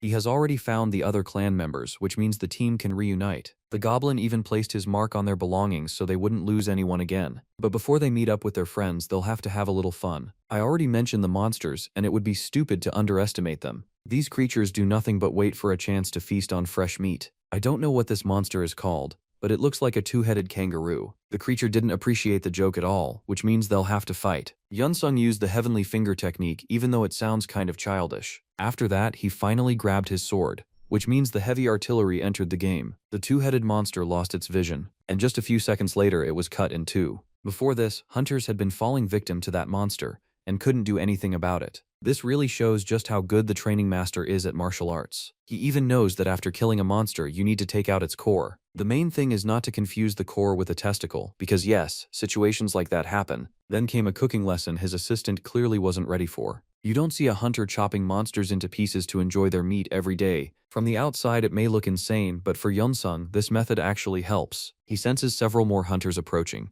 which means the cooking show has to be put on hold. The allies ran into the thick forest to find the others. Just a few minutes later, they finally met the survivors. Everyone here was starving, not to mention the thirst that had been tormenting them since morning. They thought Aaron had died a long time ago, but the kid turned out to be more alive than anyone. Now they need to explain to these people where the training master even came from. Apparently they don't really trust the Icarus clan or one of its new leaders. Aaron stepped into the conversation and explained that this guy had saved his life. Many of the hunters were moved by this and started respecting him, giving the training master new followers. His energy flared up, and he felt his feet lifting off the ground. Then he told Aaron to shut up and change the subject. This guy talks way too much sometimes, and this is clearly not the right moment for it. Everyone got a little tense, but they were afraid to interfere, because you never know what a psycho from Korea might do. Now they need to understand why so many people have gathered here, and what exactly they're waiting for. Apparently it all comes down to an artifact giving off powerful magic. From the outside it looks like an ordinary hourglass, but it's not that simple. The sand has been falling ever since the hunters appeared here, and when it runs out, monsters will be summoned. Many of them have dealt with summoning magic before, so everyone is tense and deep in thought. Most likely there's a traitor here, and now they need to find him. Yunsung started scanning everyone around him better than Facebook scans new accounts in its system. Everyone was under suspicion, which means Sherlock Holmes mode has been activated. So far, it isn't working at all. A lot of showing off, and absolutely no results. But then Eurus finally appeared, and he turned out to be the traitor. The demonic god is not the strongest constellation, but compared to ordinary people, he's a real monster. Eurus mistakenly believes that his constellation is the king of the abyss. While there's still time, they need to get to work. And they can't forget that a stab in the back could come at any second. The hunters suggested that Yunsung team up with them. Right now, every single team member is worth their weight in gold. They even gave him some food so he could recover his strength. After all, a monster is coming soon, which means they'll need energy for the fight. Yunsung refused to eat that junk and offered an alternative. At first, they looked at him like he was insane, especially when he pulled out monster meat. The training master told them not to worry and asked where the crimson horned turtles lived. He knows a ridiculous number of recipes. After all, the guy spent hundreds of thousands of years in the abyss and ate better than Dubai sheiks. A few minutes later, he came back with turtle eggs. That means all the ingredients are ready, and now they can begin. Bright Chef mode is activated, which means Yunsung gets to work. Of course, this won't work without the spices he collected from different corners of the abyss. The other hunters were too scared to interfere and just kept spinning their fingers at their temples. But as the food started cooking, the smell forced them to change their minds. It smelled so good that Michelin restaurants felt like school cafeterias. You don't see someone using fire magic to cook food every day. Yunsung didn't rush anywhere and worked according to his plan. In the end, the food of the gods was ready to eat. The hunters were doubtful, but the smell forced them to change their minds. Arn got the first portion and decided to risk it. He was already prepared to die from horrible poisoning, but the taste sent him straight back to childhood. It was the kind of thing that freezes your mind and lifts a person into a state of zen. In Eastern terms, they call that satori, or awakening. It feels like life suddenly becomes light and full. Kind of like the moment you finally finish school. Long story short, everyone was satisfied and started worshipping the training master. The mood improved, and the angry hunters started looking like happy children. For them, easy times had arrived, where the future threat no longer mattered. But time is running out, and relaxing too much would be stupid. The leader of the Ambitus clan offered cooperation. He's interested in a healer who can cook like a god. The leader of the New York Flames clan objected, and a conflict broke out between them. Eurus clearly isn't interested in recruiting some mysterious guy everyone loves so much, even though just a little while ago, he ate several plates of the divine food Yunsung cooked. Still, the guy is afraid of the training master and is slowly losing confidence. At that exact moment, the hourglass finished counting down.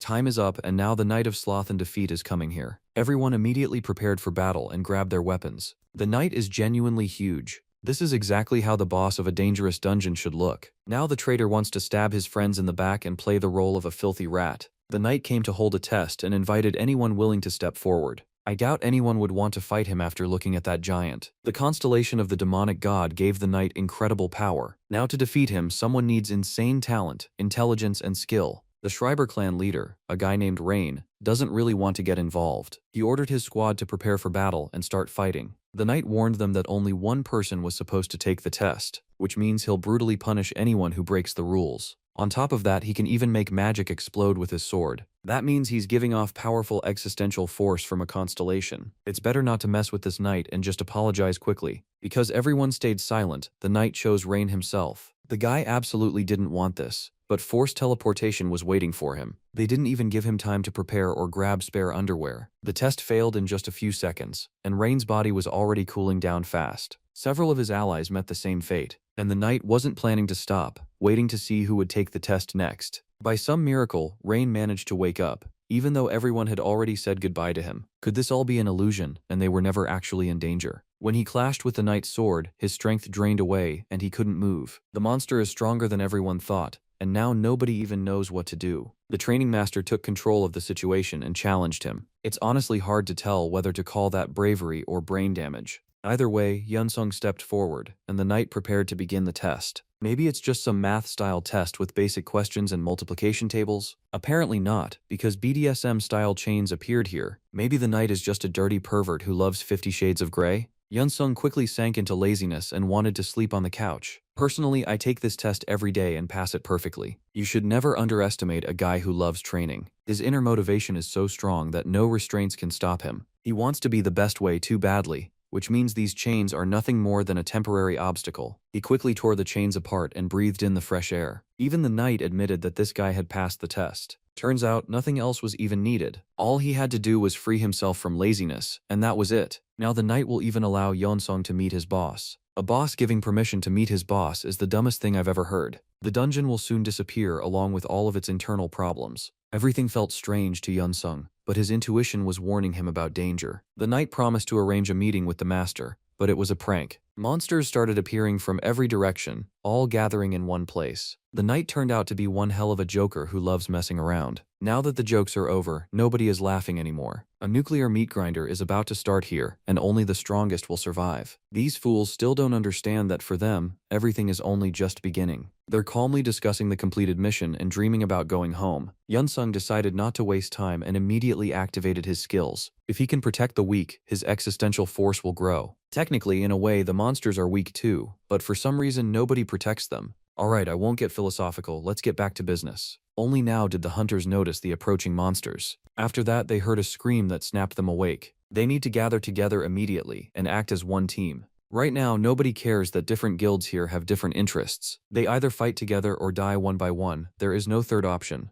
Yeonsung takes the main job onto himself. He wants to draw the monsters' attention and buy everyone a little time. Well, he managed to do that, but what comes next? He used the heavenly finger again. It honestly feels like he copied this skill from a local proctologist. Still, his perfectly timed attacks worked exactly as intended. The monsters quickly started having problems, and their aggression only grew. All the hunters could see were flashes deep inside the forest. Then fighting on the ground became way too boring, so the whole battle moved into the air, where the magic was much easier to see. The other hunters had plenty of time to prepare. Yeonsung took all the monsters onto himself and gave them a chance to breathe for a moment. They had to repay him somehow, so they decided to help with magic. The main thing is that they don't get in his way because he's doing perfectly fine on his own. Just look at how many monsters he gathered around himself. These guys don't even realize they've walked into a trap they can't escape. Their screams attracted the attention of something much more dangerous. Some unknown two-headed goat showed up. At this point, this stopped looking like Halloween with fancy costumes a long time ago. One mistake can cost someone their life, so only killer mode can help here. The terrifying monster delivered a crushing blow. From the outside, it looked like no living creature could survive that kind of power. I think everyone has already been wondering what happened to the training master. He dodged in time and then launched a counterattack. It was so precise and beautiful that you wouldn't even see something like that in movies. With magical support, Yeonsung quickly brought the local monsters under control. He still hadn't killed the two-headed goat, but he had wounded it badly. He only needed to lure it in a little more before landing the final blow. For an experienced fighter who spent ages in the abyss, that wasn't a problem. Just 1 minute later, the two-headed monster had no chance of surviving. The same goes for the rest of the small, ugly beasts. The hunters didn't even know how to react. They admired and feared the man who had pulled all of this off. The crowd started shouting his name and called him a legend. He already has so many nicknames that even I'm confused.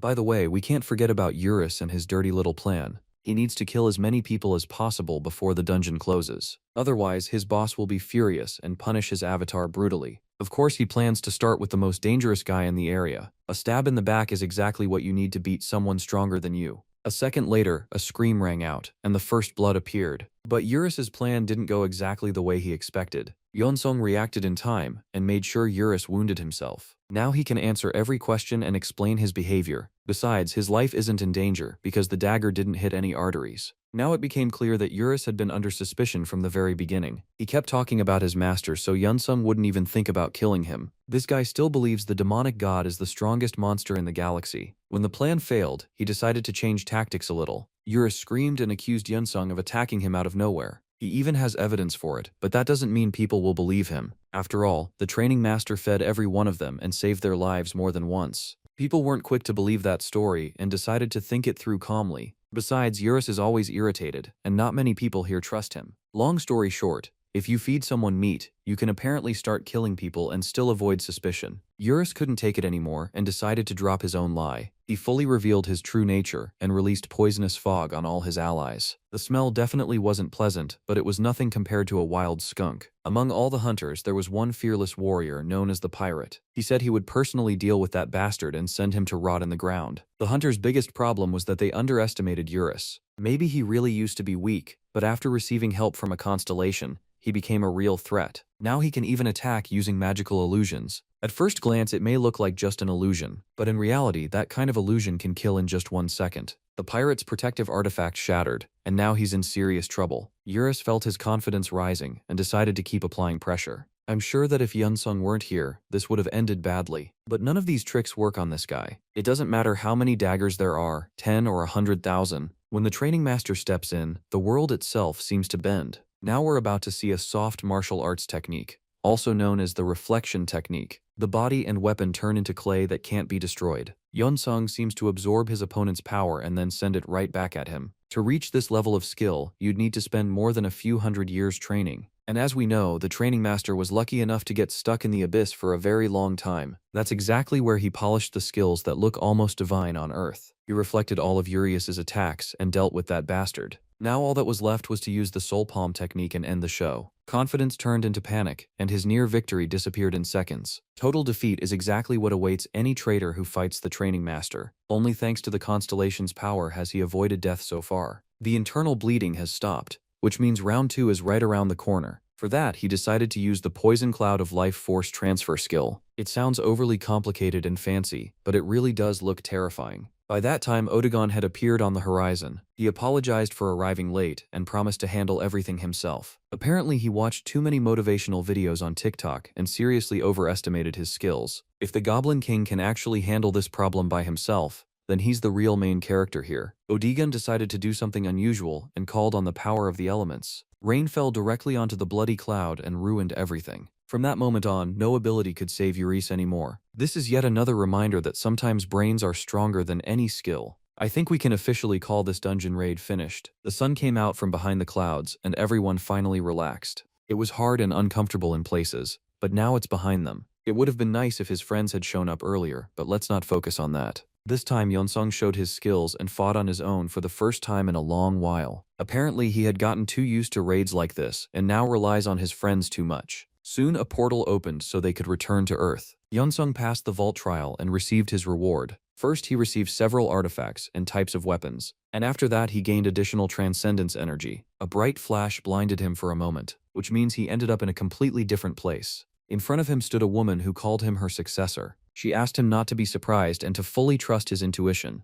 Now she wants to teach him everything he must do as a constellation. Does she really not know that he technically became a constellation a long time ago? He explained that he came here to deceive the other constellations. This guy has big ambitions, and he isn't even trying to hide them. The goddess of sloth decided to show her cards and tell him the backstory. In the distant past, she was a powerful queen in the abyss. Despite her laziness and desire to lose, she somehow kept winning. The work kept piling up more and more, and eventually she got tired of her own power. The goddess decided to seal herself away so she could finally get a little rest. Now she has met an interesting constellation and would like to work with him. If he ever wants to become her ally, she will always welcome him. By the way, the goddess is even ready to give up her constellation status because she doesn't care about it. Long story short, she calls him her successor. Now everything that belonged to her passes to him, along with all the obligations and extra work. From now on, any challenge to a battle is Yunsung's problem, not the goddess of sloths. The same goes for training with avatars. For him, this is a perfect opportunity because he loves training. On top of that, along with the constellation's power, Yunsung will receive a lot of spiritual energy. Then she went on about a bunch of boring nonsense that makes you want to yawn. Yunsung realized the truth about the abyss and became stronger. His level had never been this high before. The meeting ended there, and he inherited the full power of the constellation. To think about something this massive, he needs a little time. For that, it would be nice to return Earth back to its usual mode. He came out of the portal last, but the journalists had waited for him. At some point, he realized that everything happening in his life could be considered training. He needs to become more flexible and train without any limits. That's the only way to go beyond his limits and become the strongest constellation in the abyss. The war for planet Earth is approaching, and humanity's survival depends entirely on his skills. He decided to meet his old allies from the abyss. He had stayed in contact with them the whole time, but he hadn't seen them in person for a long time. Yunsung told them everything that had happened and asked for advice. His friends decided to support him, though they admitted that he now has more responsibility on his shoulders. It's not exactly clear how he can use the goddess of sloth's reputation. After all, she was always lazy, and that kind of reputation won't help much. Right now, it's much more important to think about the demonic god known as the traitor. Yunsung killed his follower, which means revenge can be expected. It could happen at any moment, so now he absolutely cannot relax. On top of that, everything that happened in the dungeon caught the attention of the constellations. Now even the farthest creatures in the abyss are interested in the training master. Whatever they're planning, they won't be able to reach Yunsung. This guy trains too much and isn't ready to lose battles. Right now, he's already back on planet planet Earth with his friends. They invited him to eat a little and recover after training. For Yunsung, that was almost an insult, because he knows how to cook himself. His friends basically hinted that it was time to relax and eat at Hunter George's place. This is one of the few restaurants in the world that serves monster meat, so Yunsung should be satisfied. There are always a lot of people here, because everyone wants to feel chosen. By the way, Hunter Rain is here too, the same guy Yunsung met in the previous raid. He keeps complaining and saying the meat is too fatty and that he doesn't like this kind of thing. But when he saw the man who saved his life, he immediately hurried over to say hello. Turns out, Rain didn't come here for no reason. He asked the chef to cook something similar to what he had eaten during the raid. But even a real professional like George couldn't recreate that piece of culinary art. George Manuel, the owner of another chef restaurant, overheard this conversation. After all, cooking monsters is a rare skill, and everyone thought George was the only one capable of doing it. Turns out, another guy has appeared here, and he has serious talent too. Of course, the head chef came out to meet him and find out who this person was. He invited Yunsung into the kitchen and asked him to show what he could do. It's unclear why the training master agreed to this little adventure, but he's already here, so there's no point backing out now. In front of him lies a thick piece of minotaur meat that is practically begging to hit the pan. Now he just needs to relax and enjoy the cooking process. To make the ingredient tender, he needs to inject internal energy into the meat. This recipe was created back in the abyss, when people thought Yunsung was dead. George immediately noticed the difference in how the dish was being prepared. Yunsung does everything differently, so watching him from the side is extremely interesting. A master recognizes another master from far away, or at least that's what they say in the East. Yunsung immediately showed that he was not inferior to the legendary chef at all. He sliced the meat like he was born for this, while everyone else watched with their mouths hanging open. The main character didn't even forget the seasoning, so the meat would taste even better. Turns out, even here he carries his signature adamantium frying pan with him. I don't know where he hides it, but my guesses are not exactly pleasant. Either way, the result was beyond anyone's expectations. Just from the cooking technique alone, it was obvious the dish would be delicious. Now they can return to the restaurant and enjoy their break. His friends had been eating meat this whole time and could barely stop. George and Yunsung quickly became friends, as if they had known each other since childhood. After all, they share the same profession, and I'm not talking about hunting monsters. I'm talking about cooking them. Another follower added to his existential energy. The day of relaxation flew by unnoticed, and it was time to return to ordinary gray life. Yunsung met with Wan and told him everything that had happened to him recently. He didn't hide a single detail related to clearing the dungeon. Although, of course, he didn't mention meeting the goddess of sloth. Wan called his friend at the perfect time, because he had an important matter. The doors opened, and President Bao from Dragon Artifact walked inside. Of course, Yunsung has no idea what Dragon Artifact even does, or what that dumb name is supposed to mean. Turns out, monster cores contain incredible energy and power. Many companies are now studying that power and trying to make money from it. They're even trying to create artifacts from the cores, and those artifacts are worth huge amounts of money. Dragon Artifact is Wan's subsidiary company. The name made it pretty obvious, but Yunsung didn't even think to guess. Wan offers cooperation to speed up humanity's progress. This sneaky fraud is actually trying to solve all his own problems. Not only does he want to make a lot of money, he also wants to make Yunsung the company president in the future.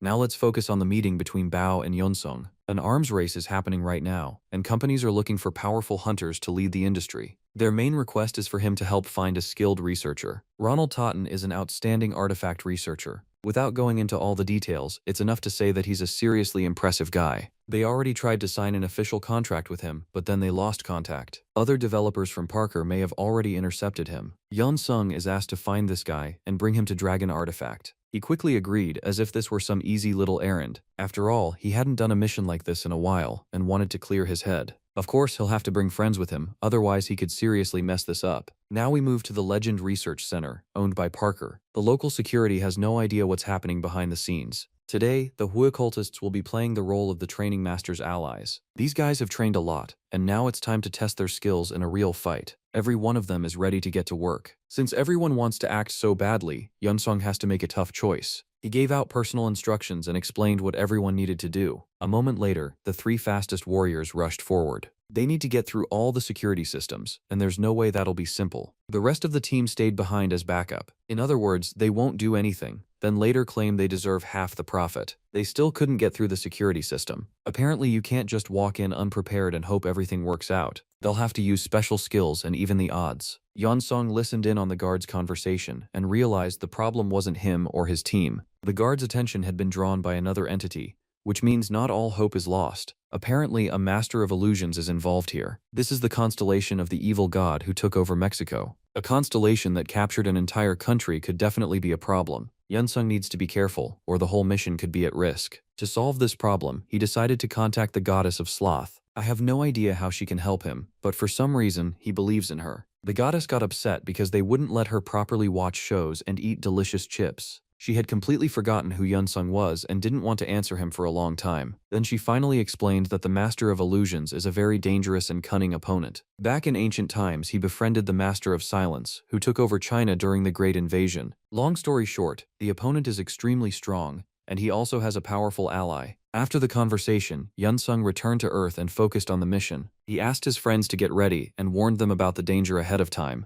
To protect every one of them, he'll carry them in his arms, as stupid as that sounds. It's not really clear why he brought them along at all if they're this useless. They would have been better off sitting in the training arena and studying their kung fu. Either way, the training master decided to show off the power of his legs. He pushed off the ground and jumped so high that even a kangaroo would get jealous. His allies did not appreciate that at all and almost peed their pants. They didn't sign up for a space race and clearly weren't ready for this. At least every one of them got introduced to the true art of movement. All those cars and subways are garbage for old geezers. Real young champions move only like Yunsung, otherwise it's just too boring. Now that they had passed their own security and made it upstairs, they could act with more confidence. Just don't show this footage to the person who installed all those glass windows that just shattered. We wouldn't want him having a premature heart attack. This is where the very same Ronald Totten is being held. Yunsung explained which corporation he represented and asked the master to calm down. They immediately removed his blindfold and explained that everything was under control. Now they need to get the master out of here as fast as possible. Turns out he has a friend in the next room who also needs help.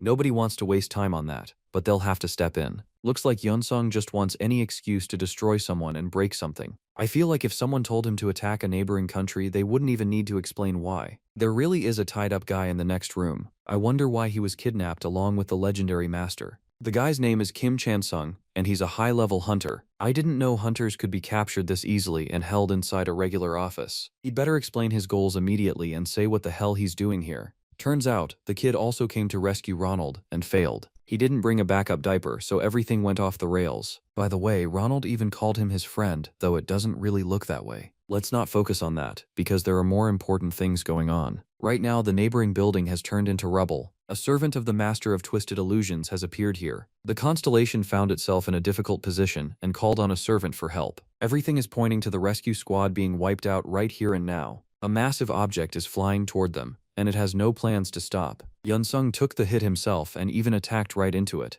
While everyone else covered their faces in fear, he moved like a true predator. The training master withstood the blow, but the building couldn't handle it. The massive building is starting to collapse, and it's time to get the hell out of here. Anyone who has seen buildings get demolished knows it happens in seconds. Somehow Yunsung and his friends managed to survive that madness. But now they'll have to explain to the guards what the hell they're doing here. Conversations like that usually don't end well, which means we're about to get another episode of an Indian superhero movie. For some reason, this time Yunsung decided to use diplomacy. He tried to explain everything and said there were spies among the guards. At first, nobody believed him, but the guy's confidence surprised everyone. Apparently, from the very beginning, he wanted to deal with the servant of a powerful constellation. When the servant heard that his plans were falling apart, he launched another attack. Only by some miracle did the main character manage to dodge in time. The next attack came almost immediately. This time, even his insane speed wasn't enough, which meant he had to take the hit himself. Defending with bare hands and no shield is not exactly an easy task. Apparently, Yunsung is afraid of ruining his manicure, so he creates some distance. It's much easier to attack from range, where he can control his magic. The plan was very good, but it quickly fell apart. The servant of the evil constellation closed the distance again and got within palm range. I don't know why this servant looks like a regular iron diamond, but that's not cool at all. If he wants to scare anyone, he should at least look like Taron Egerton. Then the servant called his allies for help. Most of the guards turned into hungry zombies. Maybe this is where the constellation's true power is hidden. And not all the guards turned into zombies. A lot of them even started fighting each other. Iris needs to call for help immediately. They definitely can't handle this without proper backup. Although, of course, Yunsung can still stand up for himself. He immediately got to work and used his finger technique. Honestly, this is probably one of the strangest techniques I've ever seen. And one hit is enough to knock an opponent out. It was enough to catch all these furious monsters completely off guard. A battle began with one samurai against dozens of zombies. Their numerical advantage didn't feel like an advantage at all. On top of that, the training master's students gradually joined the fight. Everyone around him was amazed by his abilities, and that even included his main opponent. It's finally time to answer the question of which one of them is stronger. Up to this point, their strength had been equal, and neither side could gain the upper hand. The servant of the demonic god launched another attack and ran straight into a counterblow. Strangely enough, he withstood it and didn't even feel any pain. That was enough for him to study the training master's skills. The battle ended there, although they will definitely meet again someday. From the outside, it looks like the servant of the demonic god is running from the battlefield with his tail between his legs. But in reality, he completed his task and learned his opponent's strengths. This might be the first time Yunsung failed to defeat an enemy, and this guy knows a thing or two about fighting, and almost always gets results. The remaining guards think they can keep fighting even without the servant's help. These naive fools don't realize who they're messing with. The cultists and their master formed a powerful fist of death. This skill lets them combine their mana and turn into one cutting weapon. Then Yunsung and his team rushed into the attack. They showed no mercy and fought like this was their final battle. You can clearly see the students' progress, because they now feel right at home on the battlefield. Some opponents even started running in every direction just to avoid getting caught in the storm. In a situation like this, Iris's speed came in handy. Maybe she doesn't hit as hard as the others, but her speed is phenomenal. In short, the job was done in just 15 minutes. The company territory was completely cleaned of trash. By the way, nobody died during the fight. Everything was handled at the highest level so they wouldn't cross the line of the law. In other words, beating people up is totally fine, but killing them is already bad. Only after all of that did Richard finally run onto the battlefield. He immediately found out what happened here and tried to settle the conflict. After all, he didn't want his father's company becoming enemies with someone as strong as Yunsung. But of course there was one detail he definitely didn't like. Kidnapping the great master Ronald Totten was not part of Parker Industries' plans. His father personally ordered Richard to secure this master. He wanted to beat the competition and double the profits.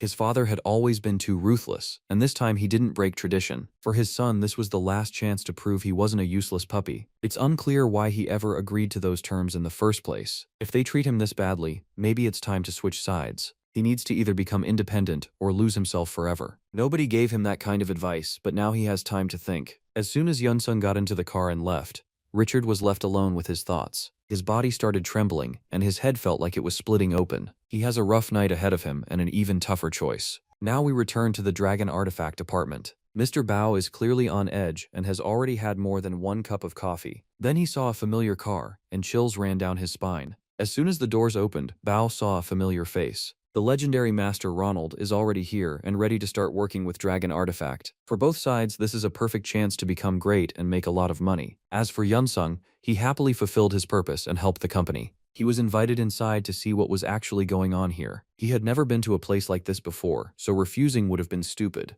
This is where next-generation artifacts are created. Basically, it's a 21st century forge. Just look at all these scientists and advanced technology. Of course, everything is done with machines, otherwise it would be way too complicated. But when it comes to strategy, that job still rests entirely on human shoulders. You can really feel the difference from the masters of the past. For example, the kitten of lava and magma still prefers the old-school method. If he likes staying in the Stone Age, that's his problem. As for Earth, nobody canceled progress here, and honestly, that's probably for the best. Without progress, we never would have gotten TikTok, which means we never would have turned into mentally challenged chimpanzees. Even here, Yunsung found a place for competition. Relax, he's not planning to kill anyone. The guy simply decided that he was also a machine and tried to create an artifact. Technically, this isn't done with fists, but apparently he doesn't care. They tried to stop him, but the weaklings in suits are way too scared of the famous fighter. Nobody even touched him, though shouting came from every direction. Long story short, the training master got to work and caused quite a bit of noise. And the funniest part is, he's actually not bad at it. And at this point, it's not even funny anymore.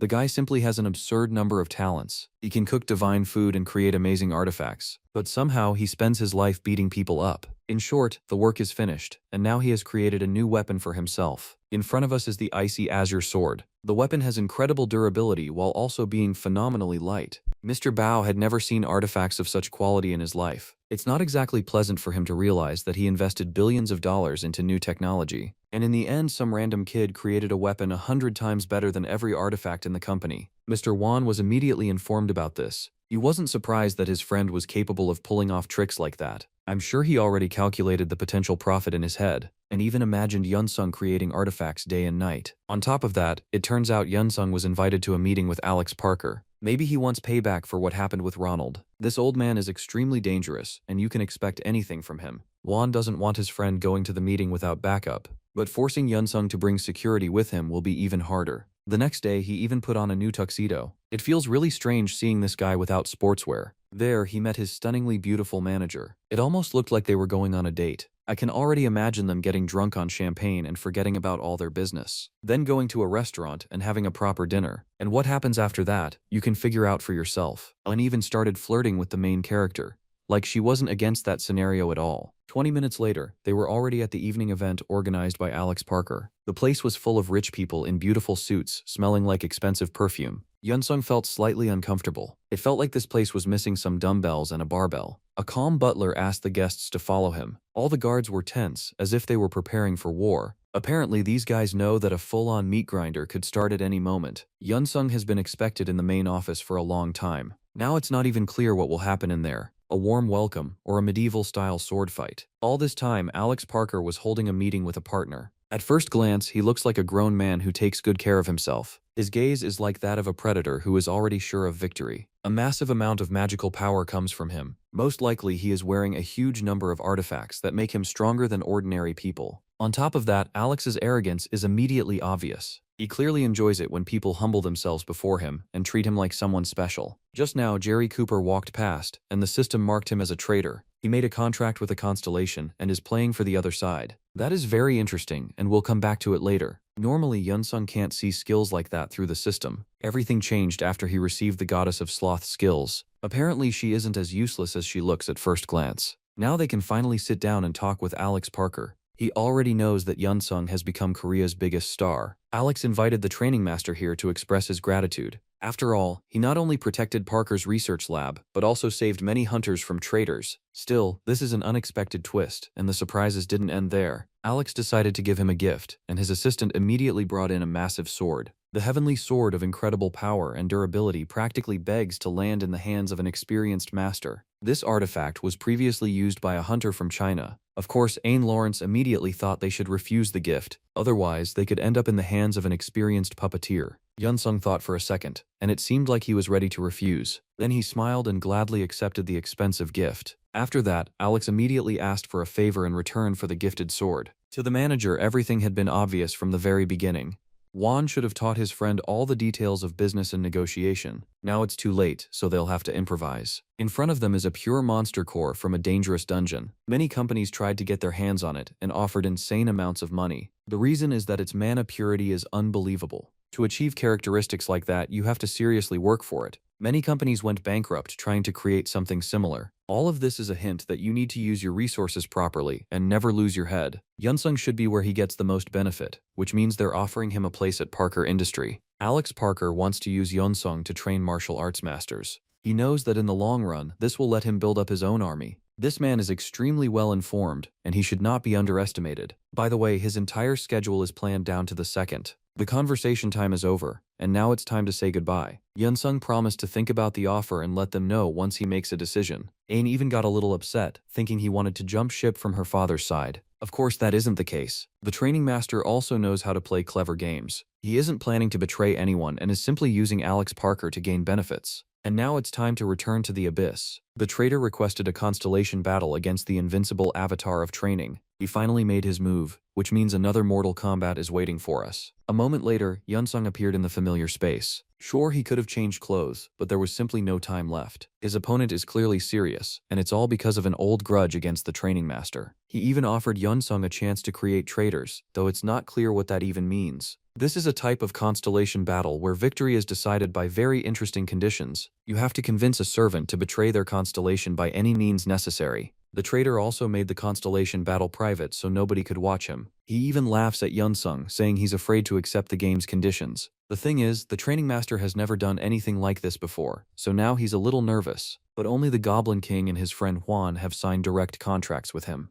On top of that, he already knows that Jerry Cooper is the traitor's servant. Long story short, nobody can betray him, while he still has a way to beat his opponent. He accepted the conditions and even used the Blood Fortress as his wager. The trader already started celebrating, thinking he had won in advance. For his part, he offered a storage box of vanished relics. Now the contract is sealed, and we're in for a very interesting and unusual fight. If Yunsung loses, he will lose all of his power as a constellation, so the risks are extremely high. But victory will give him huge opportunities, because that chest contains plenty of interesting things. With that, the connection between the opponents broke, and each of them got back to their own business. We return to planet Earth, to the area where Parker's mansion is located. Jerry has long dreamed of Alex dying so the company's business can finally improve. He is heading home with his guards, suspecting nothing. On the way, they are stopped by a strange police officer with a very familiar look. I don't know where Yeonsung found this costume, but it looks surprisingly solid.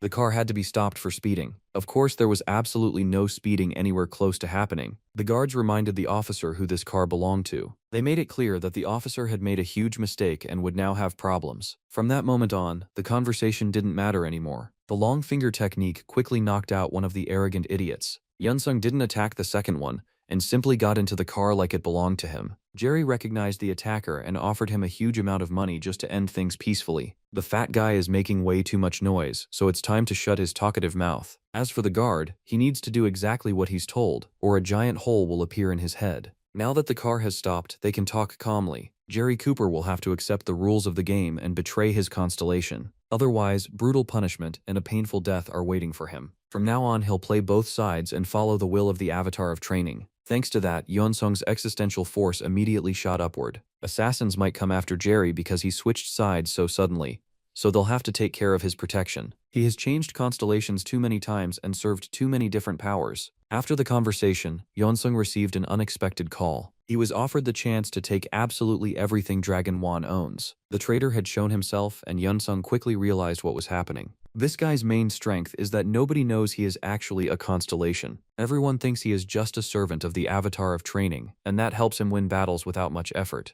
He was just offered the chance to betray his own avatar, and of course from the outside, that sounds hilarious. A few seconds later, Yeonsung officially refused the offer. That means the avatar of training officially won the constellation battle. Whether the traitor likes it or not, he completely failed. The game he invented himself turned out to be way too hard for him. The Blood Fortress will stay with its previous owner. And on top of that, he'll receive a new chest full of relics. I can't wait to see what's inside. Just look at this guy. He doesn't seem interested at all. Yeonsung said he would open the chest later, even though it could contain incredible things. And the traitor constellation still can't leave him alone. This stinking swampworm wants to know why he lost the battle. There's nothing to explain here, so the conversation ends almost before it begins. Since Yeonsung has returned to the Blood Fortress, he might as well look around. The work of growing food is still going on here. Turns out the orcs are doing an excellent job. Before, it seemed like they only knew how to fight, but these guys are talented farmers. It's strange that they're plowing the land with their axes like no other tools exist. Apparently, Odegon keeps them in terrible conditions, though nobody is complaining. The orcs happily rush to greet their master, who had returned home for the first time in a long while. They call farming training and even say they enjoy it. These psychos are ready to work more and more. It's honestly hard to believe how much they have changed. At first, the orcs weren't very trusting, but now they love what they do and where they live. These green creatures even kind of resemble the main character. He also loves training like it's the greatest thing in the world. Then came an unexpected proposal from one of the squad leaders. Now he wants to grow not only rice but animals too. First, they can be used for protection, and second, they can simply be eaten. Yeonsung is a well-known fan of monster meat, so he should agree. All he needs to do is bring a few monster specimens here so the orcs can get started. They thanked their boss and said he was the greatest master in the world. Finally, he's about to do something worthwhile. Maybe this chest will reveal the most valuable treasures in the universe. For example, a new GTA game. The training master hurried to remove the seal from the relic storage. A sacred item appeared before him, containing the power of the light elf. The sacred necklace has incredible power, though its main stats are hidden. It's not even clear how the traitor managed to get such a valuable item. Apparently, he stole it from one of the royal elves. Yeonsung immediately came up with a way to use the necklace for his own benefit. Then he remembered the animals he needed to bring from planet Earth. He doesn't want to bring monsters here, just to avoid extra risks and making his life harder. Lately, there have been way too many things he needs to remember. It might be time to get a notebook and write down every little detail. While he was thinking, the merchant suddenly appeared. As always, he was ready to offer a bunch of valuable items. The goddess of sloth didn't know this guy was still selling things. He used to have a lot of enemies, and it seemed like his career should have been over. The merchant sells illegal goods instead of running a clean business. Yeonsung had already made a contract with him before, and everything went fine. So why not try doing it again? The merchant offers a box of middle-class servants. Servants are needed to build structures and develop his territory. From the outside, it all sounds logical, and Yeonsung is already ready to pay. A servant will teach the orcs how to work in different fields, and that could be useful. The only problem is that the training master, as always, doesn't have enough money. He's already annoying everyone with his constant requests for discounts. The guy should just wait for Black Friday and stock up properly. Even after winning constellation battles, his balance is still way too low. She looks at him like he's a homeless guy barely making ends meet. In the end, he still got his discount, but the merchant no longer wants anything to do with him. The conversation ended, and now it was time to unwrap the presents. Opening the chest remained something like a full-on show. The training master definitely did not expect this result. A huge stone robot appeared out of the small chest. They can call him Rocky to make communication easier. From now on, Rocky will be the heavenly king who protects the territory. That sounds really cool, and all of it is to earn his respect. On top of that, this monster can control stones. Technically, you can tell that just by looking at his body, so that's nothing new. Of course, he wasn't created to teach orcs, but there's a first time for everything. They'll have to improvise and make friends with a completely new race. The next day, the training master hurried back to his home planet. He came to a local coffee shop to talk with his manager. His rank had finally been raised to middle level, but he wasn't even happy about it. Just yesterday, an unexpected match request appeared. In UHC, our main character has a new fight waiting for him after his victory over Maximilian. Christopher Winter is a middle-rank hunter, and it looks like he's serious. Another elf who wants to get destroyed, and apparently there's no problem with that. For Yeonsung, this is a perfect chance to promote martial arts once again. Before the fight, he wants to tell people which skill he plans to use in the arena. Then he'll use that exact skill to win the fight and prove his superiority. People will go crazy over it and become fans of martial arts. At the same time, plenty of people will be able to analyze his skills and be ready for the training master's best strikes next time. Honestly, he doesn't care much about that, because he's way too confident. I don't know whether that's good or bad, but that's exactly what makes Yeonsung so attractive to society. Now he needs to find good sparring partners and prepare for the fight. The Icarus Training Center has everything he needs. Of course, he turned to people who had already proven themselves over time. Elizabeth will once again try to beat him in the training arena. Their last fight ended very badly for her. Since then, she has trained a lot and is hungry for revenge. Even though they're just friends, you can't forget about the spirit of competition. Every athlete has rivalry running through their blood. Elizabeth decided not to rush things and drew the attack toward herself. She planned to use a counterpuncher strategy, but everything went off script. Her reaction speed simply wasn't enough to keep up with Yeonsung. She failed to dodge and took a hit in the very first second of the fight. Then she got angry and answered with a wide swing. Thanks to his experience, Yeonsung was ready for it. Aggression is not the best way to beat a skilled and experienced opponent. After all those months of training basically went to waste. No matter how hard Elizabeth tries, the gap between their levels is just massive. Just look at what this guy is doing. He's gone so crazy that he decided to catch a giant sword with his bare hands. Even David Copperfield would be jealous of tricks like that. He wasn't just dominating the fight, he even had time to smile. I don't know what Elizabeth Gutierrez was doing all these months, but she honestly fought better last time. This didn't smell like competition at all, and the fight ended in the very first round. After that, they left virtual reality and went to the lounge. Elizabeth's head hurts like 20 elephants were jumping on it. As for Yeonsung, he doesn't care who he beats up. He fights at full power against men, women, children, and even old people. I have no doubt that if he fought a disabled person, he would tear them apart. Soon he used his healing technique and helped her a little. Now the headache disappeared, and Yeonsung gave her a few compliments. He said he noticed her progress, though that's obviously a joke. You can't notice someone's progress when they lose in the first round. And now the truly interesting part begins. It's unclear where his future opponent, Christopher Winter, suddenly came from. He made a contract with a pure rowan-colored elf, and came to meet the training master. Technically, entering private territory is forbidden, so it's unclear how he got in. He may not have a pass, but he does have a hunter license. Apparently, anyone who wants can train in the open training center. Yeonsung thought this was a challenge, even though Christopher only wanted to talk. He is a noble from a neighboring kingdom, and is even considered a count. And now we can talk about the real reason he came here. The elf constellation wants to see Yeonsung as its servant. Another offer that doesn't really give him anything. And Christopher is sure this guy will agree right away and start jumping from joy. He knows very well that Yeonsung already serves the avatar of training, but he doesn't care. Apparently something like avatar hunting is happening right now. Turns out you can have two masters without breaking the rules. The holy elf has gone pretty far to get Yeonsung, but why is he so interested? Apparently it's because of the previous battles and the massive attention around him. The guy has clearly become a star, and now the strongest constellations want to control that star. The Holy Elf immediately appreciated the beauty of the battle where the training master fought and gained respect for him. After all, martial arts refined for 10,000 years have a beauty of the highest level. An elf who values art and beauty would obviously appreciate something like that. And now comes the most interesting part of the day because Yunsung unexpectedly accepted the offer, but right now he can't become the elf's servant. First, he needs to fight Christopher and show beauty during the duel. Basically, this means Yunsung has to beat Christopher half to death, and then he'll become a servant. These constellations have their own rules, and in a way they're also psychopaths. Christopher was already about to leave, but Yunsung decided to stop him. He needs help with filming, and this guy is exactly what he's missing. Now we move to the Korean UHC office, where Chung-sik works. He is watching the raid footage and is clearly furious about what he sees. There isn't even a hint of teamwork here, because everyone is fighting for themselves. These guys went through full training, but in the end they're nowhere close to looking like future professionals. They were supposed to support each other and cover the weak, but everything went off script. Then Chang-sik stumbled upon a martial arts video. He saw a familiar face and immediately tried to play the video. In this video were the training master and his future opponent. Christopher clearly didn't understand what was happening or what any of this was for. In reality, the video was made to promote martial arts. Yunsung decided to start with hand techniques, completely for free. Of course, the news immediately spread around the world. Juan, the money-loving dragon, stayed shocked for a long time when he found out videos like this were being posted for free. Apparently, it's because Yunsung is building his image in such an unusual way. People like it, and they appreciate his generosity in the age of total capitalism. At the pre-fight press conference, the hype is insane,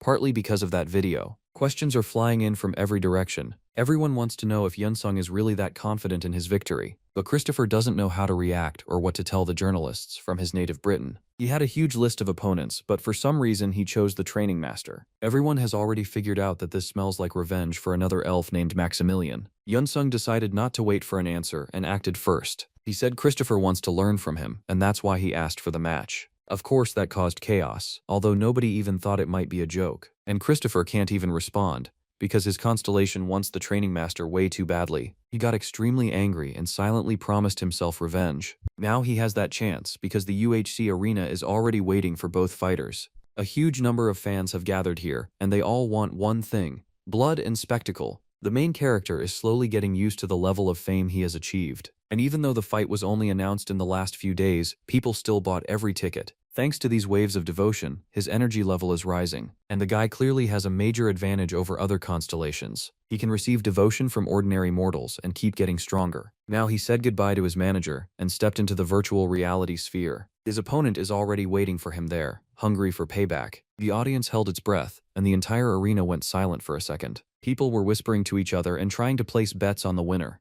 Not many people were betting on Christopher, because everyone knows what the training master can do. This guy has built a reputation as an unstoppable monster, and only an idiot would bet against him now. The countdown began, and the fighters got ready for battle. Christopher wasn't in a hurry to take a fighting stance, as if he didn't even need one. This guy has a lot of existential force from his constellation. With a cheat code like that, he plans to win and become the new hero of UHC. Honestly, the power of a constellation combined with the great baptism of light technique looks impressive. I don't know how this will turn out, but even Yeonsung is a little nervous. As always, he thought this would be a classic close-range fight, but instead, solar arrows came flying at his body. He managed to dodge, but the shockwave still threw him backward. That incredible attack immediately shook the entire arena. Of course, Yeonsung couldn't allow himself to fall flat on his face in front of the crowd. He immediately rushed forward to get payback and entered his favorite close range. It seemed like this was exactly where he would teach the pathetic elf a lesson, but no. Christopher activated a skill and vanished instantly, just 1 second before the hit. Usually, Yeonsung is the one with the speed advantage, but today, that advantage is completely gone. It feels like this is going to be a long night for him, and victory is far from guaranteed. He should have been training seriously instead of filming motivational videos. Sparring with a girl and then flexing for the camera doesn't exactly count as preparation. Christopher, on the other hand, trained with everything he had to avenge Maximilian. As a result, the gap between their levels shrank, and the long-awaited balance of power finally appeared.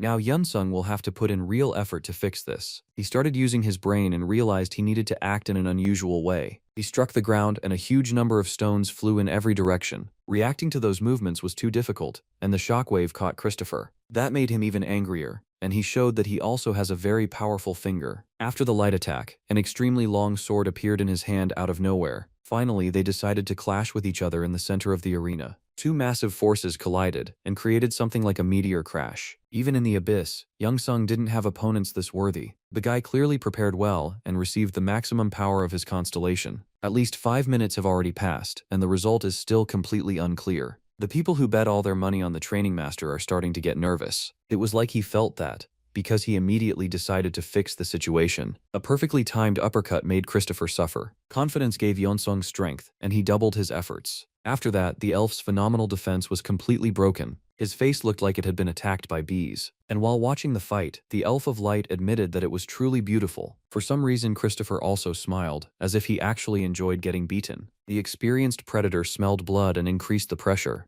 It looks like a hit is coming that will tear the elf into tiny pieces. Even though he hurried to surrender, Yeonsung couldn't fully stop his fist in time. In the end, the powerful blow still slammed into Christopher's body, though he was lucky enough to survive. His entire body is aching in pain, and his brain can't even remember the end of the fight. Either way, the Elf of Light recognizes the training master's strength and the beauty of his skills. As for the audience, they're thrilled and don't regret spending money on their tickets. A massive amount of energy is once again flowing toward the main character. On top of that, the Elf of Light gave him the nobility of light, which means he's a generous constellation. Of course, the TV broadcast also broke every record. Juan can be satisfied with his friend's performance. At the same time, he still looks a little tense, as if something unavoidable has happened. He even had to call his daughter in for a serious conversation. He honestly admitted that representatives from Korea had already contacted him. They don't want to bring Yeonsung back home, but they're asking to hold something like a sparring event. International sparring has long been normal between allied countries. It helps hunters share experience and become stronger. The Koreans must have lost their minds and don't understand that Yeonsung will beat all their best warriors into the ground. On one hand, it's a good offer, and there's no reason to refuse. But Yeonsung might get close to these people and even want to return to his homeland.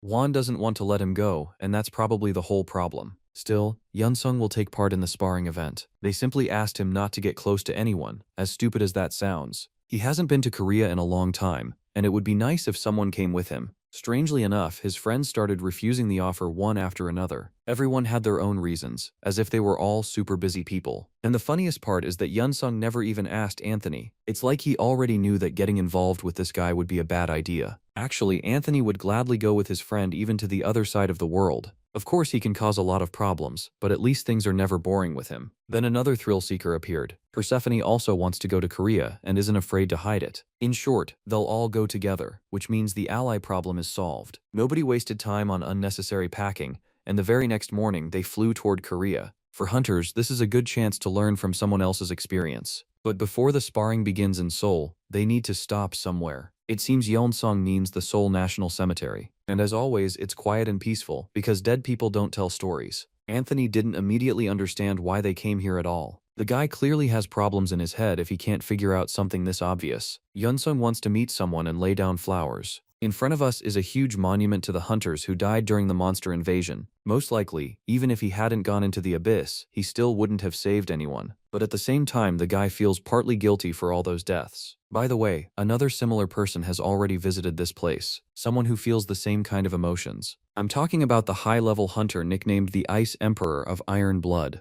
To his friends, he's simply the Emperor, or Mr. Changsik. They haven't seen each other in a very long time, but now all of that is in the past. Anthony didn't believe right away that Yeonsung had friends this influential. After all, the Ice Emperor is a legend who earned his fame. He landed one of the most beautiful strikes in history when he defeated a giant monster during the invasion. Since then, little Anthony became his fan and still rewatches clips of that fight. Unfortunately, his idol pushed him aside to talk with an old friend. Right now, the Emperor is more interested in Yeonsung, whom he hasn't seen in ages. He didn't even know the training master would appear in Korea. He immediately warned his friend about something important. If Yeonsung wants to fully return to Korea, he absolutely must not do it. Since he said something like that, he needs to explain his logic. Apparently, if everything is going well in America, there's no real reason to return to Korea. With that kind of power, it's much more profitable to live in America and feel right at home. Yeonsung listened to those words, but reminded him that he would still come help if needed. Technically, his rank is lower than the Ice Emperor's, which means Changsik would be the one helping him. Either way, the sparring matches should go smoothly, without hatred or unnecessary violence. Although we all know that once the fighting starts, the training master will try to kill everyone. Now we move to Jeju International Airport.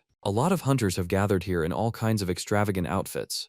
Usually every hunter or clan shares raid footage to show what they're capable of. Yunsung and his team don't have to show their skills, so they won't reveal all their cards. While he was talking with his friends, an unexpected guest appeared nearby. This young man's name is Lee Chang-wook, and he clearly wants to introduce himself. Judging by the familiar face, he's most likely the Ice Emperor's son. The guy followed in his father's footsteps and also decided to become a hunter. He simply came to meet the training master, who even every blind person here knows about. Yunsung gladly accepted the introduction and even suggested having breakfast together. They headed to the nearest cafe to spend some time together and get to know each other better. The woman cooking the local dishes was seeing such a strange customer for the first time. He paid money so he could cook everything himself, and of course, she agreed. You don't rent out your own kitchen every day, especially to some psychopath from the abyss. In short, he got to work and decided to cook something legendary. By the way, the rice you're seeing right now was grown by orcs in the Blood Fortress. His friends stayed in the main dining area and sat there in awkward silence. They don't know each other, so there's basically nothing to talk about. Finally, Yeonsung appeared,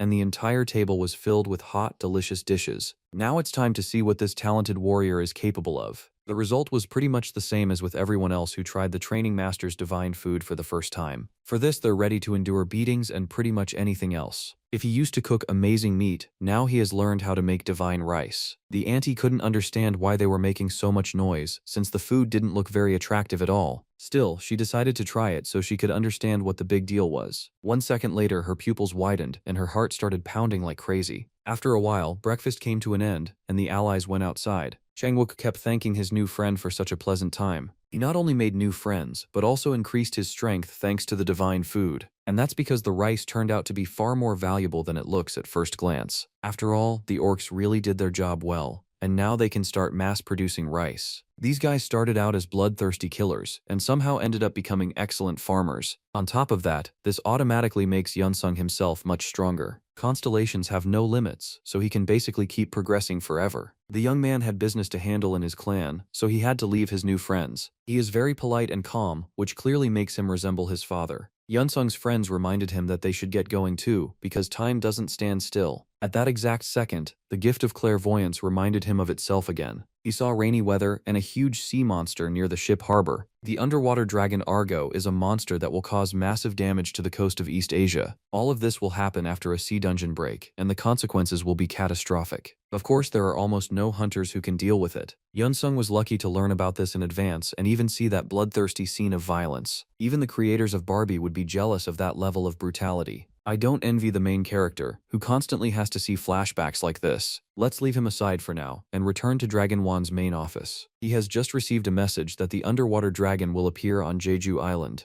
Rumor has it that after reading that message, Wan screamed like a slaughtered pig and couldn't stop for a long time. Only Yunsung's closest friends learned the bad news. All the other hunters gathered on Jeju Island had no idea that chaos was approaching. They were calmly enjoying themselves and thinking the sparring matches would go well. They would fight each other, hunt shoulder to shoulder, and slowly learn from each other's experience. Only when the training master appeared in the hall did everyone get a little tense. After all, the guy has already become famous, and it's impossible to ignore him now. Rumor has it that he lived in the abyss for 10,000 years and completely lost his mind when he started making steak out of monsters. The Chinese hunter Chen Weiwei decided to introduce himself. From what people know, this guy is a close combat master. From the handshake alone, it became clear that his soul was darker than it seemed. This bastard deliberately tried to crush Yunsung's hand to show his strength and superiority. Of course it didn't work, because the training master was ready for it. He returned the favor and squeezed the man's hand so hard it almost cracked like wet firewood in a fire. Chen even yanked his hand away so he wouldn't be disabled for the rest of his life. From that moment on, tension and clear hostility hung between them. This guy loves showing off his strength, and in that way he and Yunsung are similar. Now we can talk about what the international battle will actually involve. Most likely they'll have to climb a mountain, run raids, and fight each other. Right now everyone looks like close friends, but tomorrow the war begins, and many of them are underestimating the difficulty level waiting for them this year. Now it's time to throw away all doubt and learn the truth. Before us stands an elite hunter, Mr. Jung, also known as Korea's Sword of the Azure Dragon. This year his clan is hosting the international battle, which means he's in charge here. In battle, he acts like an artist, using different magic and turning murder into art. Looks like they met in the past, back when the Azure Dragon was starting his career and wet himself in a dungeon. It's also important to notice the beauty standing next to him. This girl is called Korea's young genius, though her real name is Seha. She looks barely 20, but trust me, she fights like she's been through the Vietnam War. People say she has a twin sister who fights in UHC. Yunsung seemed to recognize this girl, but right now they need to focus. The Azure Dragon asked everyone to look out the window to understand what awaits them tomorrow. In front of them is Mount Halasan, known as the People's Spiritual Mountain. That was true until a dungeon gate appeared there. After that, the abyss corrupted the mountain, and now it's better not to go there. Climbing that kind of mountain will be excellent training for all experienced hunters. The reaction in the hall was very nervous and uneasy. Now it's time to end this whole feast and start preparing. The jokes are over, and nobody can fully relax anymore. Yeonsung was already ready to leave,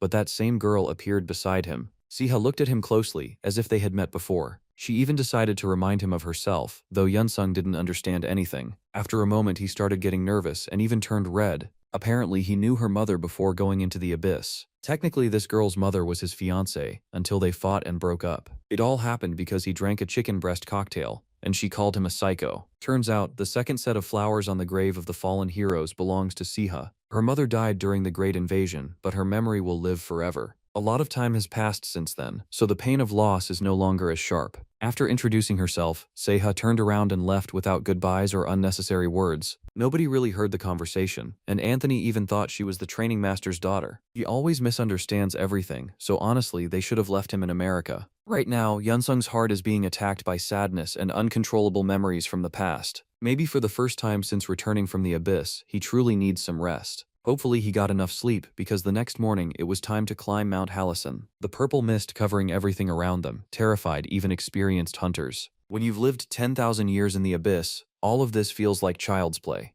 But for his allies, it's serious. They try not to show their nerves, even though they're shaking like wet kittens. Of course, every movement the hunters make is being watched closely. The Azure Dragon and his assistant are inside the control room for the international battle. Siha is watching Yunsung closely, as if he's the only one she cares about. Her boss noticed that she had already met him and even decided to tease her a little. Technically they're doing serious work, and now is not the time for hints like that. The Azure Dragon has met Yunsung before and knows what kind of person he is. This guy is a total psycho obsessed with training. Rumor has it he even dreams about dumbbells and gym machines, so it's better not to get involved with him. Basically, that's exactly the same thing Siha's mother used to say. She often praised him for taking care of his body and for his strong thirst for justice. Siha suggested that her boss hold a three-way meeting with Yunsung. For some reason, he wasn't quick to agree, as if he was afraid events from the past would come back up. Now we return to the mountain, where the climb continues. They need to keep checking the map and choose the right paths so they don't slow down. Yunsung relies on his own intuition and asks them to listen to his advice. At the same time, there are other hunters who chose a safer route. They move through the air and think they've outsmarted the entire system.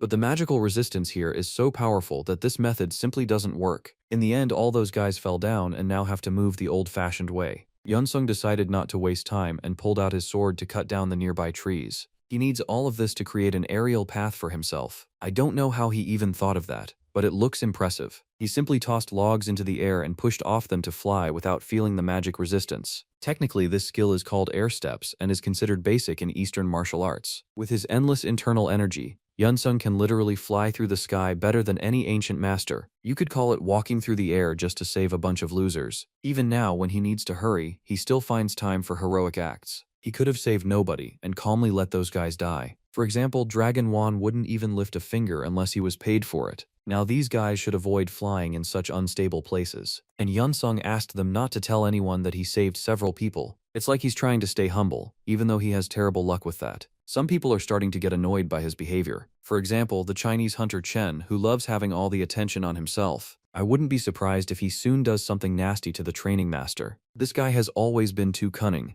and the competition only lit an even bigger fire inside him. He wants to become the best during the trial, and he's ready to step over anyone to do it. Getting rid of competitors isn't hard if you lure them into a trap. The first stage of the plan is already set, and now all that's left is to carry out the execution. Yunsung and the guys he saved don't know about this, at least not yet. Even when he doesn't need it, he keeps slowly gaining new fans. More and more people are learning about his skills and want his autograph. If this didn't bring him existential energy, it would have gotten annoying a long time ago. But internal energy matters more than personal preference, which means fans are a good thing. Now it's time to get distracted by some truly unpleasant news. A bunch of beaten-up hunters were found up ahead, which means there must be a pack of monsters nearby. After taking a closer look, it became clear that these were Japanese hunters, and they didn't have any serious wounds. This doesn't look like monsters at all, which means living people did this. Intuition suggests that the competitive environment had something to do with it. One of the squad leaders reported that they had been attacked by the Chinese. Maybe they mistook the Japanese for people from Taiwan. Sorry for jokes like that, I just couldn't help myself. Yeonsong, as always, switched into good guy mode and started healing the Japanese hunters.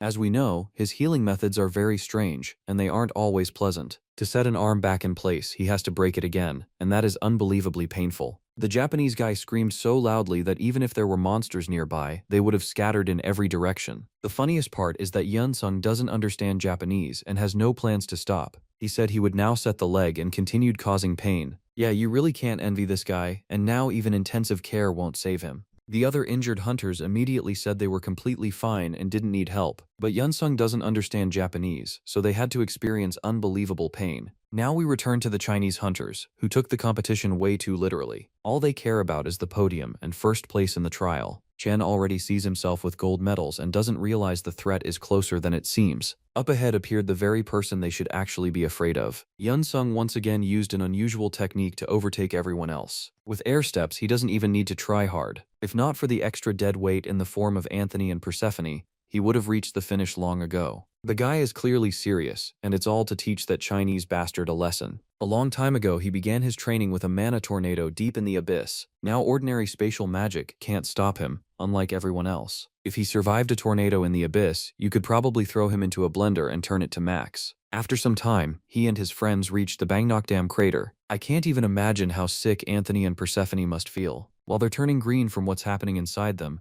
Yeonsung is already looking for the next route. For some reason, the crater is filled with water, most likely because of mana's influence, and the water is starting to boil, like someone forgot to turn off the kettle. Usually that happens right before major problems, and the dark mana is a clue. Yeonsung gave the order to prepare for battle when it had already become way too obvious. A huge, terrifying creature with white teeth and glowing eyes appeared from the water. This is that huge monster Argo, and it looks way too much like my ex-girlfriend. It can also shoot magical mana from its mouth, and honestly, that is extremely unpleasant. You could call it a kind of dragon flame, and it's better not to come into contact with it. Nobody warned the dragon that his future opponent hadn't brushed his teeth and had eaten way too much garlic. Now Yeonsung can answer with his own deadly breath. The dragon is definitely not ready for that, which means this fight should be exciting. Sure, it's not Captain America versus Iron Man, but it's still interesting. Now it's clear where that dragon Argo came from. Now he needs to stop it and keep it from reaching the center of the island. With the power of a constellation, that's possible, as long as nobody does anything stupid. The only one who might get in the way is some dumb blonde who also decided to play hero. This guy acts like he doesn't understand how serious and dangerous this is. Although, maybe for the first time in his life, he can actually be useful with his magic. This destruction spell only works on low-level monsters.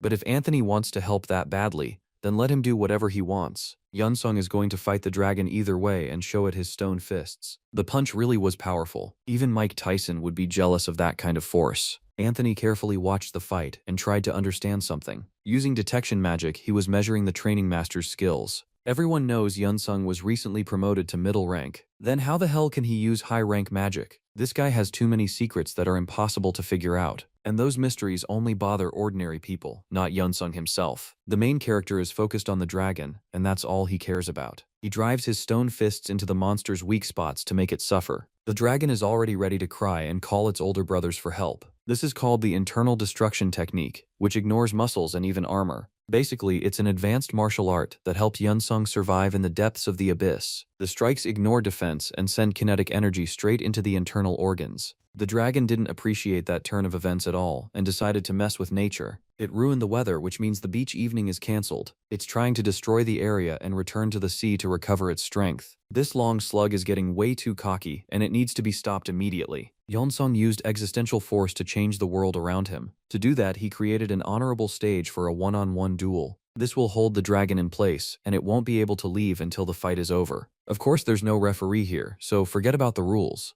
Just Argo against the avatar of training, with no limits. As for the Azure Dragon and his assistant, they can't wait any longer. The moment the dragon appeared on the video, they immediately headed for the mountain. The Azure Dragon is probably not happy about this at all. He deliberately created harsh trial conditions to laugh at the hunters. And now it turns out he also has to climb the mountain, which really isn't easy at his age. He looks about 70, even though he's actually much younger. Honestly, that's what any school kid looks like after investing grandma's pension into Bitcoin. At some point, the master and his assistant sped up. When they arrived at the scene, they couldn't recover from the shock for a long time. There was no battle, no torn-off limbs, and no huge amount of blood. Everyone was calm and smiling, like this was some ordinary kid's party. Persephone was taking pictures of her Korean friend with his reward. Instead of gold medals, Yeonsung preferred a reward in the form of a huge dragon he had just killed with his own hands. This is what happens when you let a steroid-fueled lunatic into your country. And they did warn you that this guy always finds trouble. The legendary master's son quickly explained what happened here. He honestly admitted that Yeonsung had handled Argo on his own. Meanwhile, the Azure Dragon had already been calling the soldiers to get a nuclear bomb ready. It would be stupid to stop there. This giant dragon absolutely has to become a delicious steak and restore the hunter's strength. Right now, he's about to get to work and show how meat should be sliced. From the outside, it looked like the guy had simply lost his mind and had never eaten normal food before. That's what everyone thinks until they try his signature dishes. By the way, besides the meat, Yeonsung is interested in something else too. Inside the monster's body is a small blue soul stone. It's a product of condensed constellation energy. That means a constellation was controlling the monster through this stone. Apparently, someone is playing dirty games to destroy humanity. Maybe it's Donald Trump. Maybe it's an evil constellation. Maybe Donald Trump is the evil constellation, but that doesn't matter anymore. Now the threat is over, and they can breathe out and relax for at least 1 second. Everyone who took part in the battle guaranteed themselves a delicious dinner. The other hunters can also try the master's signature dish. There's way too much meat to be greedy or refuse anyone. While Yeonsung is cooking, the Chinese and Japanese are trying to decide who Taiwan belongs to. And then at some point, a miracle happened. By miracle, I mean the unbelievable smell of cooked meat. A smell like that is simply impossible to ignore. In short, nobody cares about the fight anymore. Everyone got seriously hungry and rushed to find the source of that delicious smell. When they arrived, they immediately saw the invincible training master. He was standing next to a massive dragon skeleton, cooking its fresh, juicy meat over a fire. Someone needs to explain what's happening here fast, or Chen is going to call the psychiatric hospital. This dude just needs to try the meat and relax a little. Let him look at everyone else and stop thinking someone is trying to poison him. All that aggression and pointless competition faded into the background. The moment he put the meat in his mouth, he instantly felt like a god standing on Mount Olympus. The Azure Dragon had never seen anything like this in his life. He spent a long time rubbing his eyes and trying to pinch himself awake. Instead, he should just grab an empty plate and ask to try the meat. Nobody here will refuse him, since he's the one overseeing this whole competition. Siha should get her own piece of meat too, so someone hand her a separate plate. The happy evening came to an end, and the next day Yeonsung went to the international airport. There aren't many people here today, which means he doesn't have to waste time on pointless autographs. The trip turned out to be very interesting and packed with events. You'd think everything was over and they could go home, but no. A representative of the Hunter Bureau in Korea wants to speak with the training master. Something tells me he just wants his portion of meat, and that'll be the end of the conversation. In reality, he's interested in ending the conflict. Everyone knows Yeonsung hates Korea, and it's time to fix that. Because Korea failed to take serious action during the invasion, many hunters left the country. The government really has no excuse because they acted in a low and disgusting way. At the same time, they now regret their mistakes and want to start over. But Yeonsung doesn't really care, and he doesn't even touch that topic. During the invasion, he wasn't in his homeland, so there's nothing to talk about. As for his friendship with Dragon Wan, that's much simpler. They've known each other for many years, so they work together, and it has nothing to do with hatred toward Korea. Long story short, he doesn't hold a grudge and everything is fine, but he isn't planning to return. Now we return to Los Angeles, to the main office of Dragon Industry. The training master has finally returned here after his Asian tour. Wan is happier than ever to see him, even though they barely talk in their free time. News about what happened in Korea had already reached Los Angeles a long time ago. It would be nice to know what happened to the monster named Argo, and whether it really is no longer a problem. The friends brewed some herbal tea and talked for a very long time. It feels strange to hear that monsters are being sent by a special constellation. Before, the battle on Earth was about followers, but now someone is deliberately destroying people. By the way, while he was gone, a hunter appeared who wanted to meet Yeonsung. His name is Mackenzie Jr., and he has the kind of smile that says he came with an offer. He is a middle-rank hunter from the United Kingdom. The guy is ranked 4th in UHC and wants to reach the highest rank. He has been watching the training master for a long time and wants to meet him in person. The guy didn't come empty-handed and immediately pulled out a golden ticket with special rights. This ticket allows someone to challenge the UHC champion, Glenn Douglas. American fans absolutely love this guy, and many of them practically worship him. Almost every fighter in the league wants to face the champion, but in UHC, fights only happen when both sides agree. But to fight the champion, he has to choose you, and very few people are lucky enough to get that chance. Thanks to special circumstances, Mackenzie can give this ticket to Yeonsung. but why would he do that? The main character has been aiming for the highest rank for a long time, and beating the champion could give him exactly that. Beating monsters alone doesn't guarantee a rank up, so he needs to defeat the strongest hunters too. In return, Mackenzie wants him to join him in a team constellation battle. The rules are pretty simple. 2 fighters on one side and 2 on the other. Mackenzie represents the constellation of the fighter of sweat and blood. The offer is interesting, and refusing would be stupid, but you also can't blindly trust someone you're meeting for the first time. The fighter of sweat and blood is promising any amount of money just to get Yunsung to agree. For him, victory matters more than anything, and that can be used to their advantage. The training master has almost nothing to lose, which makes this a win-win strategy. Now they need to find out what the battle involves and who exactly their opponents will be. It will be something like a Fast and Furious style race against endless explosions and a watcher who returned from a cold place. The name is definitely unusual, but you slowly start getting used to it. The goddess has never heard of competitions like this.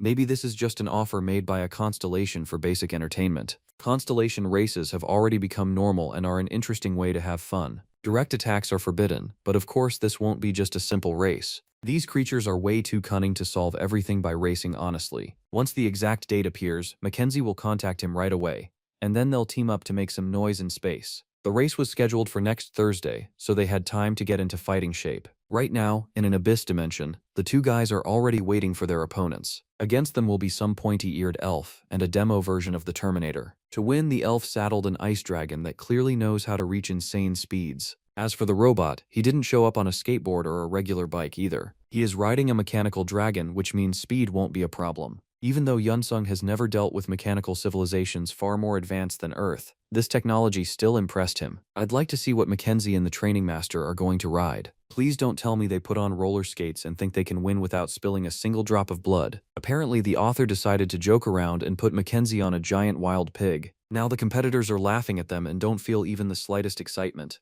Yunsung isn't used to tolerating insults, so he promised to win by a solid margin. By that point, the contract had already been written, which means if he loses, he could lose part of his power. Yunsung didn't put his own territory on the line, because he is only an invited participant. The training master plans to rely on his basic stats and activate Usain Bolt mode. From the outside, it looks like he doesn't understand the rules of the game or simply forgot to get into a brand new Lamborghini. Either way, it's too late to doubt anything now. He'll have to build up speed during the race and offer at least some competition. At the start, he fell behind with no real way to speed up and catch his opponents. Every movement from those 2 creatures showed confidence that they would definitely win. They looked at Yoni and I like a tiny bug that doesn't understand what's happening. Maybe this sounds harsh, but Yeonsung acted like a brainless idiot. You can't show up to a competition like this without proper preparation and think you're smarter than everyone. But things aren't as simple as they seem, because the guy has the power of existential energy. On top of that, something special appeared during the race. This event is called the Stone Rain of the Abyss, though not many people know about it. It's an abyss phenomenon where clouds from other territories appear and rain down stones. You can immediately tell nobody checks the weather forecast in advance. Mackenzie Jr. isn't ready for this danger either, and neither is his pig.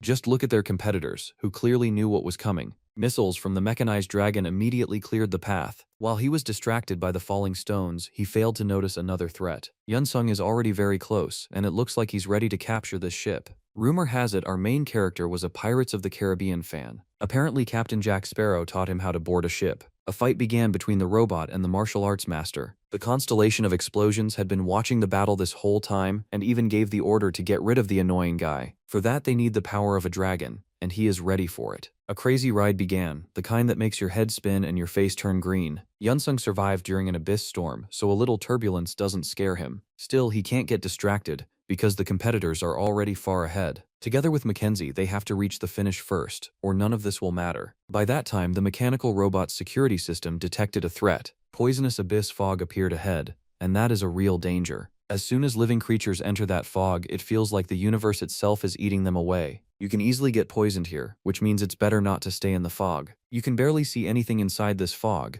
and many people use that moment to break the rules. I already said you can't attack competitors directly, but it looks like those rules don't work in the fog. The robot decided to get rid of the training master. The moment he thought that, Yunsung made his next move. He isn't going anywhere because he doesn't care about poison at all. This guy developed an antidote long ago and is simply enjoying the starry clouds. A little farther ahead, a swamp appeared, and the road became way too sticky. While the robot was blaming others, Yunsung decided they were no longer going the same way. He used this guy for his own purposes, and now it was time to change direction. The air step technique once again came to the rescue at a difficult moment. Sometimes Eastern martial arts and the skills of ancient clans work better than the technology of higher civilizations. The training master sped up and did the impossible. In just 1 minute, he overtook everyone and even became faster than the wild pig. And don't forget, the pig was promised a delicious dinner, so of course it's that fast. The ice dragon is nearby too, along with its pointy-eared owner. Let's see how he handles what's coming up ahead. A mana tornado is not some game in a kid's sandbox. Only someone who has gone through every circle of hell could survive something like that.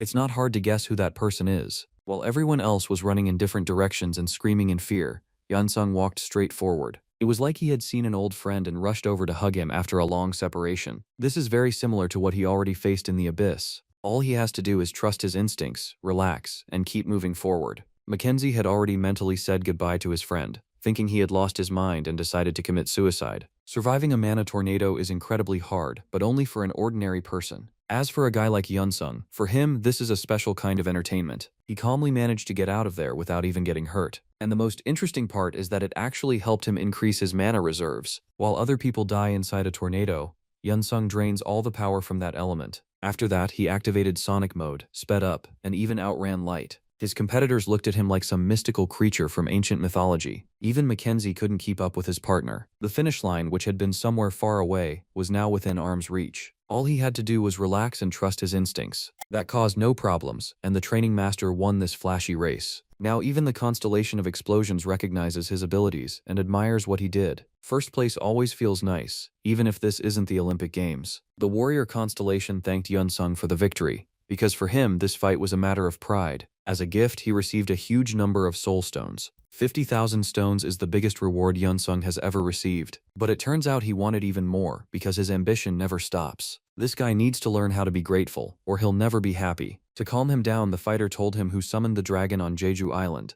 It was the collector of noble crowns, who once destroyed Europe's hunters and took over Britain. If it had been one of the demonic gods, there would be nothing strange about it. But why would a constellation from Britain attack Korea? The most interesting part is that Yunsung's future opponent, Glenn Douglas, is the collector's avatar. That means the UHC fight will be much more important than everyone thought. The collector will obviously force his avatar to destroy Yunsung. The training master ruined all his plans, which means he and Douglas are now enemies. After finishing his business in the abyss, Yunsung hurried to the Dragon Industry office. Strangely enough, even they already know about his victory in the constellation battle. Looks like those annoying journalists even made it into space and managed to film everything. Today the ambitious guy has something special waiting for him. All he needs to do is enter the research lab and accept this gift from fate. The frosty blue sword was made especially for the training master. It is far stronger than all the other artifacts made from azure iron ore. Of course, Yunsung created the base of this sword himself, and everyone wants to know how he pulled it off. Nobody would believe him if he said it was classic martial arts. So he had to make up a story about a technique he learned in the abyss. Mr. Bao must be missing a few brain cells if he believed all that nonsense. The president of the artifact company was clearly happy about the training master's arrival. He shook his hand and, with a happy smile, said something important. Mr. Bao wants Yunsung to start creating artifacts and change the entire industry. After that, he asked the guy to pay attention to something important. The item right in front of him powers an entire massive city, and all of that is thanks to the monster core inside it. Yunsung needs to help collect even more cores like this so civilization can keep developing. All these motivational speeches are truly touching, but it's hard to say whether Yunsung actually cares. After all, the kid loves eating chicken breast and lifting weights, while everything else is too boring for him. He honestly admitted that he has no plans to end his hunter career just to create some shiny objects. Still, he's ready to help from time to time, as long as it's not too difficult. After all, killing monsters alone won't lead to crazy progress. You need to constantly try different ways to grow, because that works best. Those words worked perfectly. Yunsung even received his own personal Dragon Industry card.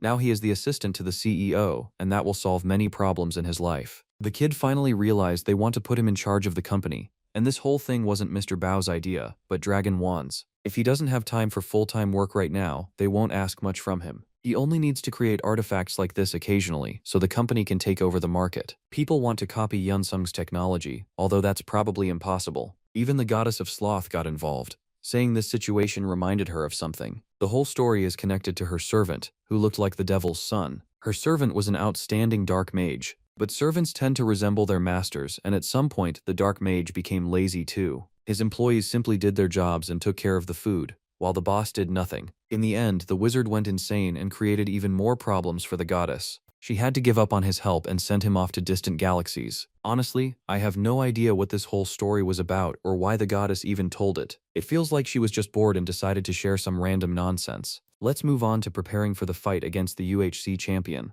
Glenn had just finished filming after trying himself out as an actor. In this drama, he was amazing. At least that's what people say. He has a huge number of fans, but it seems like the fighter has been tired of all this for a long time. By the way, he hasn't taken part in raids for a while, so it's time for him to make some noise again. While talking with his manager, he didn't even notice another fan approaching. A little boy broke through security just to get an autograph from his idol. At first glance, it seemed like a normal situation, nothing supernatural, but the manager almost threw the little boy out the window, even though he barely did anything. The fighter had to step in just to avoid taking a serious hit to his reputation. Thanks to situations like this, everyone thinks Douglas has a wonderful personality. In reality, he only looks like a good guy, but it's nothing more than acting. All he needs to do is protect his reputation, even if he hates his own fans. Then the manager reminded him about the ticket that had been given to Mackenzie Jr. Rumor has it that this guy handed the ticket over to another fighter, the very martial arts user who recently became popular in Korea and America. People say there's nothing special about him, but he'll still have to prepare for the fight.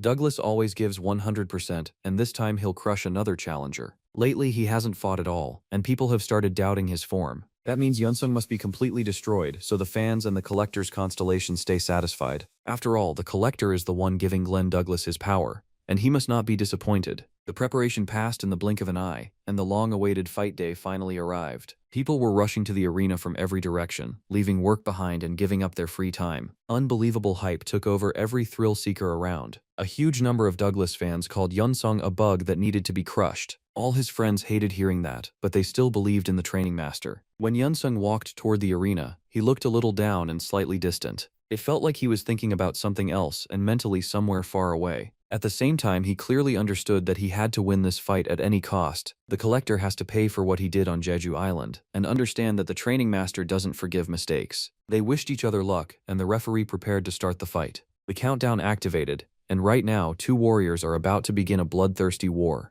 As soon as the signal to start the battle came, the champion immediately rushed into the attack. After all, he's the favorite, and people expect too much from him, so he can't just sit back on defense. The champion's magical power is obvious right away. This is power borrowed from the Collector, who turned a loser into a champion. But just a moment after the fight began, the arena went silent, and everyone's jaws dropped in shock. It was a total shock, and even the commentators didn't know how to react. Maybe every single one of them had just seen the best fight in UHC history. Everyone would have understood if the champion had done it, but nobody expected this from Yunsung. Of course, you've already guessed that Glenn Douglas was brutally knocked out. He wasn't answering questions and looked like he might stay disabled forever. The Collector's servant could barely believe he had just lost his crown. It was unbelievable, like thunder out of a clear blue sky. And only Yunsung stared confidently at the crowd, as if he never doubted it would end this way. If we compare it to something, this fight was like a spear going against a shield. The incredibly aggressive Douglas moved forward while keeping a balance between attack and defense. You actually have to watch the slow-motion replay to understand what happened here. Yunsung managed to dodge and forced Douglas to pull out his trump card. The champion wasn't planning to play childish games and immediately activated most of his skills. He defended perfectly while waiting for a counterattack,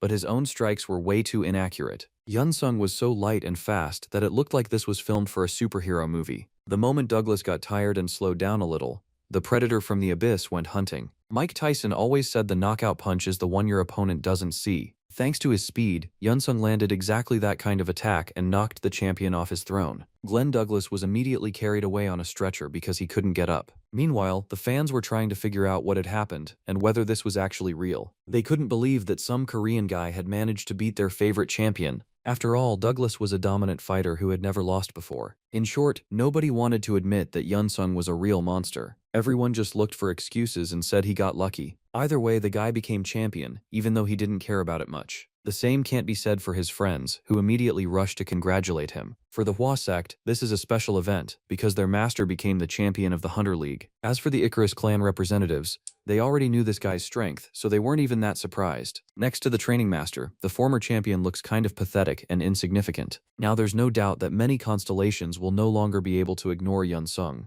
Because of that, planet Earth might come under even greater pressure. The strongest creatures of the abyss will try to get rid of our hero so they can take control of the planet. His new vision arrived right on time, immediately after the victory. First he saw a dark screen, and then dead bodies lying on the floor. All these people had been killed by one single person who was mocking their corpses. That person turned out to be Glenn Douglas, who is under the collector's full control. He laughs and enjoys the killings like a bloodthirsty pirate of the Caribbean. This is what happens to people who believe in their own invincibility and then lose everything in 1 second. Douglas simply went insane. Or rather, that's what will happen in the future, and they need to prepare for it. If all of this is true, he needs to be stopped immediately before it's too late. Yunsung also warned his friends that they needed to prepare for battle, as strange as that sounds. Now let's see what's happening outside Douglas's room, where a lot of journalists have gathered. They aren't being allowed inside because the manager is trying to comfort his fighter. He isn't losing optimism and keeps repeating that the champion has the right to a rematch. At the same time, it feels like Douglas isn't listening at all, and his mind is busy with something else. Right now, he has come to bow before the collector and explain what the hell happened here. Of course, the collector is deeply disappointed that he lost to some low-grade weakling.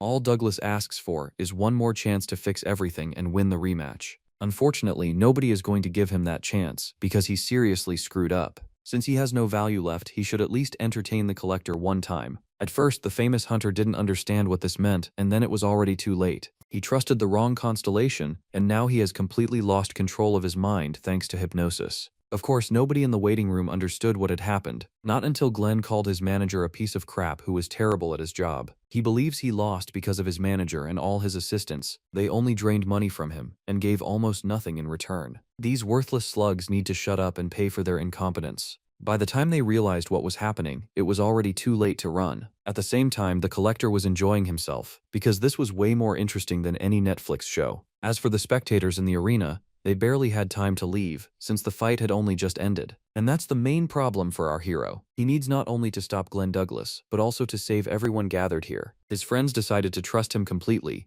even though he was acting a little strange. Everyone received personal instructions from the training master. They need to divide their forces and help as many people as possible. Soon, all doubts about Yeonsong disappeared completely. Everything he said was confirmed when the psycho killer appeared. He had already destroyed several people, and of course that wasn't enough for him. Just look at that stare. He looks exactly like another Roblox fan. All of this means the fight in the arena was only a warm-up. Now the second round begins, and it will be much more competitive. Victory is no longer guaranteed here, and the rules of the game have changed a little. Douglas wants to kill as many people as possible, and he isn't interested only in the training master. He started attacking the spectators who hadn't managed to leave the arena. You really do come here for emotions, but it's supposed to look a little different. Somehow the people survived, even though they should have been torn apart. And that's because Anthony stepped in on time with his magical protection circle. This kid was called a fool, but in the end he acted like a real hero. As for Yunsung himself, he used his opponent's confusion. This is the perfect moment to attack and take him out.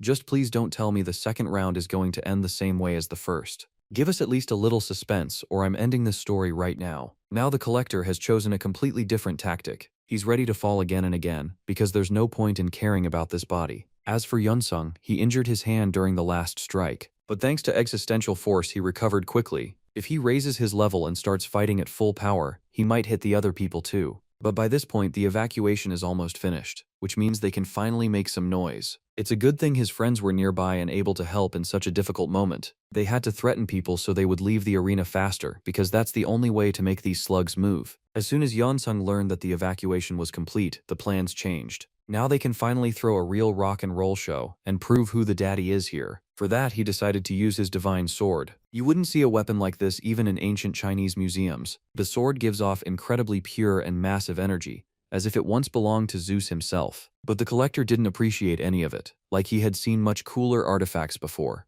Now let's see how he handles the training master's very first attack. The sword released a huge wave of mana that rushed straight toward the opponent. No matter how hard the collector tried, he still couldn't break through that wave. If he wants to win, he'll have to come in person and fight Yeonsong himself, not use this pathetic body for dirty work. The former champion's body simply can't handle the pressure. Meanwhile, the guy who returned from the abyss feels perfectly fine. Yunsung doesn't even think about stopping and lands another strike. Again and again, he forces his opponent to suffer unbelievable pain. But battles don't always go according to the perfect script. The collector used his divine power and sped up to close the distance. Does he really think he can outrun the guy known as Rocket? Yunsung spent his whole childhood watching Sonic cartoons, so speed is more than just a skill to him. By that point, the ugly blonde realized nothing was working. All he had left was to rely on magic skills and the power of a constellation. If I'm not mistaken, his slaves are about to come out of this magic circle. I don't know where he found them, but every one of these guys looks like a migrant worker. It's unclear why the collector is going this far.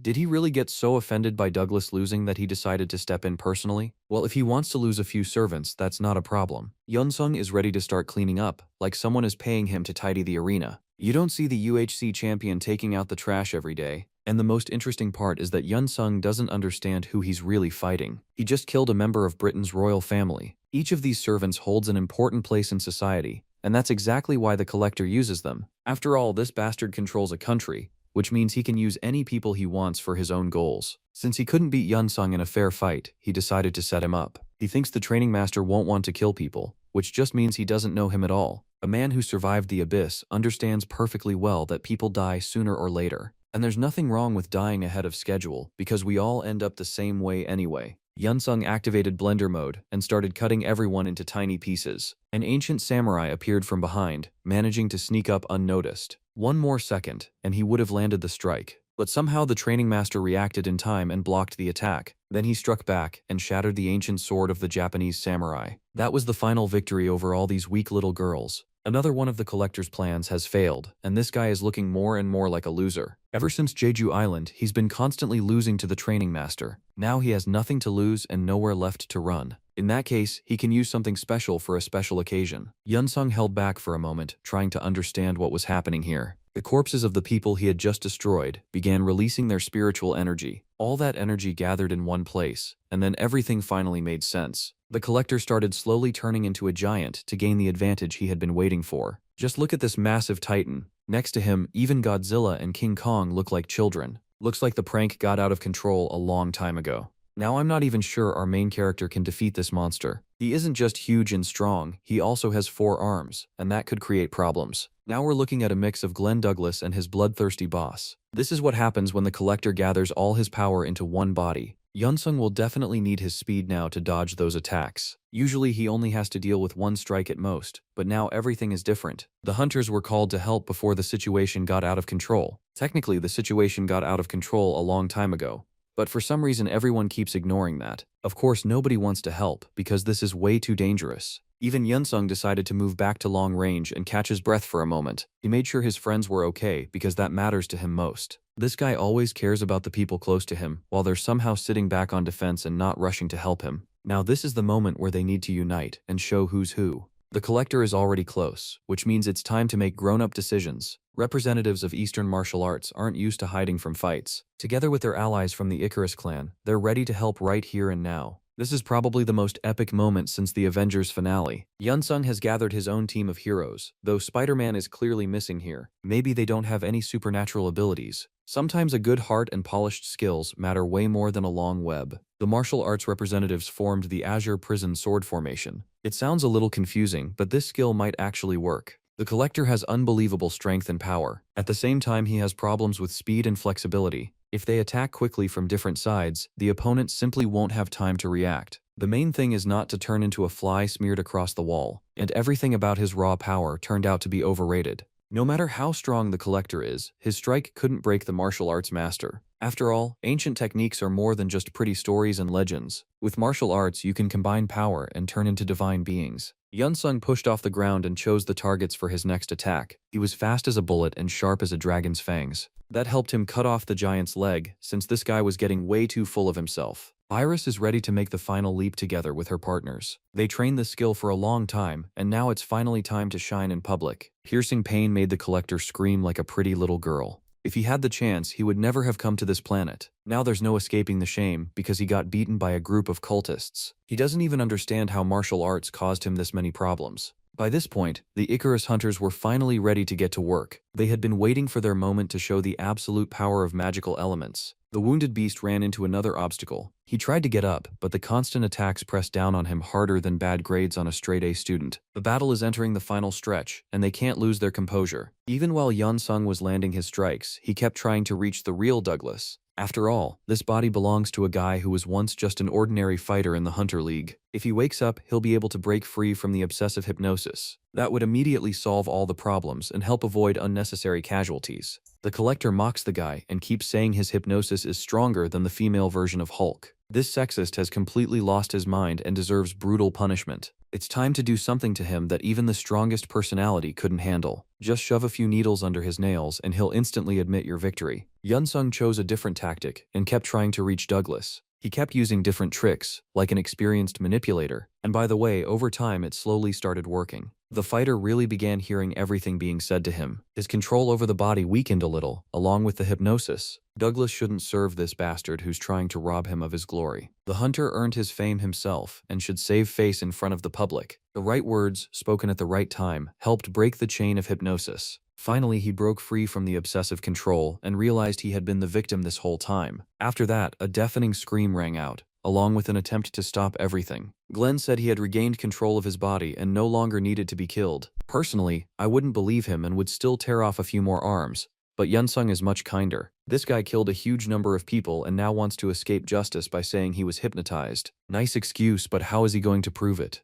Most likely, the training master isn't ready to just take his word for it. He started aggressively moving closer and activated the aura around him. This guy isn't going to believe fairy tales and forgive everything that happened. The hunter is the one at fault for serving a bad constellation, and nobody forced him to do it. At the very least, he definitely deserves serious punishment for that. He needs to be beaten properly and shown who the real boss is here. By the way, beating works much better than anything else. He immediately returned to his original state, and then things suddenly got much worse. It felt like the collector had taken control of his body again, and now everything would start all over. Even Yunsung got a little confused and thought he had made a huge mistake. He can relax and stop worrying, because this is exactly how you break free from a constellation's control. Everyone around them went quiet and tried to understand what to expect next. The end of the problem, or a new battle. After all, Glenn had shrunk a lot, and it looked like everything was under control now. He just needs to get his natural skin color back, because right now he looks way too suspicious. Then Yunsung looked closely and saw a certain entity. While the former champion was lying there motionless, his true master was standing nearby. The unhappy collector stared at the training master and wanted to destroy him. Ever since Jeju Island, trouble had kept appearing between them, and it was time to end it. Of course, the constellation can't do anything now that it has lost control over the human body. This was more like a message and a hint that sooner or later a bloody death is waiting for Yunsung.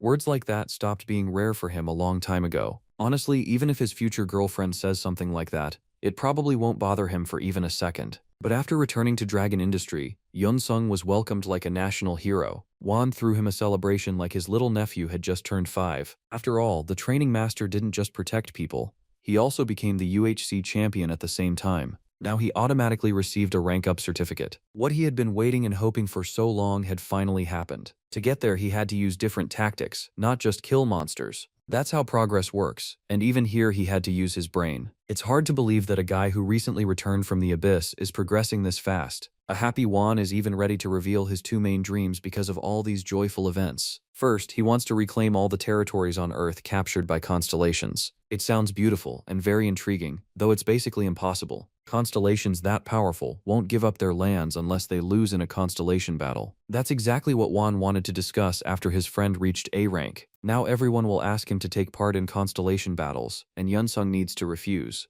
While he was gone, the world gained way too many brainless people. He means all kinds of psychos who don't love poetry but do love going to Kanye West concerts. This also includes the Knights of the Sacred Temple, who recently became popular. A lot has happened since the demonic gods constellation took over Britain. The exiled royal family, along with their hunters, formed a group to take Britain back under their control. At first glance, there's nothing bad about that. That was true until the Knights kidnapped the President of the United States and tried to fire nuclear missiles at Britain. Now they might contact Yunsung and ask for help, but he has to refuse. As for Wan's second dream, he wants to organize a raid into the Abyss Gate. These are the first gates that appeared in the middle of Earth, and nobody has gone through them yet. Every raid into those gates has ended in failure, but Wan doesn't plan to give up. The Abyss contains too many useful minerals that could help their home planet. By the way, the portal leads to one very interesting place. This territory belongs to the warrior of sweat and blood, whom Yunsung has already dealt with before. Let's briefly shift away and move to the Icarus clan. The local hunters have just finished their week-long preparation for the future raid. The training master's friends haven't seen him for several days.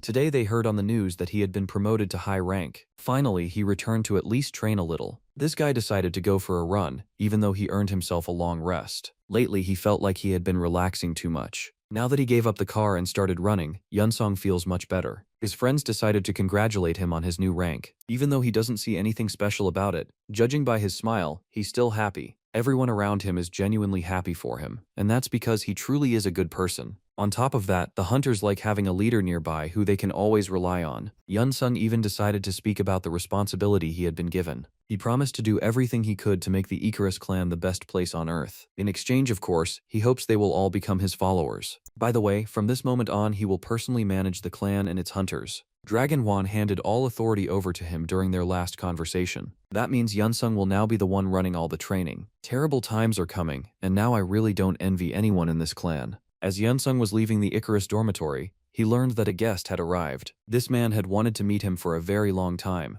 and the moment of truth had finally come. This huge guy is named Wes Morales, and he is also a high-rank hunter. He is one of America's top hunters, known by the nickname Sinister Rock. Strangely enough, this rock now needs help from a small Korean guy. They decided to go to Yunsung's room so nobody could overhear their conversation. First, the rock congratulated him on his rank up, and then said he works with the Parker family. He believes it doesn't matter how good a hunter is because all the real power still belongs to the company. There is some truth to that, but the main problem is that the rock wants power for himself. He still hasn't received the company shares he was promised, and he is not happy about it. Yunsung's situation was completely different, because the company boss is his close friend. Wan personally gave his friend a huge number of shares, even though Yunsung doesn't need them at all. The guy simply loves training and winning, not constantly counting money. Morales was far less lucky, and now he doesn't even know what to do. He wanted to team up with Yunsung and fight for hunters' rights, but now he doesn't know how to handle it. If Yunsung helps him, he'll receive half of Morales' shares in Parker. This is an interesting chance to do a good deed, though it means they'll have to reach the head of the company. Morales already knows how to negotiate properly.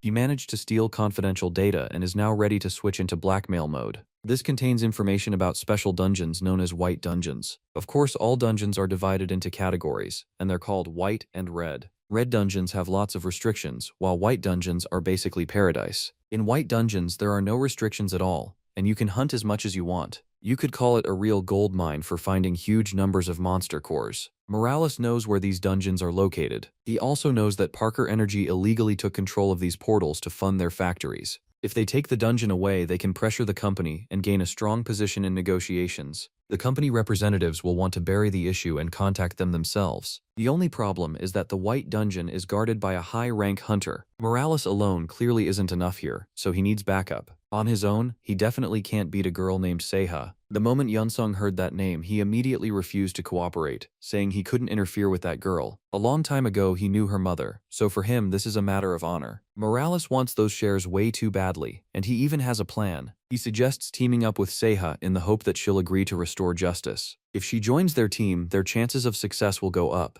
Yunsung decided to call the beauty directly and say everything openly and honestly. Seha didn't expect that call and instantly got nervous. Important negotiations like this can't be handled over the phone, so they need to meet. Just look at her. It feels like she's been waiting for this invitation her whole life. Seha said she would come to the meeting herself and asked Yunsung to wait just a little. All this time, she had dreamed of showing him her true abilities, and this is the perfect chance. She needs to make a good impression, though it's still not clear why she cares so much. Looks like she fell for the training master just like her mother did. After just a few minutes of talking, it was already clear what Yunsung was offering. Seha agreed instantly and didn't even take time to think it over. This is what happens when a girl loves money a little too much and knows how to calculate the profit from a partnership. 10% of Parker Energy shares are worth at least several $billion, and that says everything. She immediately broke her contract with Mr. Parker and teamed up with the two hunters. There's no point delaying something that can be done right now. That same evening, the three warriors got ready to begin. There are only 2 guards here, and they won't stop them from entering the territory. Yunsung was already ready to warm up his fists and show off a few taekwondo strikes, but Seha stopped him in time. Technically, she has passes, so there's no need to fight. They can simply show the card and walk inside calmly without any problems. Now I don't even understand why they called me here. She just ruined a beautiful meat grinder where we could have seen real blood and spectacle. Yunsung and the Rock calmly walked inside and carefully looked around. This is the kind of factory where materials from the White Dungeon are processed. It brings in huge money and allows Parker Energy to stay at the top of the industry. Then they entered the building, and nobody even tried to stop them. On the contrary, the guards greeted Seha and complimented her like they were dreaming of asking her out. This factory never received legal certification, which means they can do whatever they want without fearing legal trouble. Now they need to head to the conference room, where important negotiations are happening right now. This is where the guards were finally ready to step in and stop the approaching hunters. Yunsung was once again denied the chance to have a proper fight, because Seiha handled all the dirty work. Her punch really isn't weak, and that's without even using magic. At the same time, she somehow manages to smile, like she's waiting for approval from the more experienced fighters. After that, one kick was enough to destroy the doors brought in from Amsterdam. But what they saw inside didn't make any logical sense. Instead of serious negotiations, there were tied-up people and several criminals. Yunsung and his team don't even understand how they managed to stop such a bold robbery. The criminals immediately grabbed their weapons and did the first thing that came to mind. They started shooting, and only thanks to Morales, nobody got hurt. This guy reacted faster than anyone and proved his famous nickname, The Rock. When the bandits realized these weren't ordinary guards in front of them, their knees started shaking and their breathing sped up. They had brought a dungeon portal with them and tried to get out of here before it was too late. This is the first time I've seen someone carry a dungeon portal around like a bag of chips from the supermarket. And it's not even clear who thought of putting a dungeon inside a regular closet. There's no point fighting elite-level hunters, which means they need to change tactics. The bandit started threatening to kill the hostages if they didn't let him walk out of here calmly. Siha immediately made it clear that she didn't care about the hostages and wouldn't be upset if two pathetic old farts died. Maybe for the first time in this story, Yunsung was the most reasonable member of the team. He had to stop his friend and calm everyone down before things got too heated. After all, there's a dungeon inside the closet, and they need to be extremely careful with it. The real weight of the situation is that both sides want the dungeon. Nobody cares about the hostages or the money, as sad as that sounds. At the worst possible moment, a deafening explosion rang out and couldn't be ignored. After all, they're inside a factory where breakdowns happen all the time. This heated the situation even more and almost led to the hostages dying. In the middle of the conversation, Yunsung noticed strange slime dripping down the windows. This doesn't look like night cleaning at all, which means something is wrong here. After that, he shouted and ordered everyone to head for the exit immediately. The problem is that a huge slime has appeared here and gone out of control. Once it showed up, the problem with the criminals solved itself. There's no time to play games when something like that appears on the horizon. This liquid bastard was clearly inspired by the Ghostbusters movie. This is the kind of monster where it's not even clear how you're supposed to fight it. On top of that, the liquid dripping from it is real acid that eats away at everything around it. One touch from this bastard, and even sunscreen won't save you. Siha still wants to show her power in front of the training master, so she attacks first. Before going on the mission, she watched every Doctor Strange movie and decided she could use magic circles too. I don't know where she gets that confidence, but her magic is seriously strange. Some kind of wolf came out of the magic circle, but it barely did any damage. The slime didn't even feel pain, and not a single scratch was left on its body. Siha immediately started sweating and explaining that she wasn't actually that weak and Yunsung had misunderstood everything. Because she wasn't paying attention, she almost turned into melted wax. Only Yunsung's timely reaction helped her avoid a tragic fate. As for the training master himself, even he hesitated for a moment. He had never encountered anything like this in the abyss, so he doesn't know how to fight slimes. Here he needs to trust his intuition and try to improvise. Most likely, the slime appeared because another constellation interfered. Although maybe it's just another experiment that got out of control. Today, a disaster happened at the core processing factory. As a result, the city is now under threat of destruction, and someone needs to save the situation. The slime absorbed other cores and started getting stronger by the minute. The same thing is happening at factories all over the world, and the news is already writing about it. I don't know who's behind this, but the situation is seriously ugly. They'll have to roll up their sleeves and do some deep cleaning. They can't handle this without magical artifacts and support from allies. From the outside, it looks like this guy has simply lost his mind. The Rock has never fought beside him and doesn't understand what the training master is capable of. He isn't going to wait for backup or the National Guard to arrive. If there's danger in front of him, he pulls out his weapon and tries to win. A second later, loud screams rang out, and people in the nearby districts thought the end of the world had come. A few moments passed, and the situation calmed down. The slime disappeared before the hunters even arrived to help. Yunsung still managed to destroy it, while in other areas, it looks like a brutal battle is going on. Every news outlet is saying almost the same thing. Factories all over the world have been attacked, and hunters suddenly have way too much work. This is happening across different continents, which means it was planned in advance. They need to call Dragon Wan because he always has the most up-to-date information. He has already called all his allies and sent the first support squad to the neighboring city. It's unclear what idiot decided to start such a dirty game, but he definitely wants to destroy the whole world. By the way, the company's stock is crashing into the abyss right now, and plenty of speculators could make money from that. Slimes can't stand fire, and that's the method that destroys them. Because of intense fire, the monsters don't have time to regenerate. Yunsung chose a different method and simply cut the slime in half. He has never looked for easy paths and combines the work of a chef with the work of a hunter. The allies agreed to keep each other updated and start cleansing the country of slippery monsters. Siha is heading to Korea to help her country. Before leaving, she didn't forget to remind them that she is technically working for a reward and will be waiting for her Parker energy shares. Because of all these events, Yunsung and the others didn't forget about the White Dungeon. They need to hide it before some lunatic decides this new closet would look perfect in his interior design. They also need to decide what to do with the hostages who were terrible at running the company. They thanked their rescuers, thinking the worst was finally behind them. Yunsung and Morales pretended they had come to save them, even though they were basically criminals themselves. Looks like everything is ending very well, and they won't have to worry about legal trouble. Now that the job is done, they need to get the hell out of this stinking factory. The allies got into the car and drove away without even untying the hostages' hands. Right after all these events, the Alliance of Small Constellations suddenly decided to contact him. We haven't seen them here in a long time, even though they used to be best friends. Turns out, they summoned him because there was an urgent reason to talk. Lately, there has been a huge panic among the constellations, and it can't be ignored anymore. Everyone is unhappy because of the slime incidents. A huge bounty has now been placed on the head of whoever caused this disaster. This is a chance to get a massive number of soul stones. Yunsung can activate Sherlock Holmes mode and seriously get to work. The only problem is that the culprit behind the disaster has already been found and keeps getting challenged to constellation battles. This bastard keeps refusing because he has the right to do that. Only by thinking flexibly can they actually reach the bastard. Yunsung may not be an intellectual, but he is extremely determined. When necessary, this guy switches into reckless mode and does terrifying things. In short, the slime attack was caused by an even bigger slime known as the Formless Seeker. He definitely doesn't look great, but that's not all. He might be working with someone on planet Earth to get accessible information. Yunsung decided to look into this and take the matter seriously. After all, the reward for that giant stinking slime is way too big. Right when he was ready to head to the meeting, he received a request from the Goddess of the Scales. For some reason, she wants to see him right now. Yunsung isn't used to refusing, so he immediately went to her territory. Recently, the Goddess of the Scales has gone through major changes. Now she shines again, just like in the good old days. Probably because Ada Cravanel returned from her mission after wandering through the abyss for 1,000 years.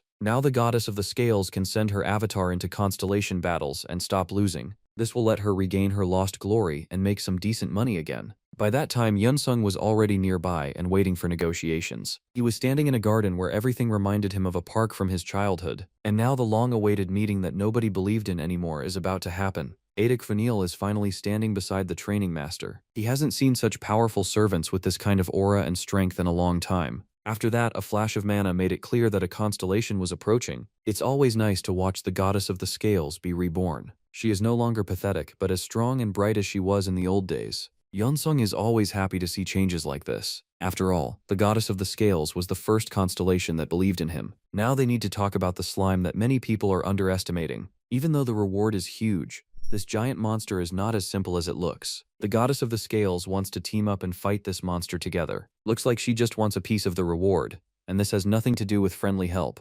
Yunsung promised to ask permission from his constellation. They even shook hands, and the Goddess of the Scales looked like the happiest constellation in the galaxy. As for the battle itself, it will take place in the SSL League. This is the sport where hunters fight 6-on-6. Yunsung has been away from his home planet for a long time and missed a lot. To catch up, he is offered a chance to take part in a practice match. Everyone knows this guy isn't used to turning down offers. He quickly agreed, even though he didn't really understand what they needed from him. While flying over the goddess's territory, he noticed that she had way more servants now. The goddess is thriving, which means there's no reason for her to try to trick him. Well, now the best fighters are finally going to clash. Otaquaniel against the training master is exactly what we've been dreaming about. All this time, the author presented Ada Cravanel as a man, and now it turns out she's a woman. I mean, I kind of guessed it from the hairstyle, but in the modern world, everything is way too unclear. Ada spent a very long time traveling through the heavenly expanses in search of Yunsung. Now she has finally found him and can say he is exactly how she imagined him.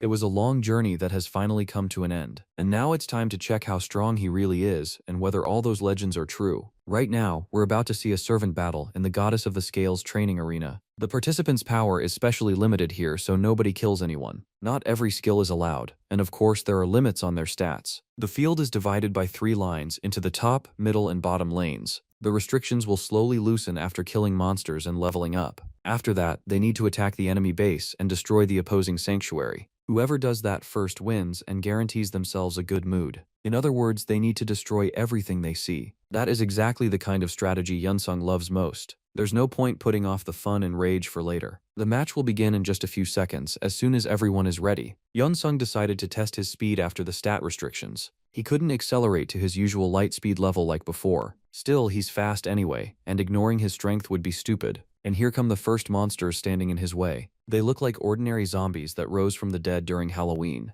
It would be pretty awkward if they turned out to be kids in costumes asking for candy. Child Protection Services definitely wouldn't like the way Yunsung is destroying them. The problem isn't the zombies' skills, but their numbers. They surrounded the training master and even started biting at his heels. But the more he destroyed them, the more internal energy he recovered. It became easier for him to breathe, easier to jump, and easier to hit harder. In the end, he killed almost all of them, but missed the final squad leader. It looked like another kill was about to happen, but a magic stone suddenly got involved. It was like a lightning strike straight into the dead man's back, as if someone had decided to step in and help the training master avoid extra trouble. At first, Yunsung thought he was looking at an ordinary street lamp, but in the end, that bright little stone turned out to be extremely useful. In that case, they can deal with the second squad of dead men and not put it off forever. This will let him recover most of his lost strength and finally get rid of that back pain. He had to sweat a little, but the job was done within a few minutes. The guy is slowly getting old, because his fists are starting to hurt after long battles. Even after all these kills, he still feels joy and wants to keep going. Now he needs to look around and figure out where all the other enemies are. The local angels aren't standing around either,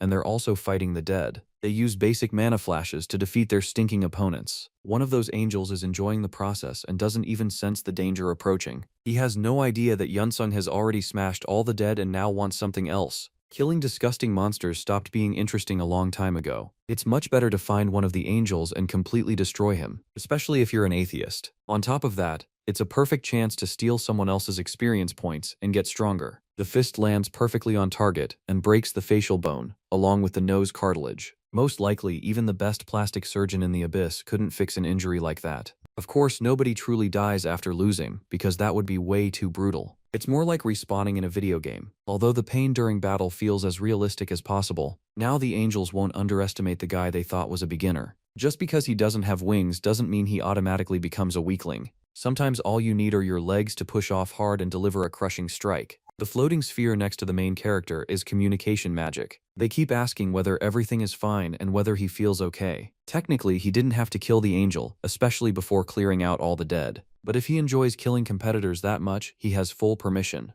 The training master immediately felt relieved. He saw that same angel approaching, the one who wanted a second serving of brutal punches to the face. He looks weak and defenseless on the outside, but why would he want another round of getting beaten up? Maybe he just enjoys taking serious injuries and feeling his bones crack. This time, the angel is clearly much more confident than before. He started mocking Yunsung and promised that this time would be different. I don't know what he means, but the training master got very curious. The angel has no chance in close combat, so he activated a magic trap that lowers speed. It's a classic method. Lure the victim in, then slowly destroy them. One more step, and Yunsung will lose most of his speed. The angel rushed to celebrate, and was probably already thinking about opening a bottle of champagne. His emotions gave away the plan, so Yunsung never took the decisive step forward. After that, he activated that same skill people nicknamed the proctologist finger. With this finger, a huge number of men have felt terror and unbelievable pain. Now Yunsung doesn't even need to approach him. It's enough to use long-range attacks to cause pain to other creatures. After that, the clearing continued like nothing had happened. By the way, this arena doesn't only have the training master and his one opponent. Other angels are in the eastern zone, where they continue wiping out the dead. This time, they heard a familiar voice calling for help. A weakling with tears in his eyes is begging his friends to avenge his constant humiliation. He has already died twice at the hands of some guy from Earth who doesn't even have wings. That can be called an insult to the entire angel race. And Yunsung has no plans to sit back on defense. He came himself to destroy everyone else, and prove that wings don't decide anything. Fighting spirit and skill matter way more than chicken wings. He has already destroyed the angels' top lane, and now wants to rip their hearts out with his bare hands. A colossal amount of energy is circulating inside the guy. It's like he ate 3 Big Mac meals in the last 15 minutes. If they aren't going to attack him, then he'll step forward himself. I seriously doubt Ada taught her angels to be afraid and retreat. She's probably ashamed to watch what's happening without being able to interfere. At the last moment, a system window flashed in front of the training master. The practice match ended by agreement of both sides, and now they're being teleported out of the arena. The angels kept thanking fate for letting them avoid death. Yeonsung, on the other hand, was clearly unhappy that he wasn't allowed to finish what he started. He kept shouting for a long time and demanded that they organize a second round. The thing is, the formless seeker, meaning the slime, saw this match and automatically surrendered. It doesn't want to fight this monster named Yeonsung and isn't even afraid of the shame. Technically, nothing like this has ever happened before. No constellation in the abyss wants to fall flat on its face, and they always fight to the end. Even the goddess of the scales can't believe this is possible and says it might be some kind of trap. Only the allies from the Constellation Alliance are genuinely happy about what happened. Now the giant slime is requesting a meeting to negotiate. I wonder what he's planning, and whether this is just another attempt to lure the main character into a trap. The slime absolutely cannot be trusted, and it's better to prepare for the worst right away. This might be an attempt to negotiate because he feels cornered. Either way, they'll have to meet him, otherwise they won't understand his motives. The goddess of the scales went to the meeting together with Yeonsung. She was surprised that the avatar of training sent his servant, instead of showing up to the meeting himself. After all, she also doesn't know that the avatar of training and Yeonsung are actually the same being. Alright, let's drop all this nonsense and focus on the meeting. The lover of chicken nuggets and juicy burgers is already here and greeting his guests. Yeonsung has no intention of sparing him, even though he admitted defeat. The slime caused too much damage to Earth, though he says he had no other choice. Other constellations were chasing him and ordered him to act exactly this way.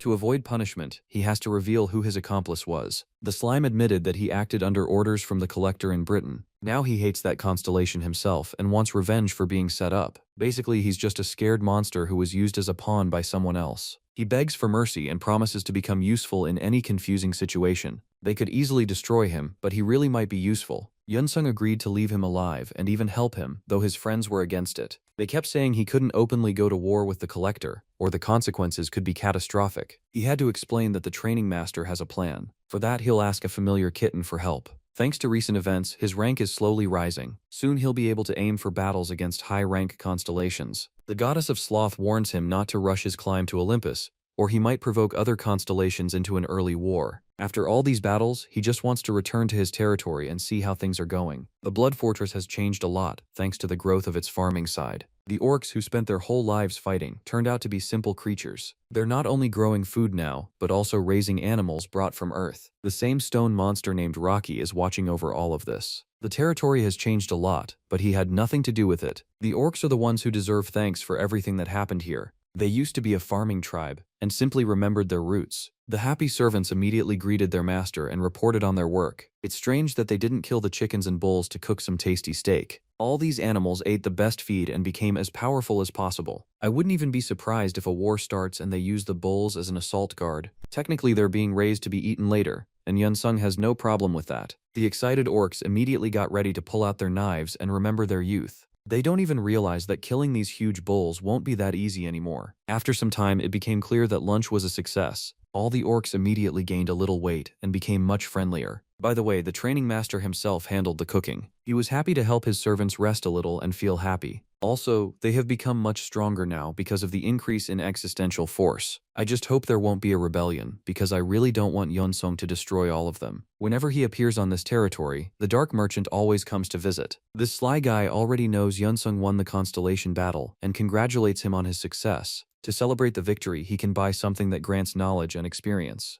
Advanced Chaos for just 100,000 points should make any hunter happy, but his balance is short by 2,000. He asks for another discount, and the Dark Merchant is slowly starting to hate him. This guy keeps beating everyone and still can't save enough money to buy whatever he wants. A small conflict even broke out between them, though of course everything was quickly smoothed over. It would be stupid to refuse a sale just because of a few missing points. Now the deal is done, and it's time to open this pirate treasure chest. Or maybe Yeonsung rushed the purchase and ended up with some garbage again. Chaos escaped from the chest, and now the fate of the constellation depends on it. You couldn't even see such bright energy on the sun. Turns out, the chest contained the barrier of the Great Warrior. This barrier protects against abyss storms and grants power to a constellation's servants. It even has the ability to pass a skill on to followers, which is rare for artifacts. You can spend big money on items like this and not feel scammed afterward. After finishing all his business, Yeonsung confidently returned to Los Angeles. Recently, the price of monster cores has shot through the roof, and this brings Hwan true bliss. Even though his own stocks dropped because of the slime attacks,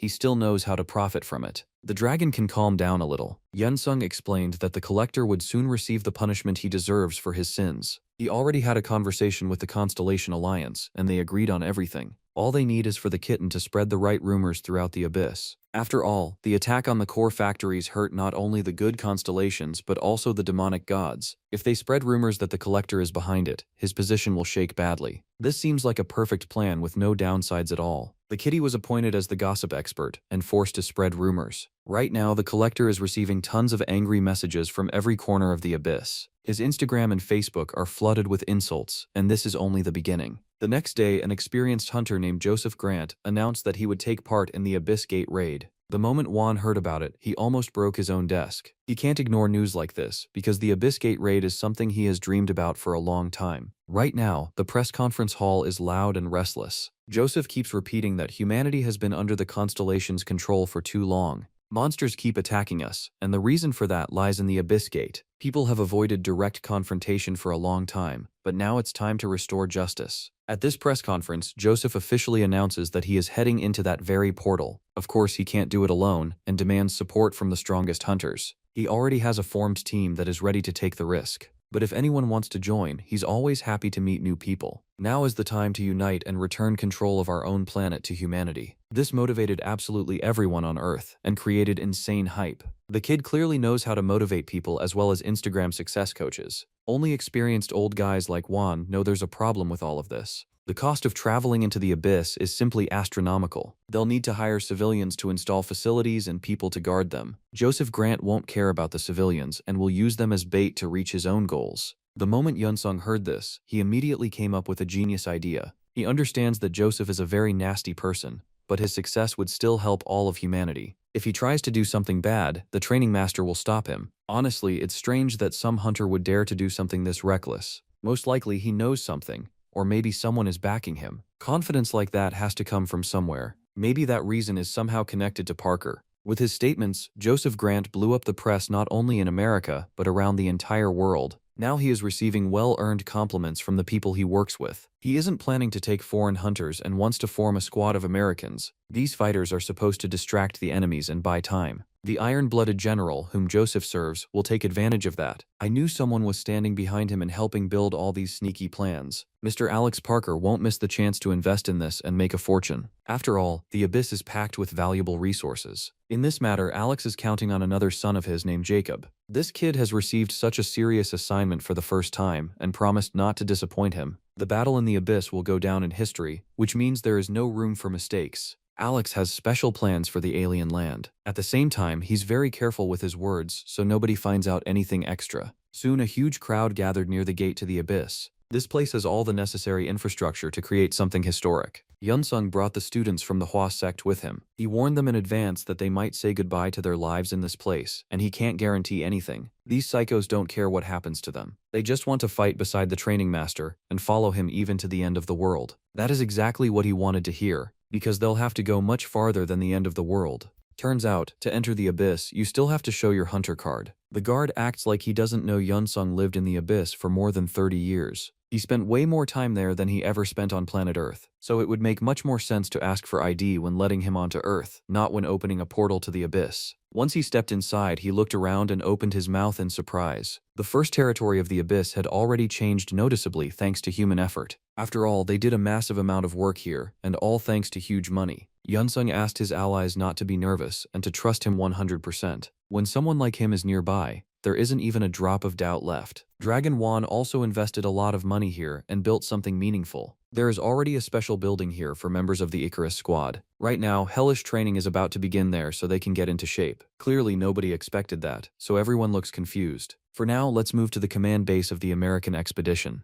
Important people who make a lot of decisions have gathered here. Everything is being run by Joseph, the man who caused this whole situation. Many hunters are eager for the raid, but he asks them to wait and be patient. There are far more other expeditions here than he expected. Now Joseph is afraid they'll interfere with his main goals. All he needs is to make the other hunters hunt monsters and stay out of his way. Once that happens, he'll immediately get to work and fulfill his purpose. This man is incredibly cunning and smart, which means he should be feared. Everyone thinks that, except the main hunter of dragon industry. Guys like Yunsung aren't afraid of anyone. Just give him a chance to fight Godzilla, and he'll gladly take it. The clan hunters are already here too and ready to get to work. They're waiting for orders, but for some reason, Yun-sung isn't rushing to begin. He knows the abyss like the back of his hand and doesn't want to risk anything just to fight regular orcs. The guy suggests waiting until something truly interesting happens. Juan reminded him in advance that they only have one plan. They need to secretly watch what Joseph Grant does and stay low until the right moment. As soon as he does something stupid, they'll need to use it against him. Yun-sung fully agrees, but warns that he won't be able to walk past people who need help.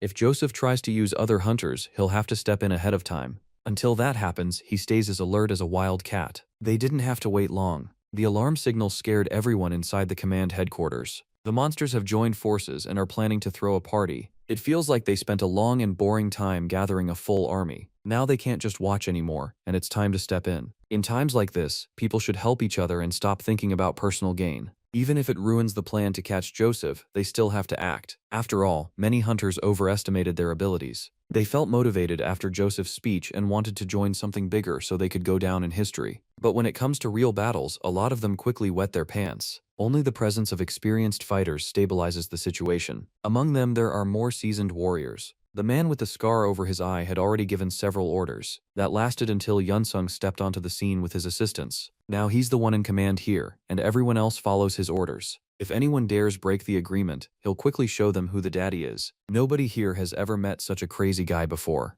Finally, he can accelerate to the speed of light again. The orcs were counting on weak earthlings without proper preparation, but instead they ran into a meteor that destroys everything in its path. They screamed in pain and begged for mercy, and in response they only heard the growl of a beast that had come to kill.